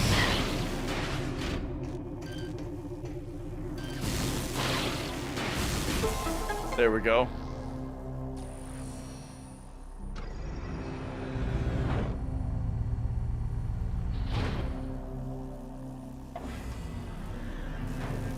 Ah, so this is probably going to be like pick this up with the ship. I kind of like doing that. I'll admit, I enjoy the pull, twist, push. That's fun. Yeah, not much of a puzzle. It's just like it's a chore, really.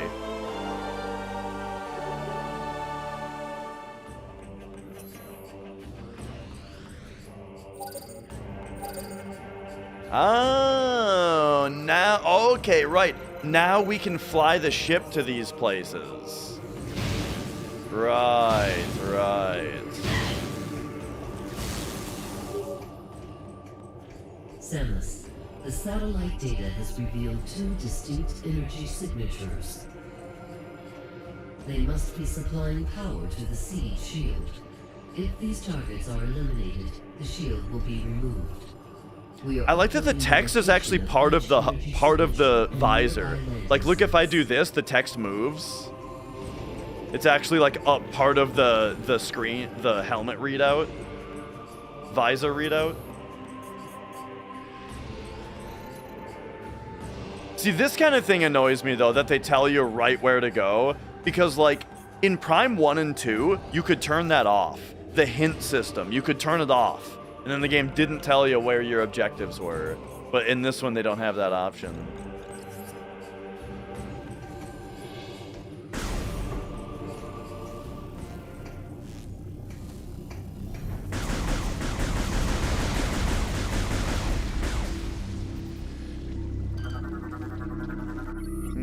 Okay. Fuel gel. Susceptible to extreme temperatures. Ah. So here, probably need to freeze that to be able to jump across it. I think we could start writing stuff down. Let's go notepad. All right, this place, what's this place called? Brio. Falls of Fire need freeze power. Yeah.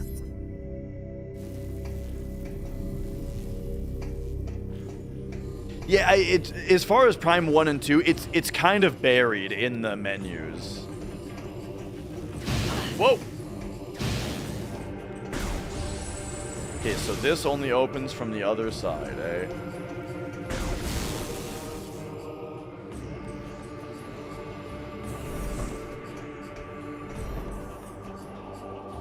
This one might even have... Oh, I see. We came out the blast door. Neat. This one might even have, like, a option for some hints. I'm not sure, though. I don't remember. I mean, I looked through the options before we started. And I didn't see it. But it's believable that you wouldn't be able to turn it off in this one. Because in this one, you're getting, like, called and talked to, right? Rather than the first two where it's just like you'll be walking around and randomly your visor will just be like, anomaly detected in this room. Gateway. We needed some kind of heat power. So Brio, gateway, heat power. Yeah. And Raymond, I'm liking it so far.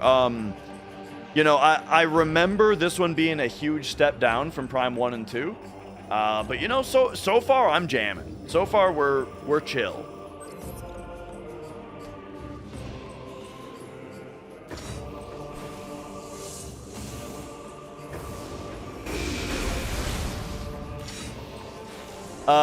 Oh, yeah. I don't know anything about Prime 4 yet, really, but I've seen the YouTube thumbnails, and I'm very worried.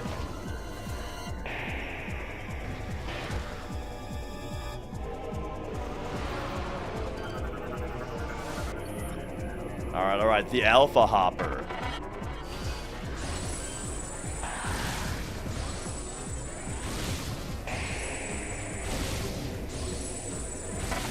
Oh, I'm dumb.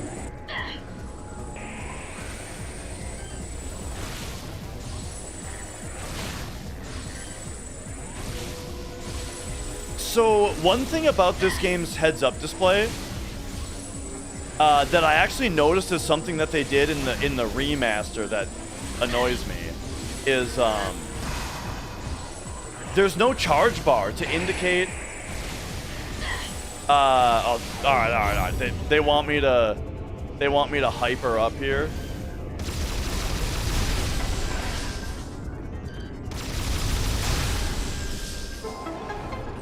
They in Prime 1 and 2, there is there's a little charge bar, you know, that tells you how far you're charged, and so they took it out of this game. This game doesn't have it for some reason, which is I'm noticing, and it's bugging me.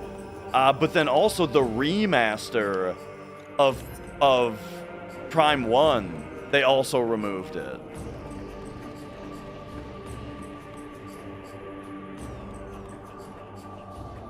And yeah, I mean, honestly, video game critics, nobody should listen to video game critics. They, I mean,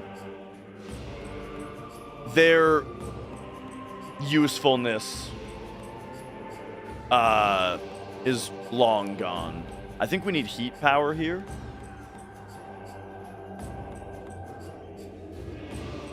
Like, I'm trying to think, I mean, when was the last time ever, you know, that like game journalism criticism was like effective? Well, okay, here's the thing. Here's kind of my thoughts on game critics.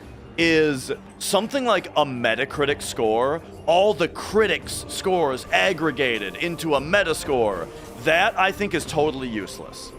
But what you should do is you should pay attention to people who you just really agree with, you know? Maybe it's someone like Video Game Donkey. Maybe it's, or maybe it's someone like fucking Maximilian Dude or Asmongold or someone, right? Someone who, like, you agree with a lot of what they say, or you agree with a lot of their game opinions, and then pay attention to what they say about new games. What are they recommending you? That's kind of how I've always done it. Like, even when I was a kid. When I was a kid, the first game magazine I ever subscribed to was GamePro. And GamePro had a lot of different editors, you know? Well, all of the magazines had multiple editors. And there was one editor for GamePro whose name was Star Dingo. I remember Star Dingo. And it was like, that guy, we liked all the same games. And so that kind of thing, right?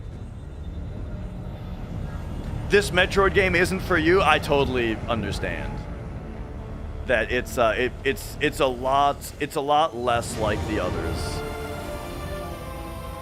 Like, I feel kind of similarly with like Metroid Fusion, where I think Metroid Fusion is a really cool game, but like it does not do the things that I go to Metroid for, you know?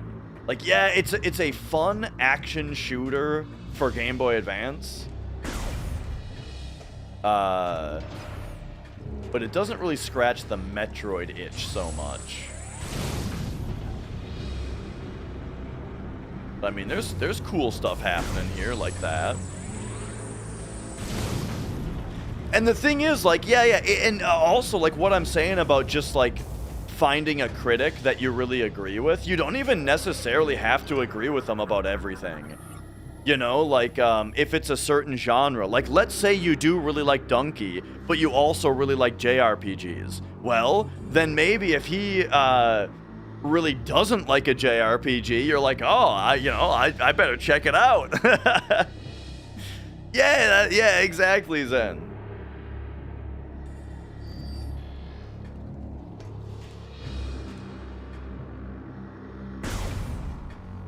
And yeah, Rennie, have yourself a good night. Dude, this place is pretty cool looking.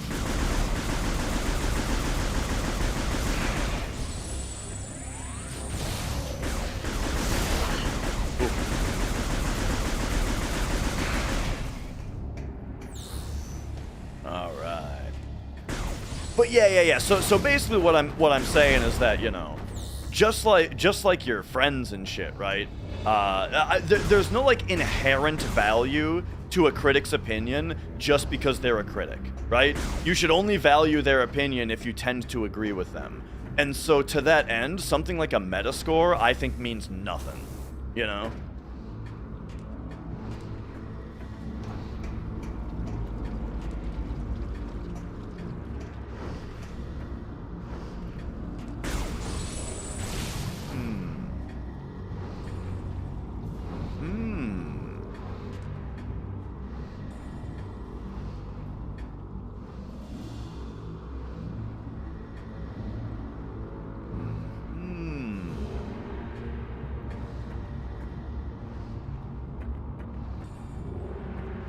Okay, okay.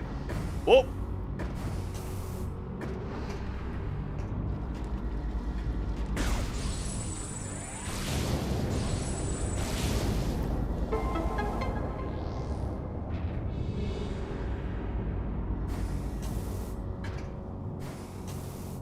Yeah, this seems like a pretty cool area. Oh yeah, let me just... There we go. I guess we should read these, right? The lore. You gotta do this. I'm here for the gameplay.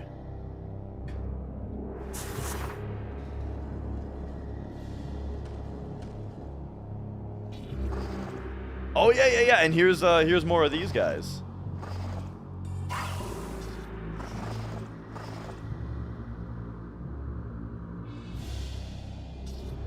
42% of 69 is the same as 69% of 42. I have heard people talk about the way that like percentages line up like that in like an almost unintuitive amount of intuitiveness, you know, where it's like that can't be true. Because it's too nice.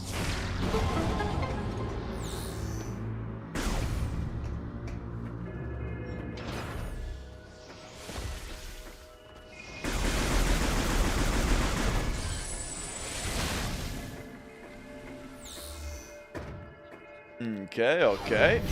It's one of these. Oh! Oh!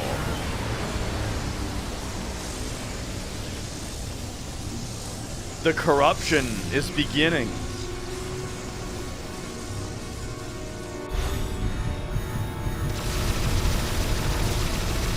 Oh, I see.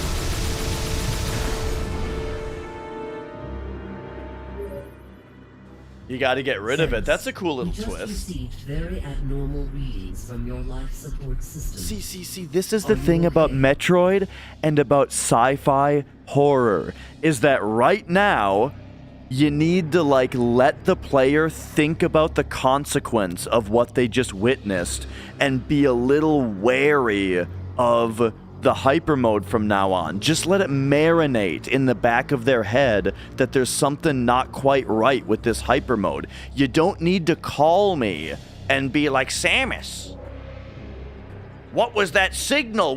Remember, you're never in danger because we're always reading your life signs while you're out there, and we always know when something's going wrong. You know what I mean? It's like, no. That makes it so much less interesting that we're being so closely monitored right now. I don't want to be monitored right now. I want to be alone. Yeah.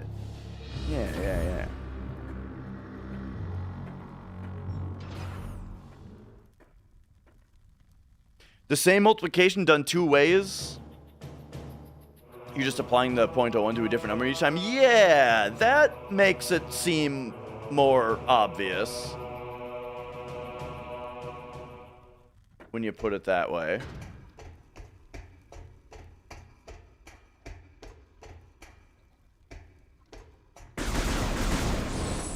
The super cigarette? Yeah, dude. You want to hit this ranch?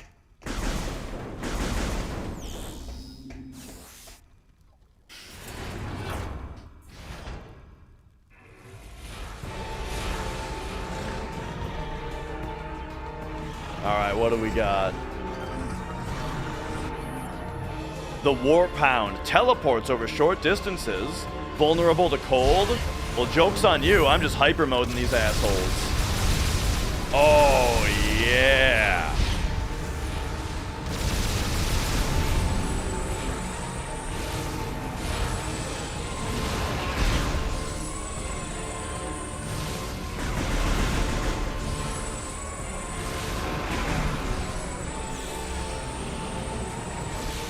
You know, it's actually kind of funny how unhelpful lock-on is, you know?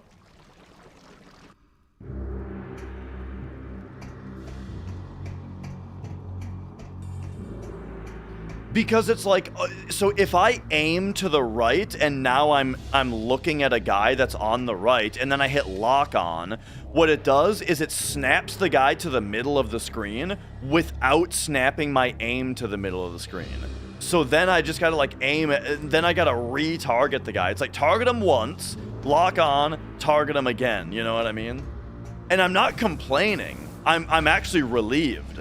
That sort of that I think it kind of seems like it kind of feels good to not over rely on the lock on is what I'm saying.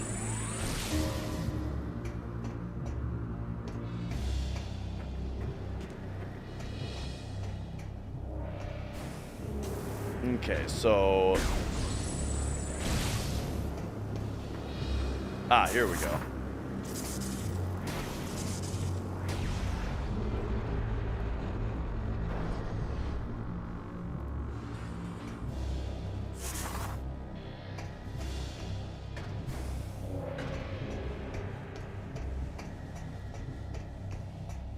It's this little zone down here.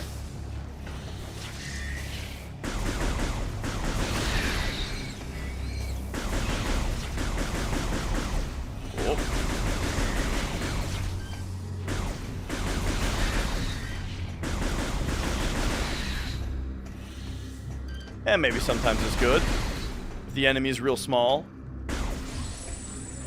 Because I guess if the enemy's real small, then you're almost doing it like a flick kind of maneuver.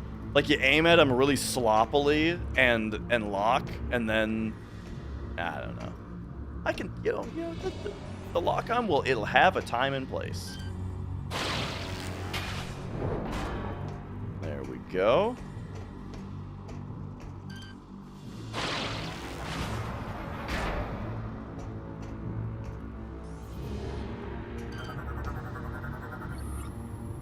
Pipe system. Okay, so that's where we're trying to get to. The reflection of her eyes in the scan visor is pretty cool too. Like with her eyes following where you're aiming. That's pretty cool.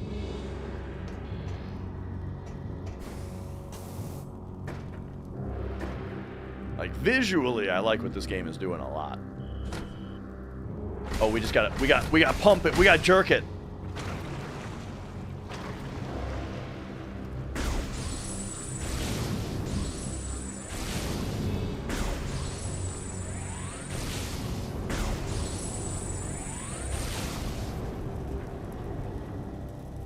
All right.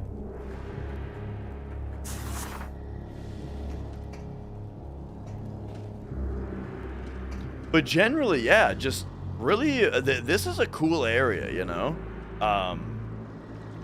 Just like all of this ignitable fuel all over the place.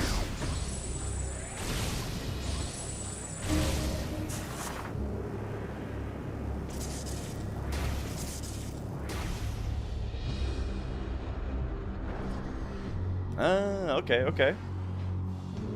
So now put me back in, and we're going around this thing, which is the thing that we were walking on before, so that's neat.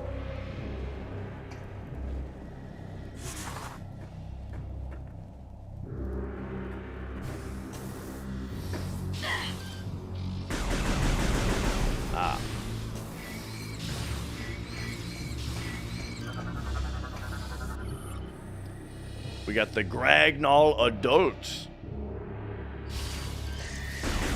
Oh. Oh, yeah. So you do that, and that's okay, and that's just these guys in total.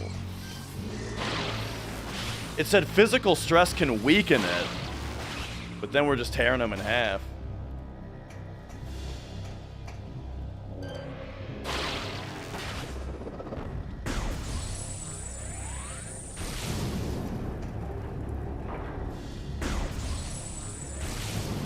And yeah, I think a lot of people were expecting 2 and 3 to get a Switch release. It would be a good idea since, you know, then you'd have the whole series.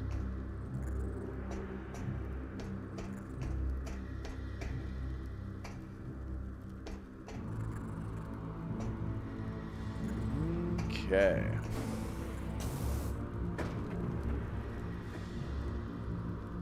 But I wonder, you know, if I wonder if the Prime 1 remaster even sold enough, you know?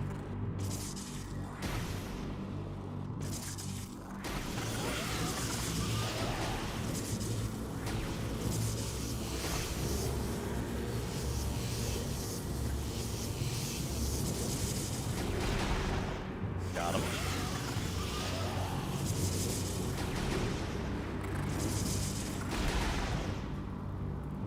So that, okay. Right, makes sense. I was checking if that was fire or fuel. And then that, gotcha.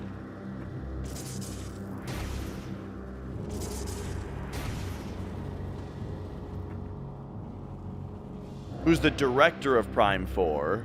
Because it won't be the director of 1 through 3. Gotcha. Oh, and yeah. I forgot about that, Greg. I mean, I remembered it earlier today and then now forgot about it. Honestly, I think motion controls are just kind of annoying, though.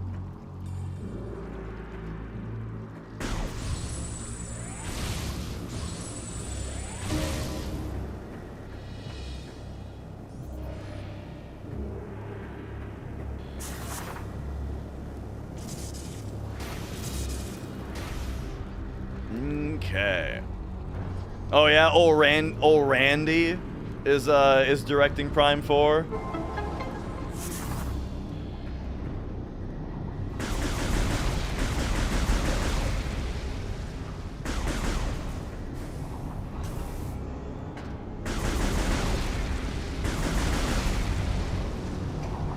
Oh, we don't even need the we don't even need anything special to power grip the green.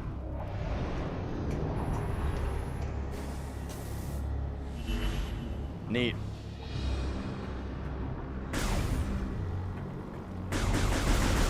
Yep, I agree, Greg. Like, clearly it seems like there's gonna be something in the game that's not for you and me, but hopefully that'll be a negligible part.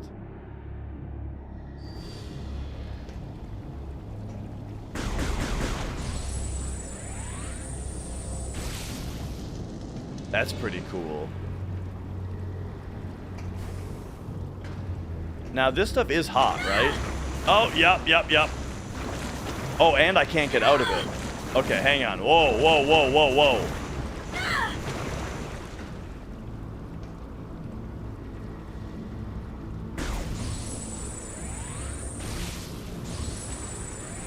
I was probably supposed to shoot this. No?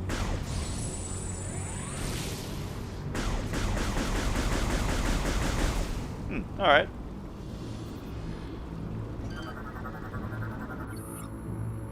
It appears combustible. Its thick bark prevents you from using weapons to ignite it. Oh, okay.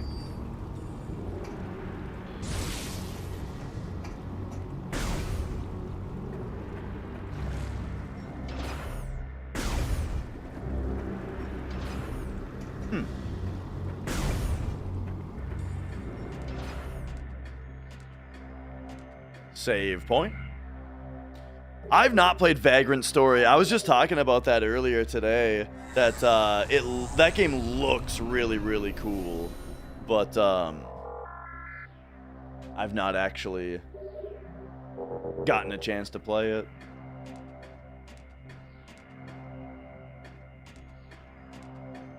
So when they say that it prevents my weapons from igniting this thing, that makes me think that it's something environmental probably, or like grapple beam. But there's no lock on to grapple it, so we'll just move on.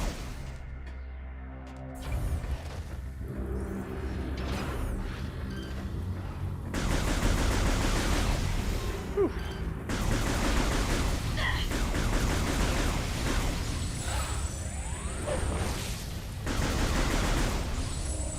Oh, is Vagrant Story known to have like a lot of cut content?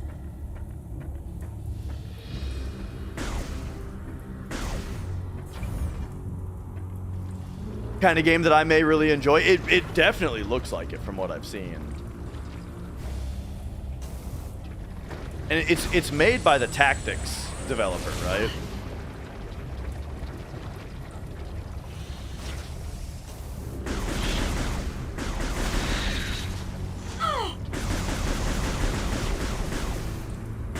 Whoop. There we go.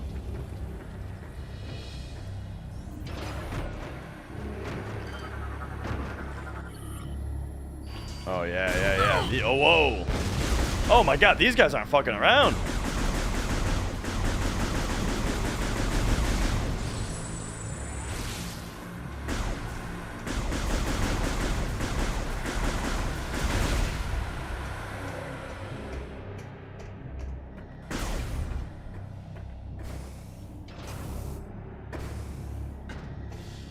All right.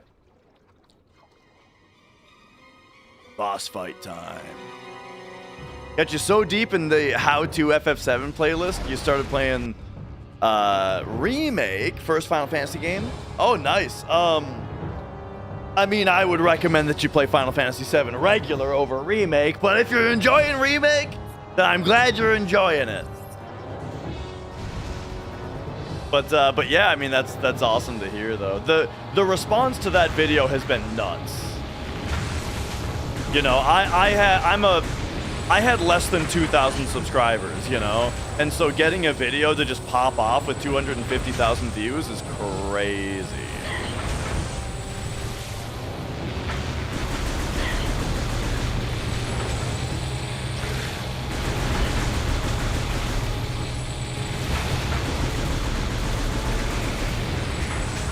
All right. You know what? I think we got a clean house here. Whoa.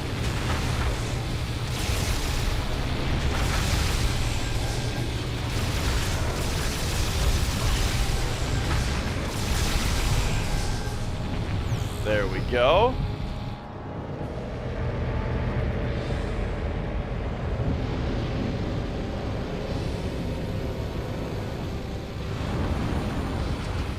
Oh no, there's more of them. Oh, okay. Now it's cutscene time though.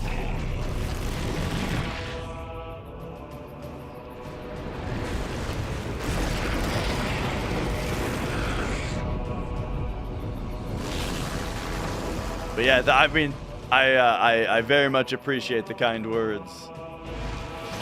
Oh, the corruption is getting him, dude.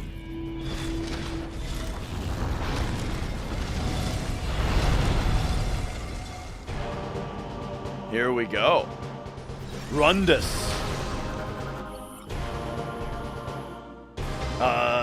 Ice armor. Protects body, but could be ripped off if he was stunned. You don't say.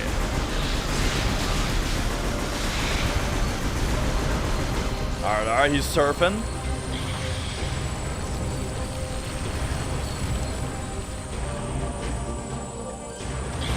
But yeah, ultimately, like, let me tell you guys, I am very, very grateful also for people to come here from the video, because, like, streaming is my big hobby, you know. This like streaming is my #1 hobby. I've been doing it for a long time, just for the love of the game, you know. And so getting more people in here to watch the live streams. Oh, I'm very happy about that. Okay, we gotta like. Oh, I gotta. Okay, we gotta shoot those. Okay, now give me a big suck.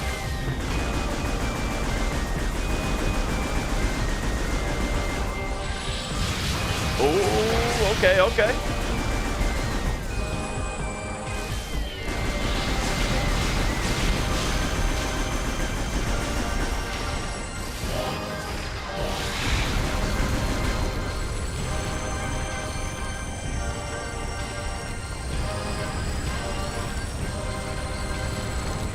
Listen to this song with the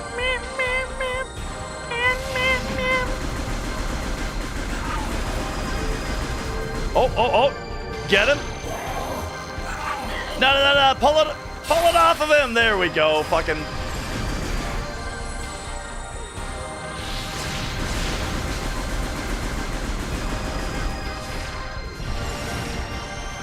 We gotta start hitting him with the missiles. Whoa!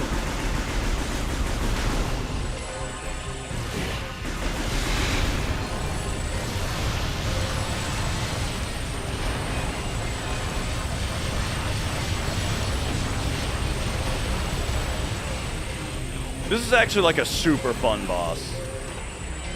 Okay, where did he go even? There he is. All right. Okay, so that pulls him off, and then we can gotcha. If he's up on the thingy, shoot.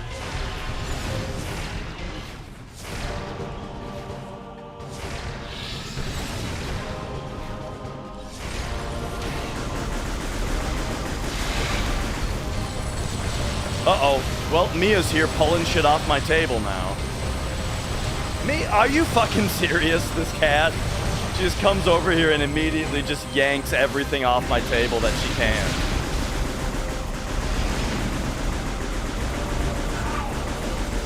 Okay, so now, this pulls him off, and then we get it. I am worried about my health. Because he doesn't seem to be doing moves that allow me to replenish, you know? Like a lot of Metroid bosses will like summon things that when you destroy, they'll maybe these actually. Can I shoot these? Oh, I can. Ah. All right. Now do a suck, and there we go. All of a sudden, I got half my health back. Hell yeah, there we go. We cracked the code. You're finished now, Buster.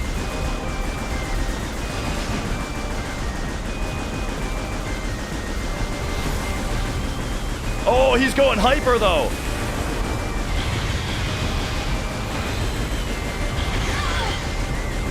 Damn.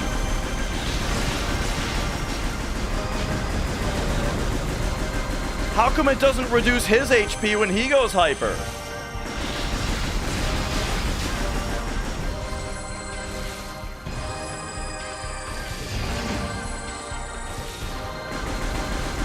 Oh my god, he's got 1 pixel left and he re-armored.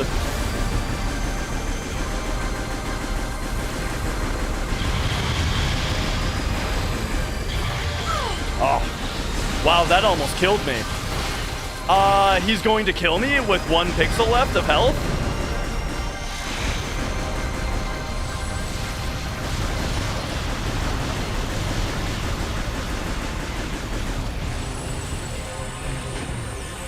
Hang on, he's doing the move that lets me slightly refill.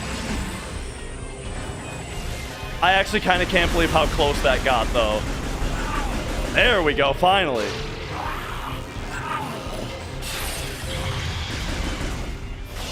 Boom. You should have gotten warmed up. Whoa! That's not what I expected.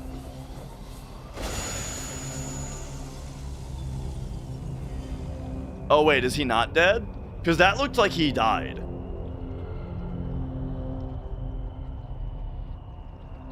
Okay, yeah, he's dead.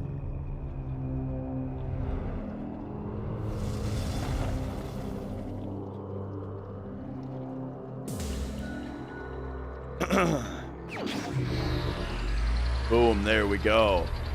Did you guys like my one-liner? He should have warmed up.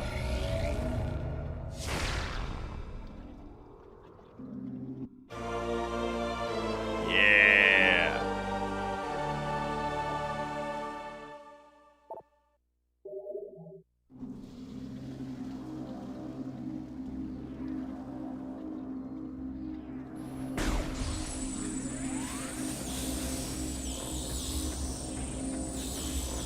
Bring it all in. I love the Metroid just like spattering of power-ups after a boss is killed.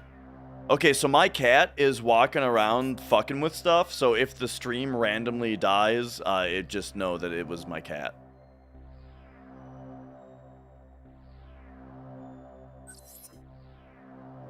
Yeah, that's where we're going, dude.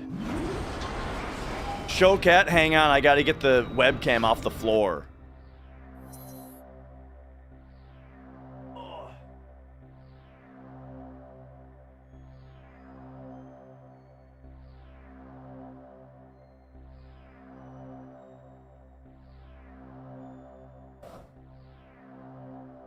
Well, she's back there.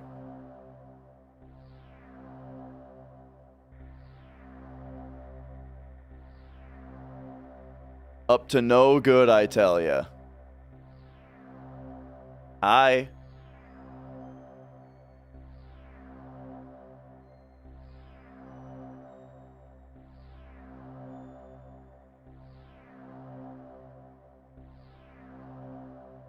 What is she doing?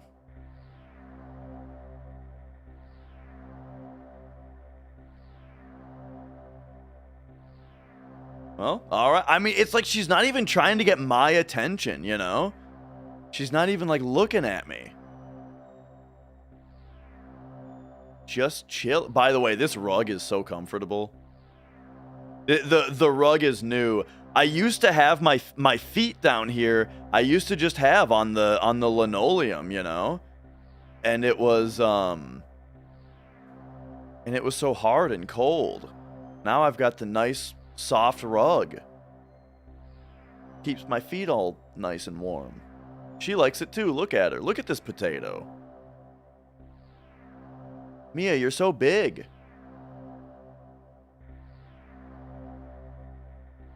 Oh. She spotted me holding the camera over her.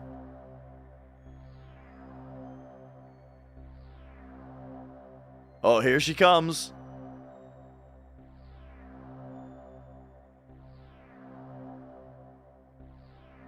Oh! Oh!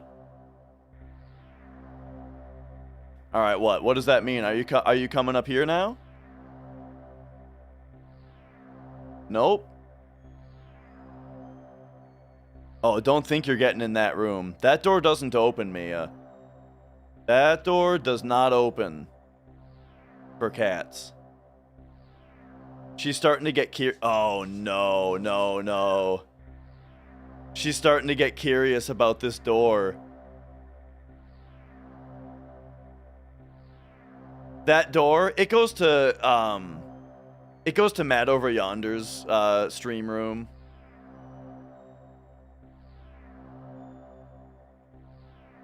All right, she's out of here.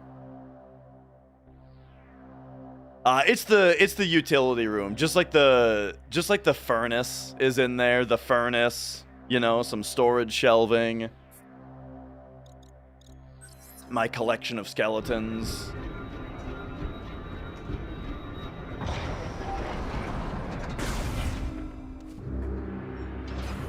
All right, so with freeze missiles, I'm guessing that we can now do this? What the hell was that?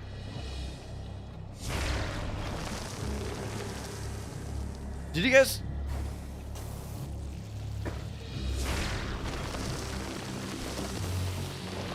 I swear like a fish jumped out of that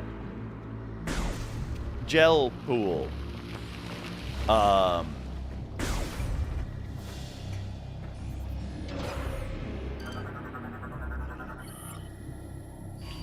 right, I'm gonna have the most incomplete logbook of any Prime game here.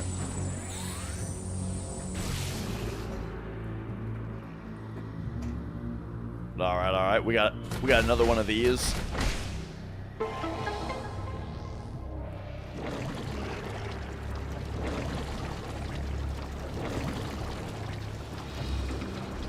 Oh yeah. Okay, so now that that's pumping. Yeah, see, I vaguely remember this.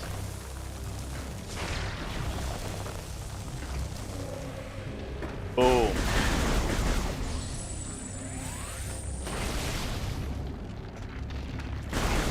Do we love Wii motions in this house? I mean, there's definitely a comedic value to when a game makes you do the jerk-off motion, but like besides that, you know, I could do without it. Your cat's 2 and he gets the zoomies at 10 p.m. just spinning around in the bathtub. Nice.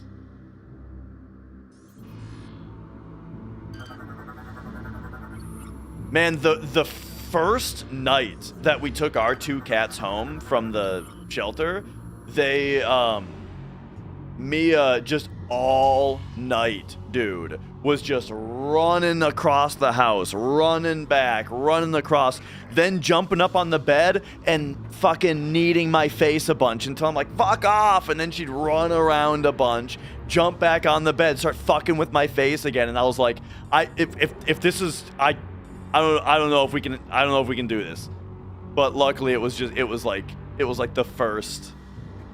It was just like the first night she was like that. I can only imagine, it's actually really sweet when you think about it, that like, it had to have been that just her little cat self was used to having to sleep in a cage in the shelter, you know? Like she wasn't used to having outside, or like, time to be out in the big room all night. Like, no one's making her go in for the night, and I think she was just pumped. Enrico, hello, welcome on in, glad to meet you. And hell yeah, I love to hear it, you know.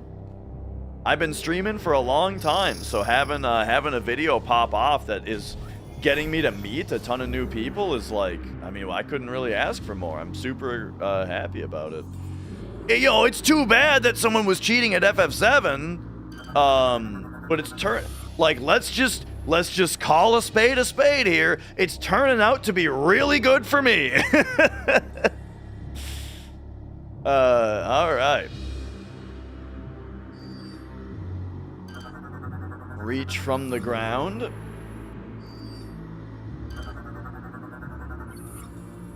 And I mean, you know, that's kind of what I meant when I said, like, at the very least, you know, we all know that it is content. People, it's dramatic, it gets people interested, and then, hey, if I'm able to make the video good, and then people are into the stream, shit, dude, what more can I ask for? What happened with FF7? I was verifying a run on stream, like I was doing like a run commentary verification, you know, and believe it or not, I caught someone cheating.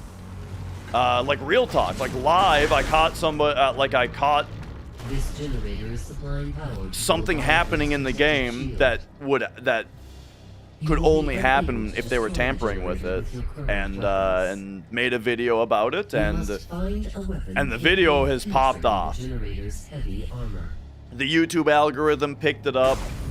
Me with before the video, I had like 1,200 subscribers on YouTube, right? And this video popped off and got 250,000 views. So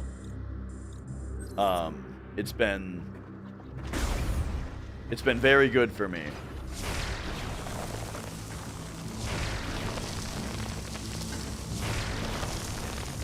And yeah, this one was interesting because they deleted everything. Yeah, like, so I'll tell you guys, I did have a phone conversation with Carl Jobst, and that seemed to be what he thought was really interesting as well, was that, like, it's very interesting that someone would get caught in one game and delete delete all of their runs from all games. Like, that's something that doesn't really happen.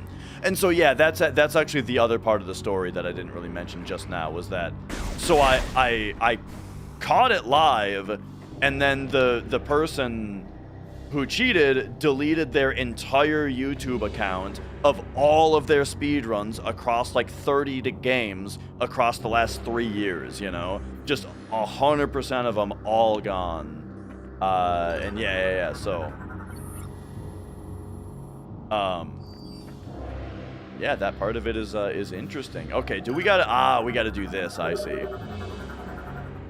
Gunship requires increased firepower for this command. This Aurora was yakking at me, and I did not listen to what she said. But okay, so I guess we can write that down though. So Eastern Energy Signature, we need more gunship firepower. So let me pop over here and say Eastern Energy Signature, need gunship firepower. There we go.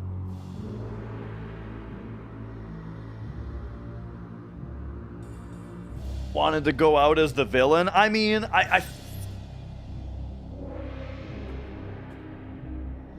I appreciate the thought, but I mean, I feel like you would try a little harder if that was the case, you know? Like, it wasn't like a spliced up world record run or something that would take a lot of effort and be world record. It was someone just doing runs. They were just doing runs normally, but in order to keep a run from dying and stay on a step route that they were clearly very unpracticed with, they were just like cheating a little bit, you know, to just have like their grind be easier, basically, you know, which is it's weird to do such a relatively small cheat and then have such a big reaction to it being caught, you know? Well, I say such a big reaction, but I mean, their reaction has actually been very quiet. They didn't talk to anybody. Oh. But yeah, Griggy, nice to have you here. Whoa.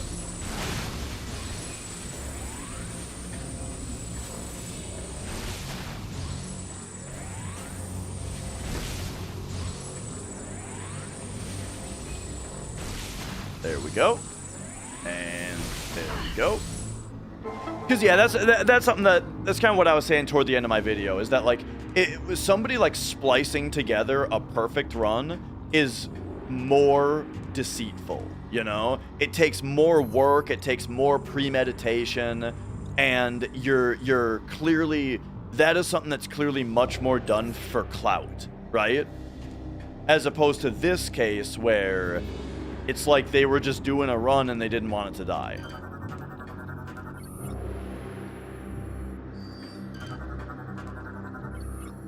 Phasite plating.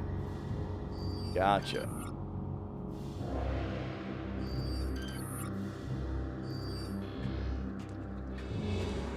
So I guess I should write that down as well here. How is the run going up to the point where they cheated? So for a newer runner, it was going very well. Like, they hadn't game overed to a single boss yet, which that's the biggest thing. When you first start speedrunning FF7, the thing that kills your runs or makes your runs slow is game overs, dying to bosses. or screwing up strats and soft blocking and having to load your game, you know. That's where you lose most of your time, and they didn't have any of that, you know. They let's see, phase-on plating. So yeah, it was like, so they were several minutes ahead of their PB, but they were clearly pretty new to the game, you know. Their menuing was super slow. Their boss executions were successful, but very risky and very slow. Risky just because they, like, bled a lot of time and just did things that caused them to need to get lucky. And, like, their movement in a lot of rooms was slow. And they were struggling a lot to keep up with the step route, right? All things that's totally normal for a new runner. You know, but since they didn't have any game overs yet, they were pretty far ahead of their PB. And yeah, a lot of good RNGs. So like, if I'm trying to get myself into that headspace, it's like they're a newer runner who's getting a run where, like, yeah, the world map RNG was a big thing. Where it's like they're getting a run where it's like the RNG is really good. And so it's like this is the run for them. You know, in that it is in that it's going very well. And so I imagine they just didn't want it to die. And so, you know, they took dishonest measures to help make that happen.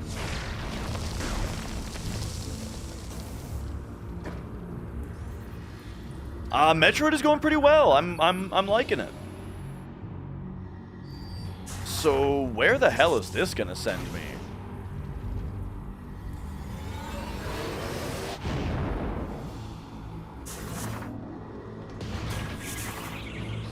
Shortcut discovered. So this sent me, okay, like basically back to my ship. And then now we can get in here for whatever that is. But yeah.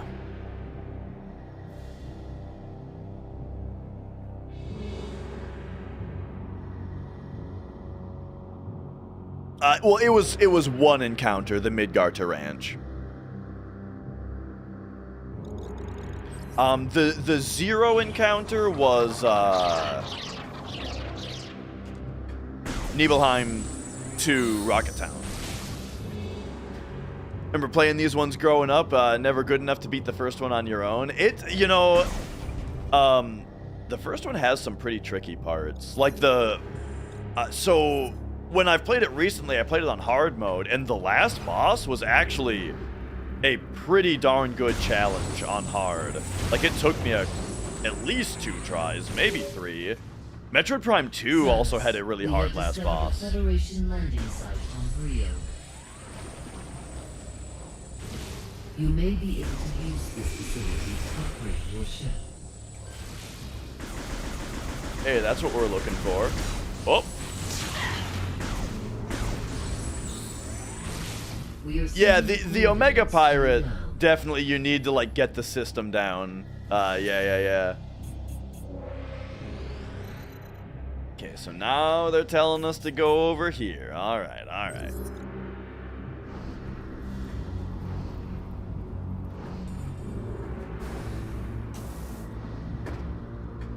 Okay, so to get in there, we actually need to be able to melt this ice.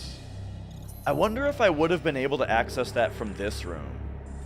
Yeah, I totally would have been able to, so the shortcut actually kind of just set me back. The one-way shortcut.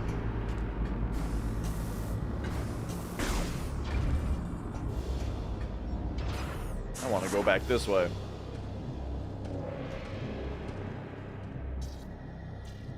And then... Oh, wait a second. I just remembered this room had more spots to check. Can I pick up more of these and go faster? No?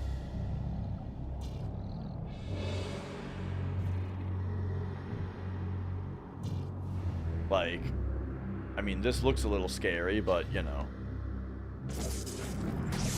Ay.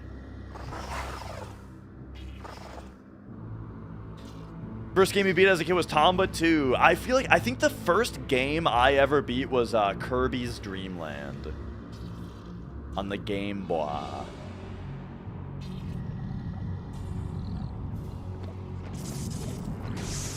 There we go.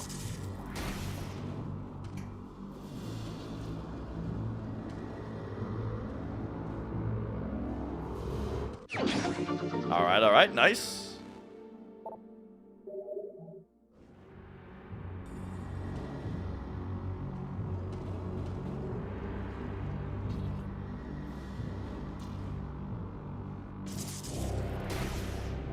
And now we can just drop down to there. Perfect.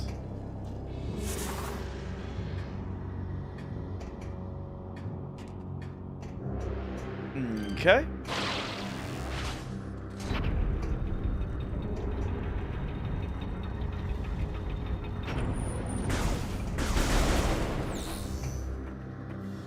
So I'm trying to get back to this room, right? No, this room.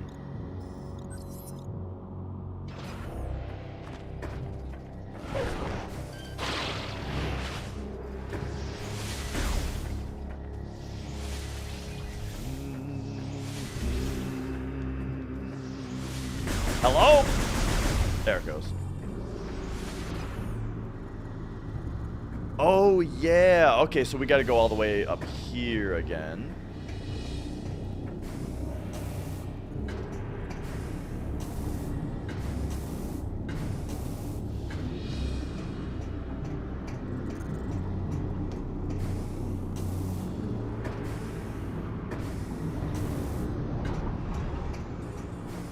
Okay, man, hell of a run back. But here we go. So now, what if we ice beam you?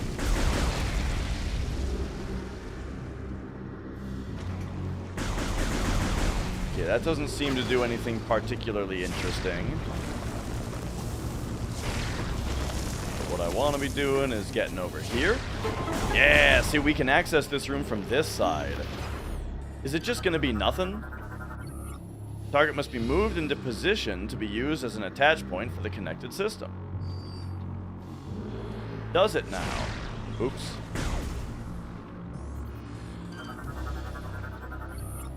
The gearworks are used to process raw fuel before it's sent to the piping network. Alright. Well.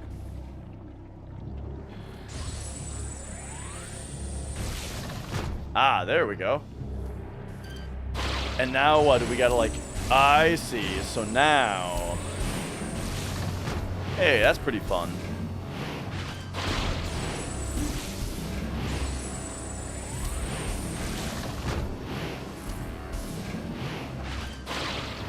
And yeah, I actually haven't played a ton of Kirby either. I mean, I played Dreamland growing up a lot.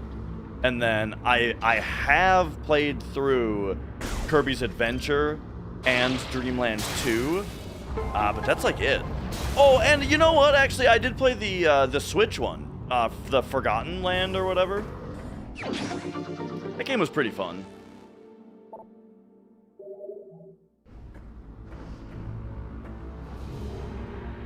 Is the new one out yet? Kirby Air, the new one. That Sakurai is directing, is that out yet?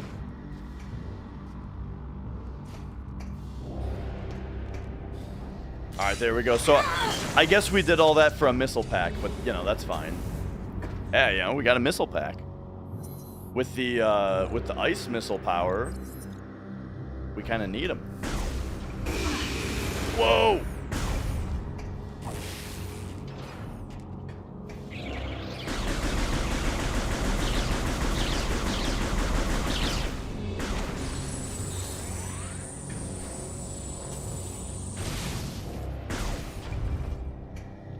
By the way,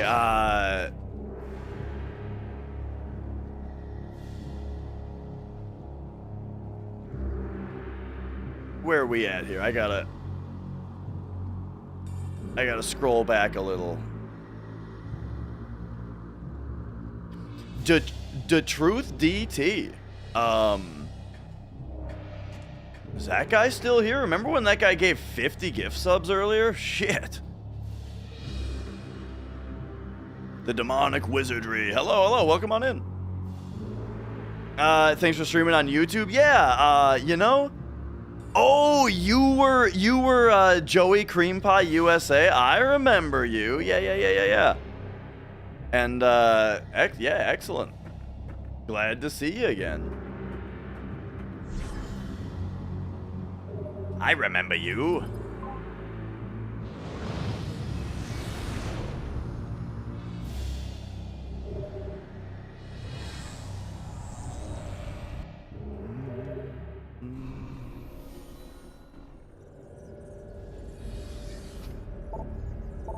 Okay.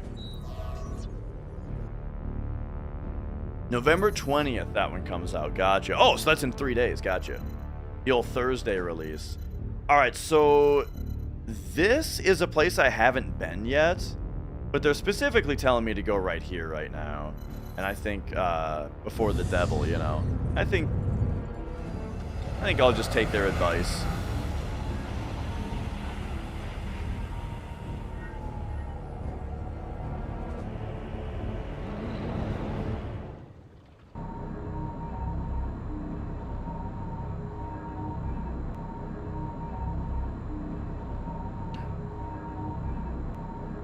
You know, okay, so speaking of I Know What You Did Last Summer,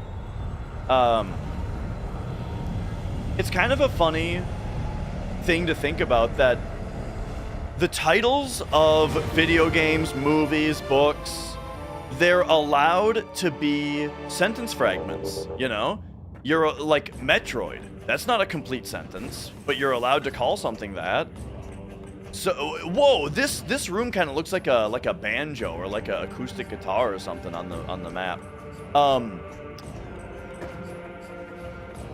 So, it's interesting to note when movies or games or things are called something that's a complete sentence, you know? I Know What You Did Last Summer is a complete sentence. Alright, so they're telling me to go here.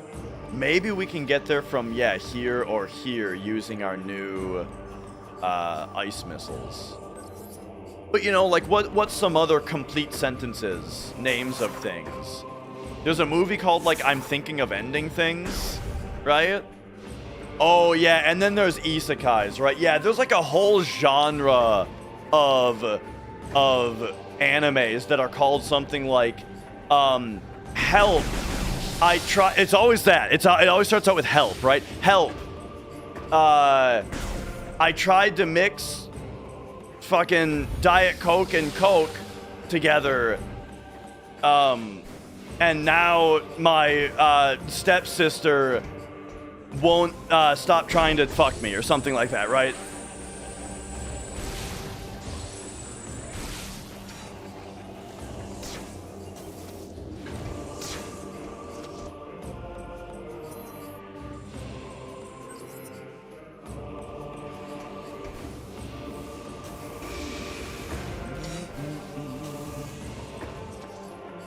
That's probably a real one, by the way.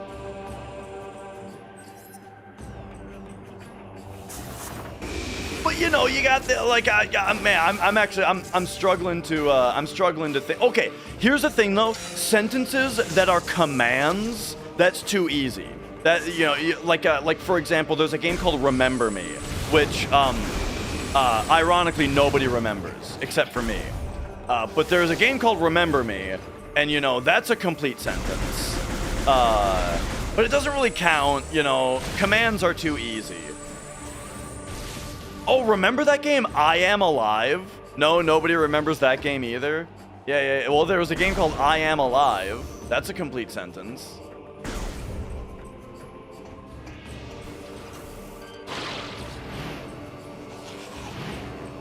I have no mouth and I must scream. There you go. The end is nigh.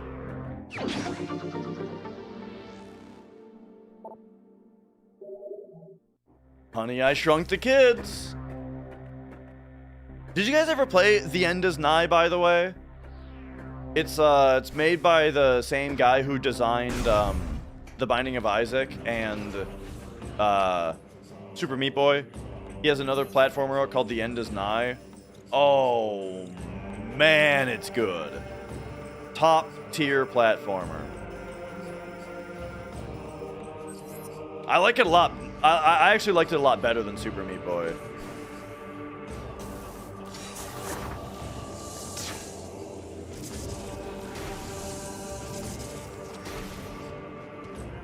Thomas Was Alone. Speaking of like artsy fartsy in 2010s indie games.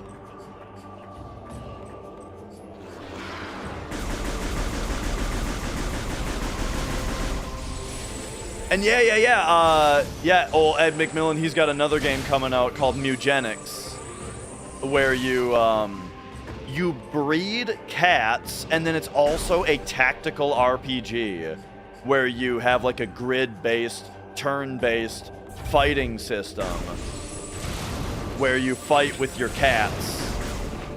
And the cats are like different classes, you know, you got like a warrior, a thief, a cleric and stuff, and then it's a roguelike where they all, or at least it's that type of thing, where they all have, you know, random attributes that they get. Almost like Darkest Dungeon, where like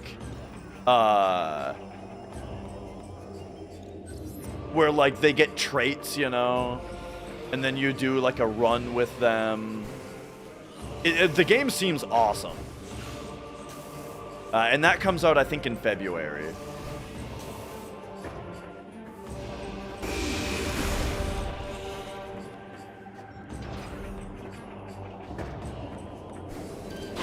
And again, same guy who designed Binding of Isaac, so...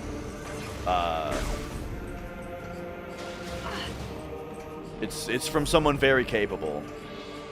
Yakuza Kiwami 3 comes out in February also. I didn't realize they were doing a Kiwami 3. I just finished Yakuza 3 regular. My wife and I have been playing through the series, and we finished, we've done 1, 2, and 3, and we're like 40 hours into 4. Original versions of all of them, though. You know, we played 1 and 2 on PS2, playing 3 and 4 on PS3, and, yeah, fantastic series so far. Like, I'm really, really enjoying them. Really looking forward to Zero, because Zero we played, like both my wife and I played a little bit of Zero when it was new, but we hadn't really played the series yet. And so then it was like, at some point it was time to actually play the whole series. Ooh, space jump. Do we take turns? Nah, I'm the game player, and Mrs. Dash, she's usually playing Steam Deck, and then she just looks up anytime that there's dialogue, you know. She plays Steam Deck during all the action scenes, or all of like the just like the fighting gameplay and stuff, and then looks up when there's cutscenes. And the funny thing is, she is way better at remembering shit than me. Like, all the time, she's needing to remind me, like, who characters are and that kind of stuff.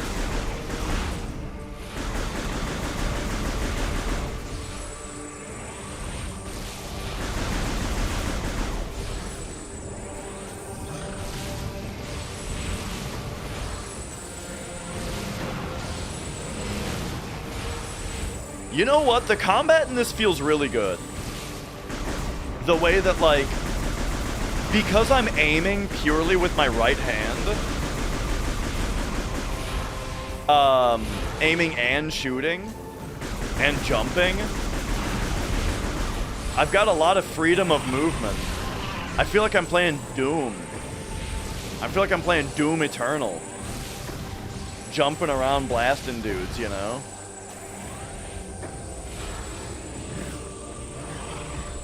Where is this guy?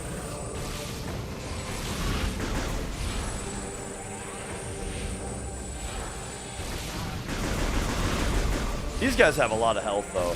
You know what? I should, oh, he's dead. Hit him with the freeze, you know?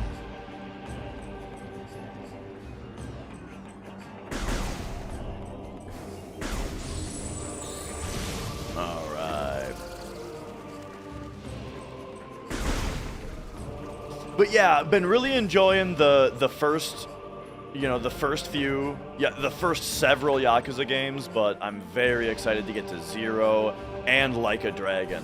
Because both of those I played a decent amount of when they were new, but I didn't finish either of them. And I kind of just felt like I needed to play the series up to them to appreciate them properly, Alright, I'm just gonna get in the slot here. Oh, yeah. This guy, he's like bound. Started on 7, loved it so much you went from 0 through every game. I mean, that's kind of what we're doing, is that we played a little bit of 0, a little bit of 7, didn't finish them, and then Pirate Yakuza came out, and we were like, okay, it's time to play the whole series.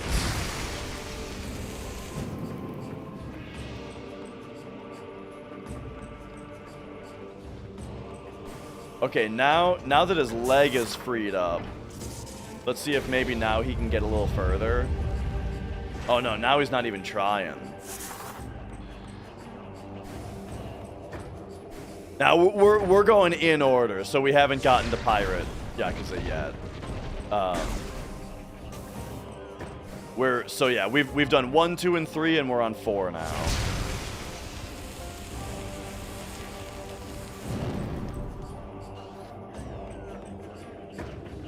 And then on Steam Deck, I'll let her answer. But she's been playing Clover Pit a lot.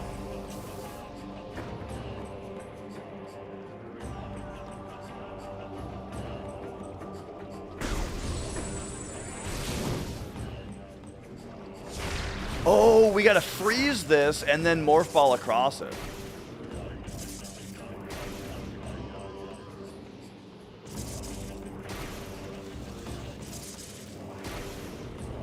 This game's been fun so far.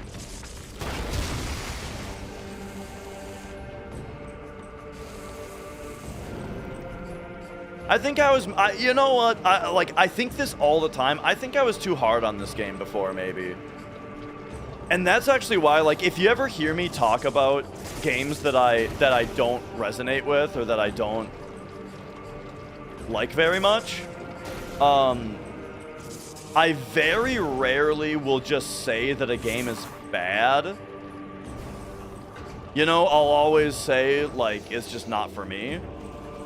And then even so, I also really don't like, I don't like discouraging other people from playing games, I'd rather people... I love encouraging someone to play a game. If I can get someone to play Hollow Knight or FF7 or something, I think that's great. I really don't like, discouraging people from playing a game, Anyway, ultimately, though, what I'm getting at... Ooh, we probably just blast it right here. This is Prime 3. Yeah, there we go. Kind of what I'm getting at, though, is also... I usually, if I'm not super into a game, instead of thinking that it's bad, what I often say is, I need to try it again. I need to give it another shot.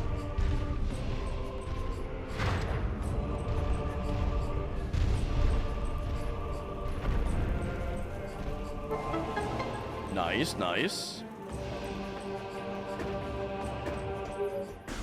Because so far I'm really liking this. We have uncovered more information regarding your condition. It appears that once activated, the unique phazon inside your body overreacts after several seconds.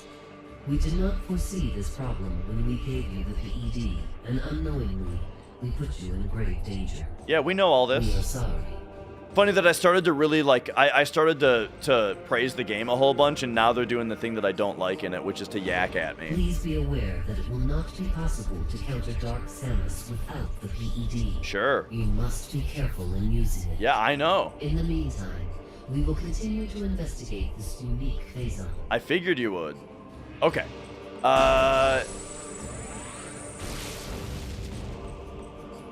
Anyway, where the hell was I?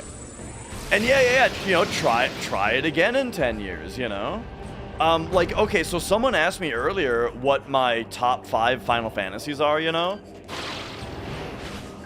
Oh, and I didn't mention it because it's not a top 5. But anyway, perfect example of a game that I just needed to try again. Final Fantasy 13. Turns out that game rules. And I was just not like mature enough for it when I played it the first time.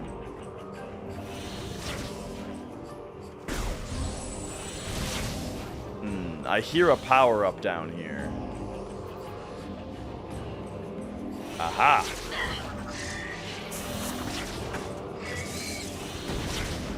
Nice! I'm glad I looked down here.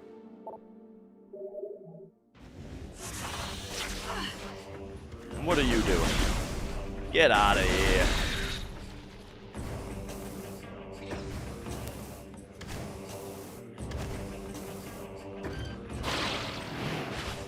Go, go, go.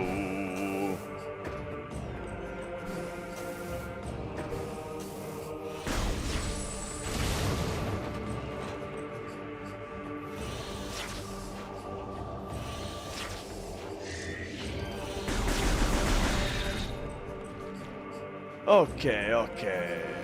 Where are we now?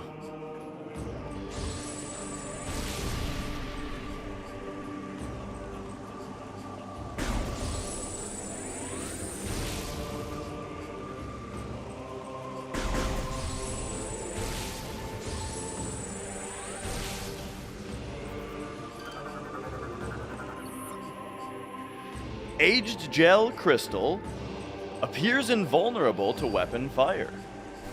Does it now? What about this one? Ah, that one's vulnerable.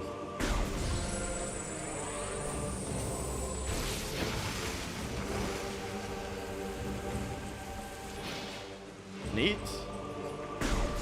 And then looks like we probably just have to shoot this one. Oh yeah.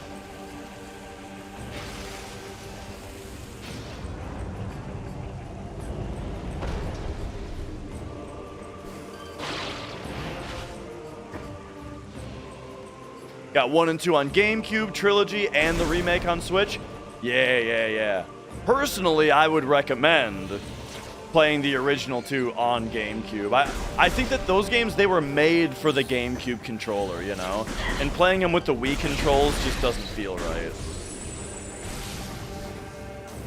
This one with the Wii controls, though, you know, it's made for it, and it's pretty fun.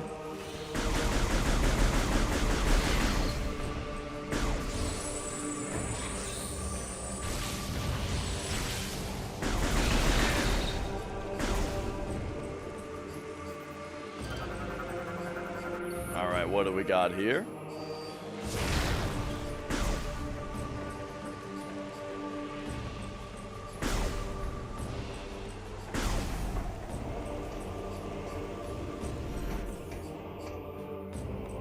Big room.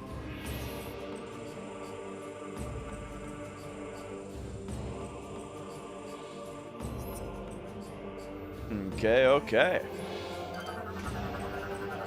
So, gotta get all this shit out of the way. And then...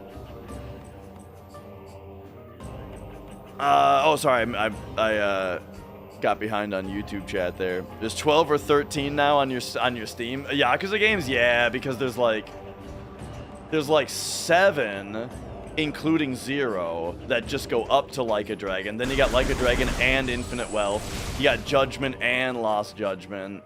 You got,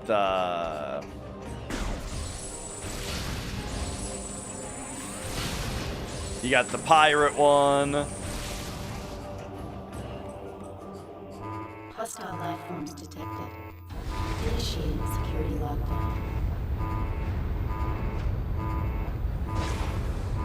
The aim control. So the thing is that, like, in the original 2 games on GameCube, you can just lock on to dudes, right? In this one, even when you're locked on, you have to aim at them. So it's a lot more involved.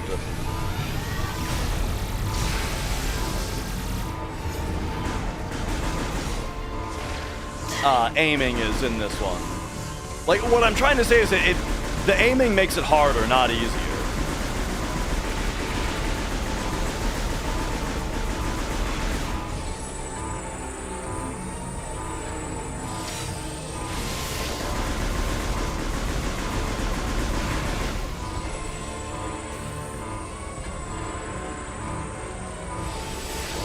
Oh! Ah.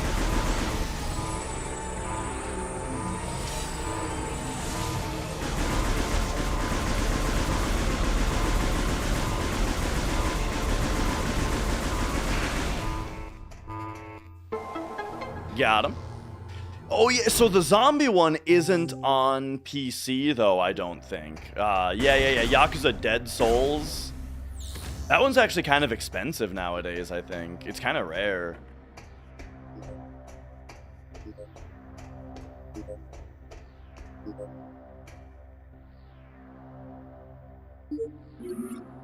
Alright, so what happens if we press this?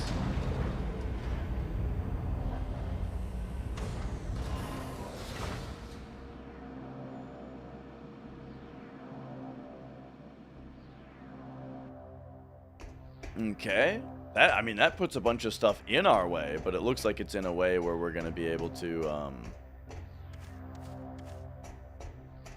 get in there. Oh yeah, and then there's also one that's called like The Man Who Erased His Name or something. So yeah. There's like a lot of spin-offs and stuff. I think the missus and I, our plan is to basically just play 1, 2, 3, 4, 5, 0, and then I don't know if 6 or Like a Dragon came out first, but you know, whichever, basically release order, and probably not necessarily any spin-offs, at least not yet. Oh, okay, here we go. This kind of explains it. Except Pirate Yakuza. We're playing that one. As far as the spin-offs go, we're playing that one.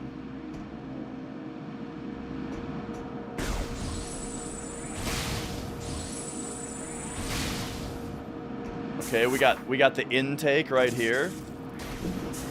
Whoa!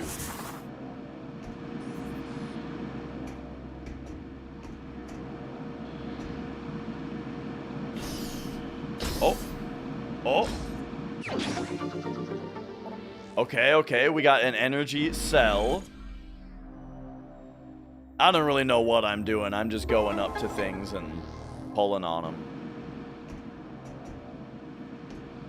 Oh, yeah. Isn't there a part where you have to, like, you know, spoilers for later in this game, but I think there's a part where you have to, like, fetch quest a bunch of these energy cells.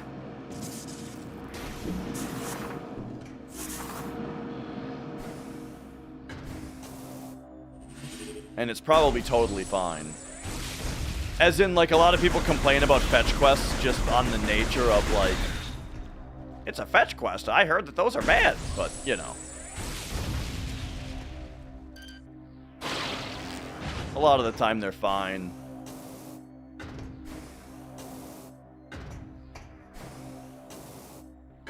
Speaking of, like, the game design things that that get complained about no matter what they are, or no matter how well they're done, you know?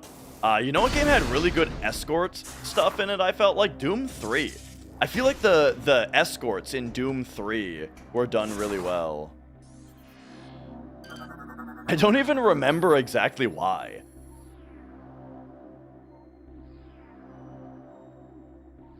Bay door control system. Okay, yeah. I feel like you really don't need to scan stuff very much in this game, compared to the first couple, because instead you're doing a lot more like interaction. So bay door control system, engage to man. Oh yeah, because you just come up to it and you do this.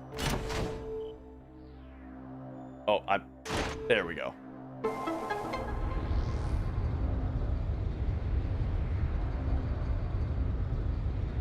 Ah, so now we can put the shit back down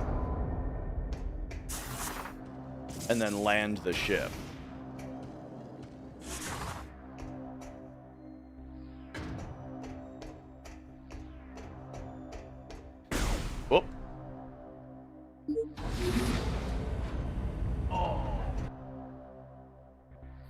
Forgive me, I gotta run to the bathroom. It's been forever.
Oh man, I somehow think that's my first bathroom break today.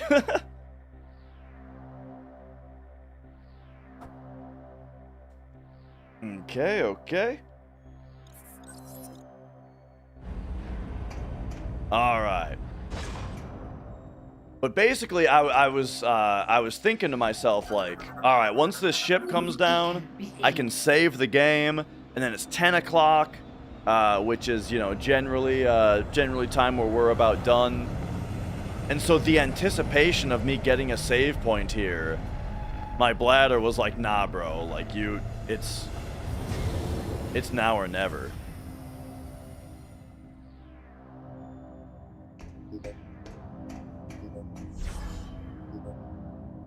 All right, so we can pop in here. We can take a shave. Oh, but you know what, though? I should, before I forget, I should do the thing that we're here to do, which is to power up the ship's firepower. Like, this is the reason that we're here.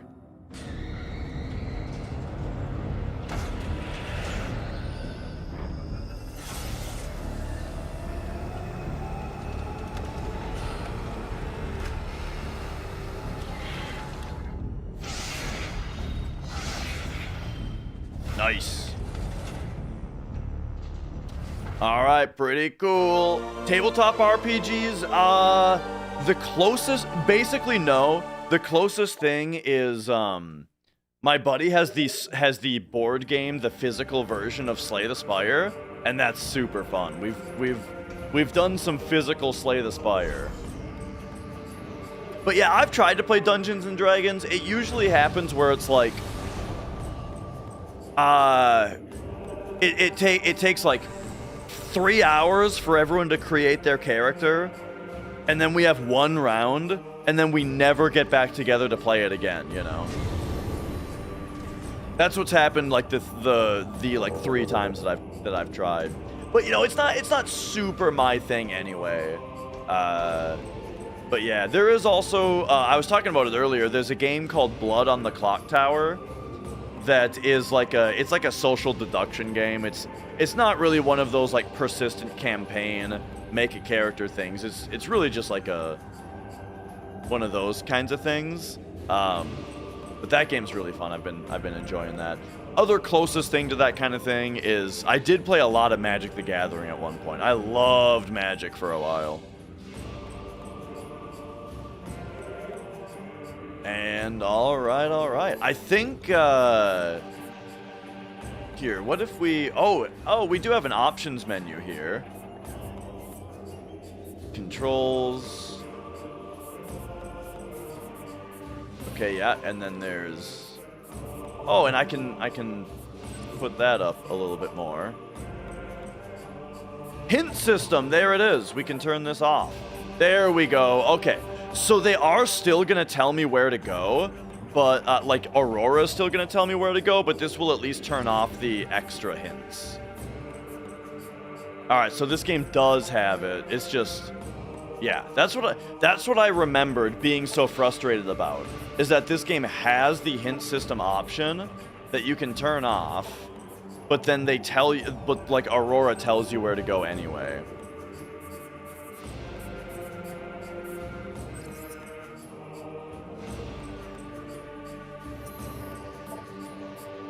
All right. And then I was hoping for like a return to menu option, you know. Oh yeah, there it is. Just the one that you'd expect.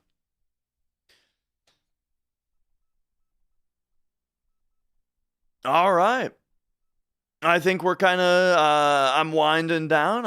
I'm wrapping up. I'm ready to just chill for the rest of the night. Did I play Commander? Oh, I was a Legacy player mostly. Yes. I loved Legacy, man. Just the idea where it's like the power level was really high, but not vintage high. And also, I think like, I liked the idea that cards were either banned or they weren't, rather than restricted. So yeah, for these reasons, I was big into Legacy. I played a lot of Grixis Delver. That was kind of my main deck. Loved red, blue, black Delver. But I also played a lot of Loam.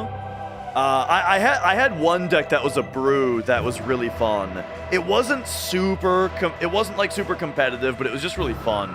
Where it had Seismic Assault and Life from the Loam, which was to, you know, and a bunch of cycle lands, right? In order to be able to dredge the cycle lands back into your hand, yada yada, and then no. You dredge Loam into your hand, Loam your cycle lands, get card draw from your cycles, all that kind of stuff, and then you play Seismic Assault then, which then lets you shoot things.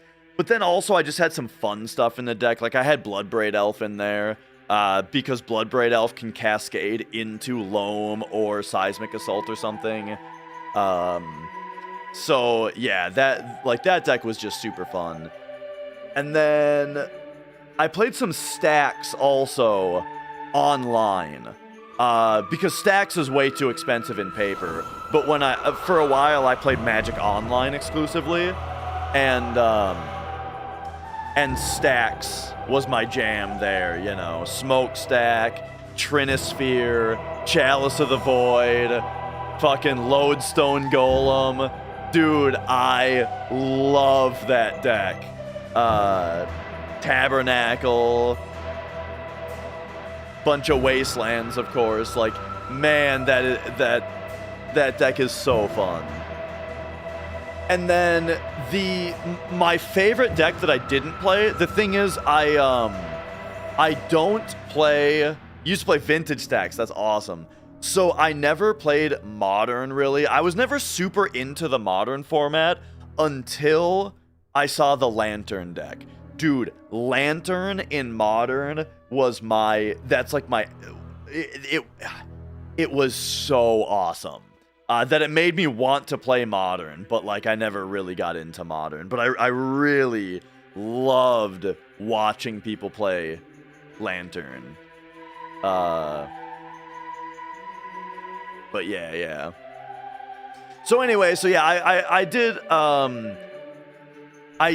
play Magic for quite a bit for a while. And yeah, I really like that control stuff. Yeah, prison decks especially. But I mean, my like main in Legacy paper was Delver though. I loved the interactivity of Delver, you know. Playing creatures that would attack, having counter spells and cabal therapies and stifles and like all that kind of stuff to interact with what they're doing while you hit them with creatures, right? I did really enjoy that deck as well. But yeah, eventually though, I just kind of got to the point where it was like, hey, we were in that room just now. Oh, you guys can't even see what's going on. Eventually, it kind of got to the point where it was like, it just took too long, you know? It was like, I would spend an entire evening playing like 3 rounds, you know? And it's like, I think I would have rather played a video game during that time or something, you know? But you know, I had my fun with it, and I respected the game a lot. But yeah, all right. I think I'm going to see who on Twitch we're gonna raid. I don't think YouTube has raid things, so we're just gonna say bye to YouTube first. YouTube viewers, thank you so much for tuning in today. It was super fun. Yeah, I'm really glad I decided to start dual streaming to YouTube again, because it was great meeting everyone over there. YouTube, see you later. Bye-bye. We'll see you.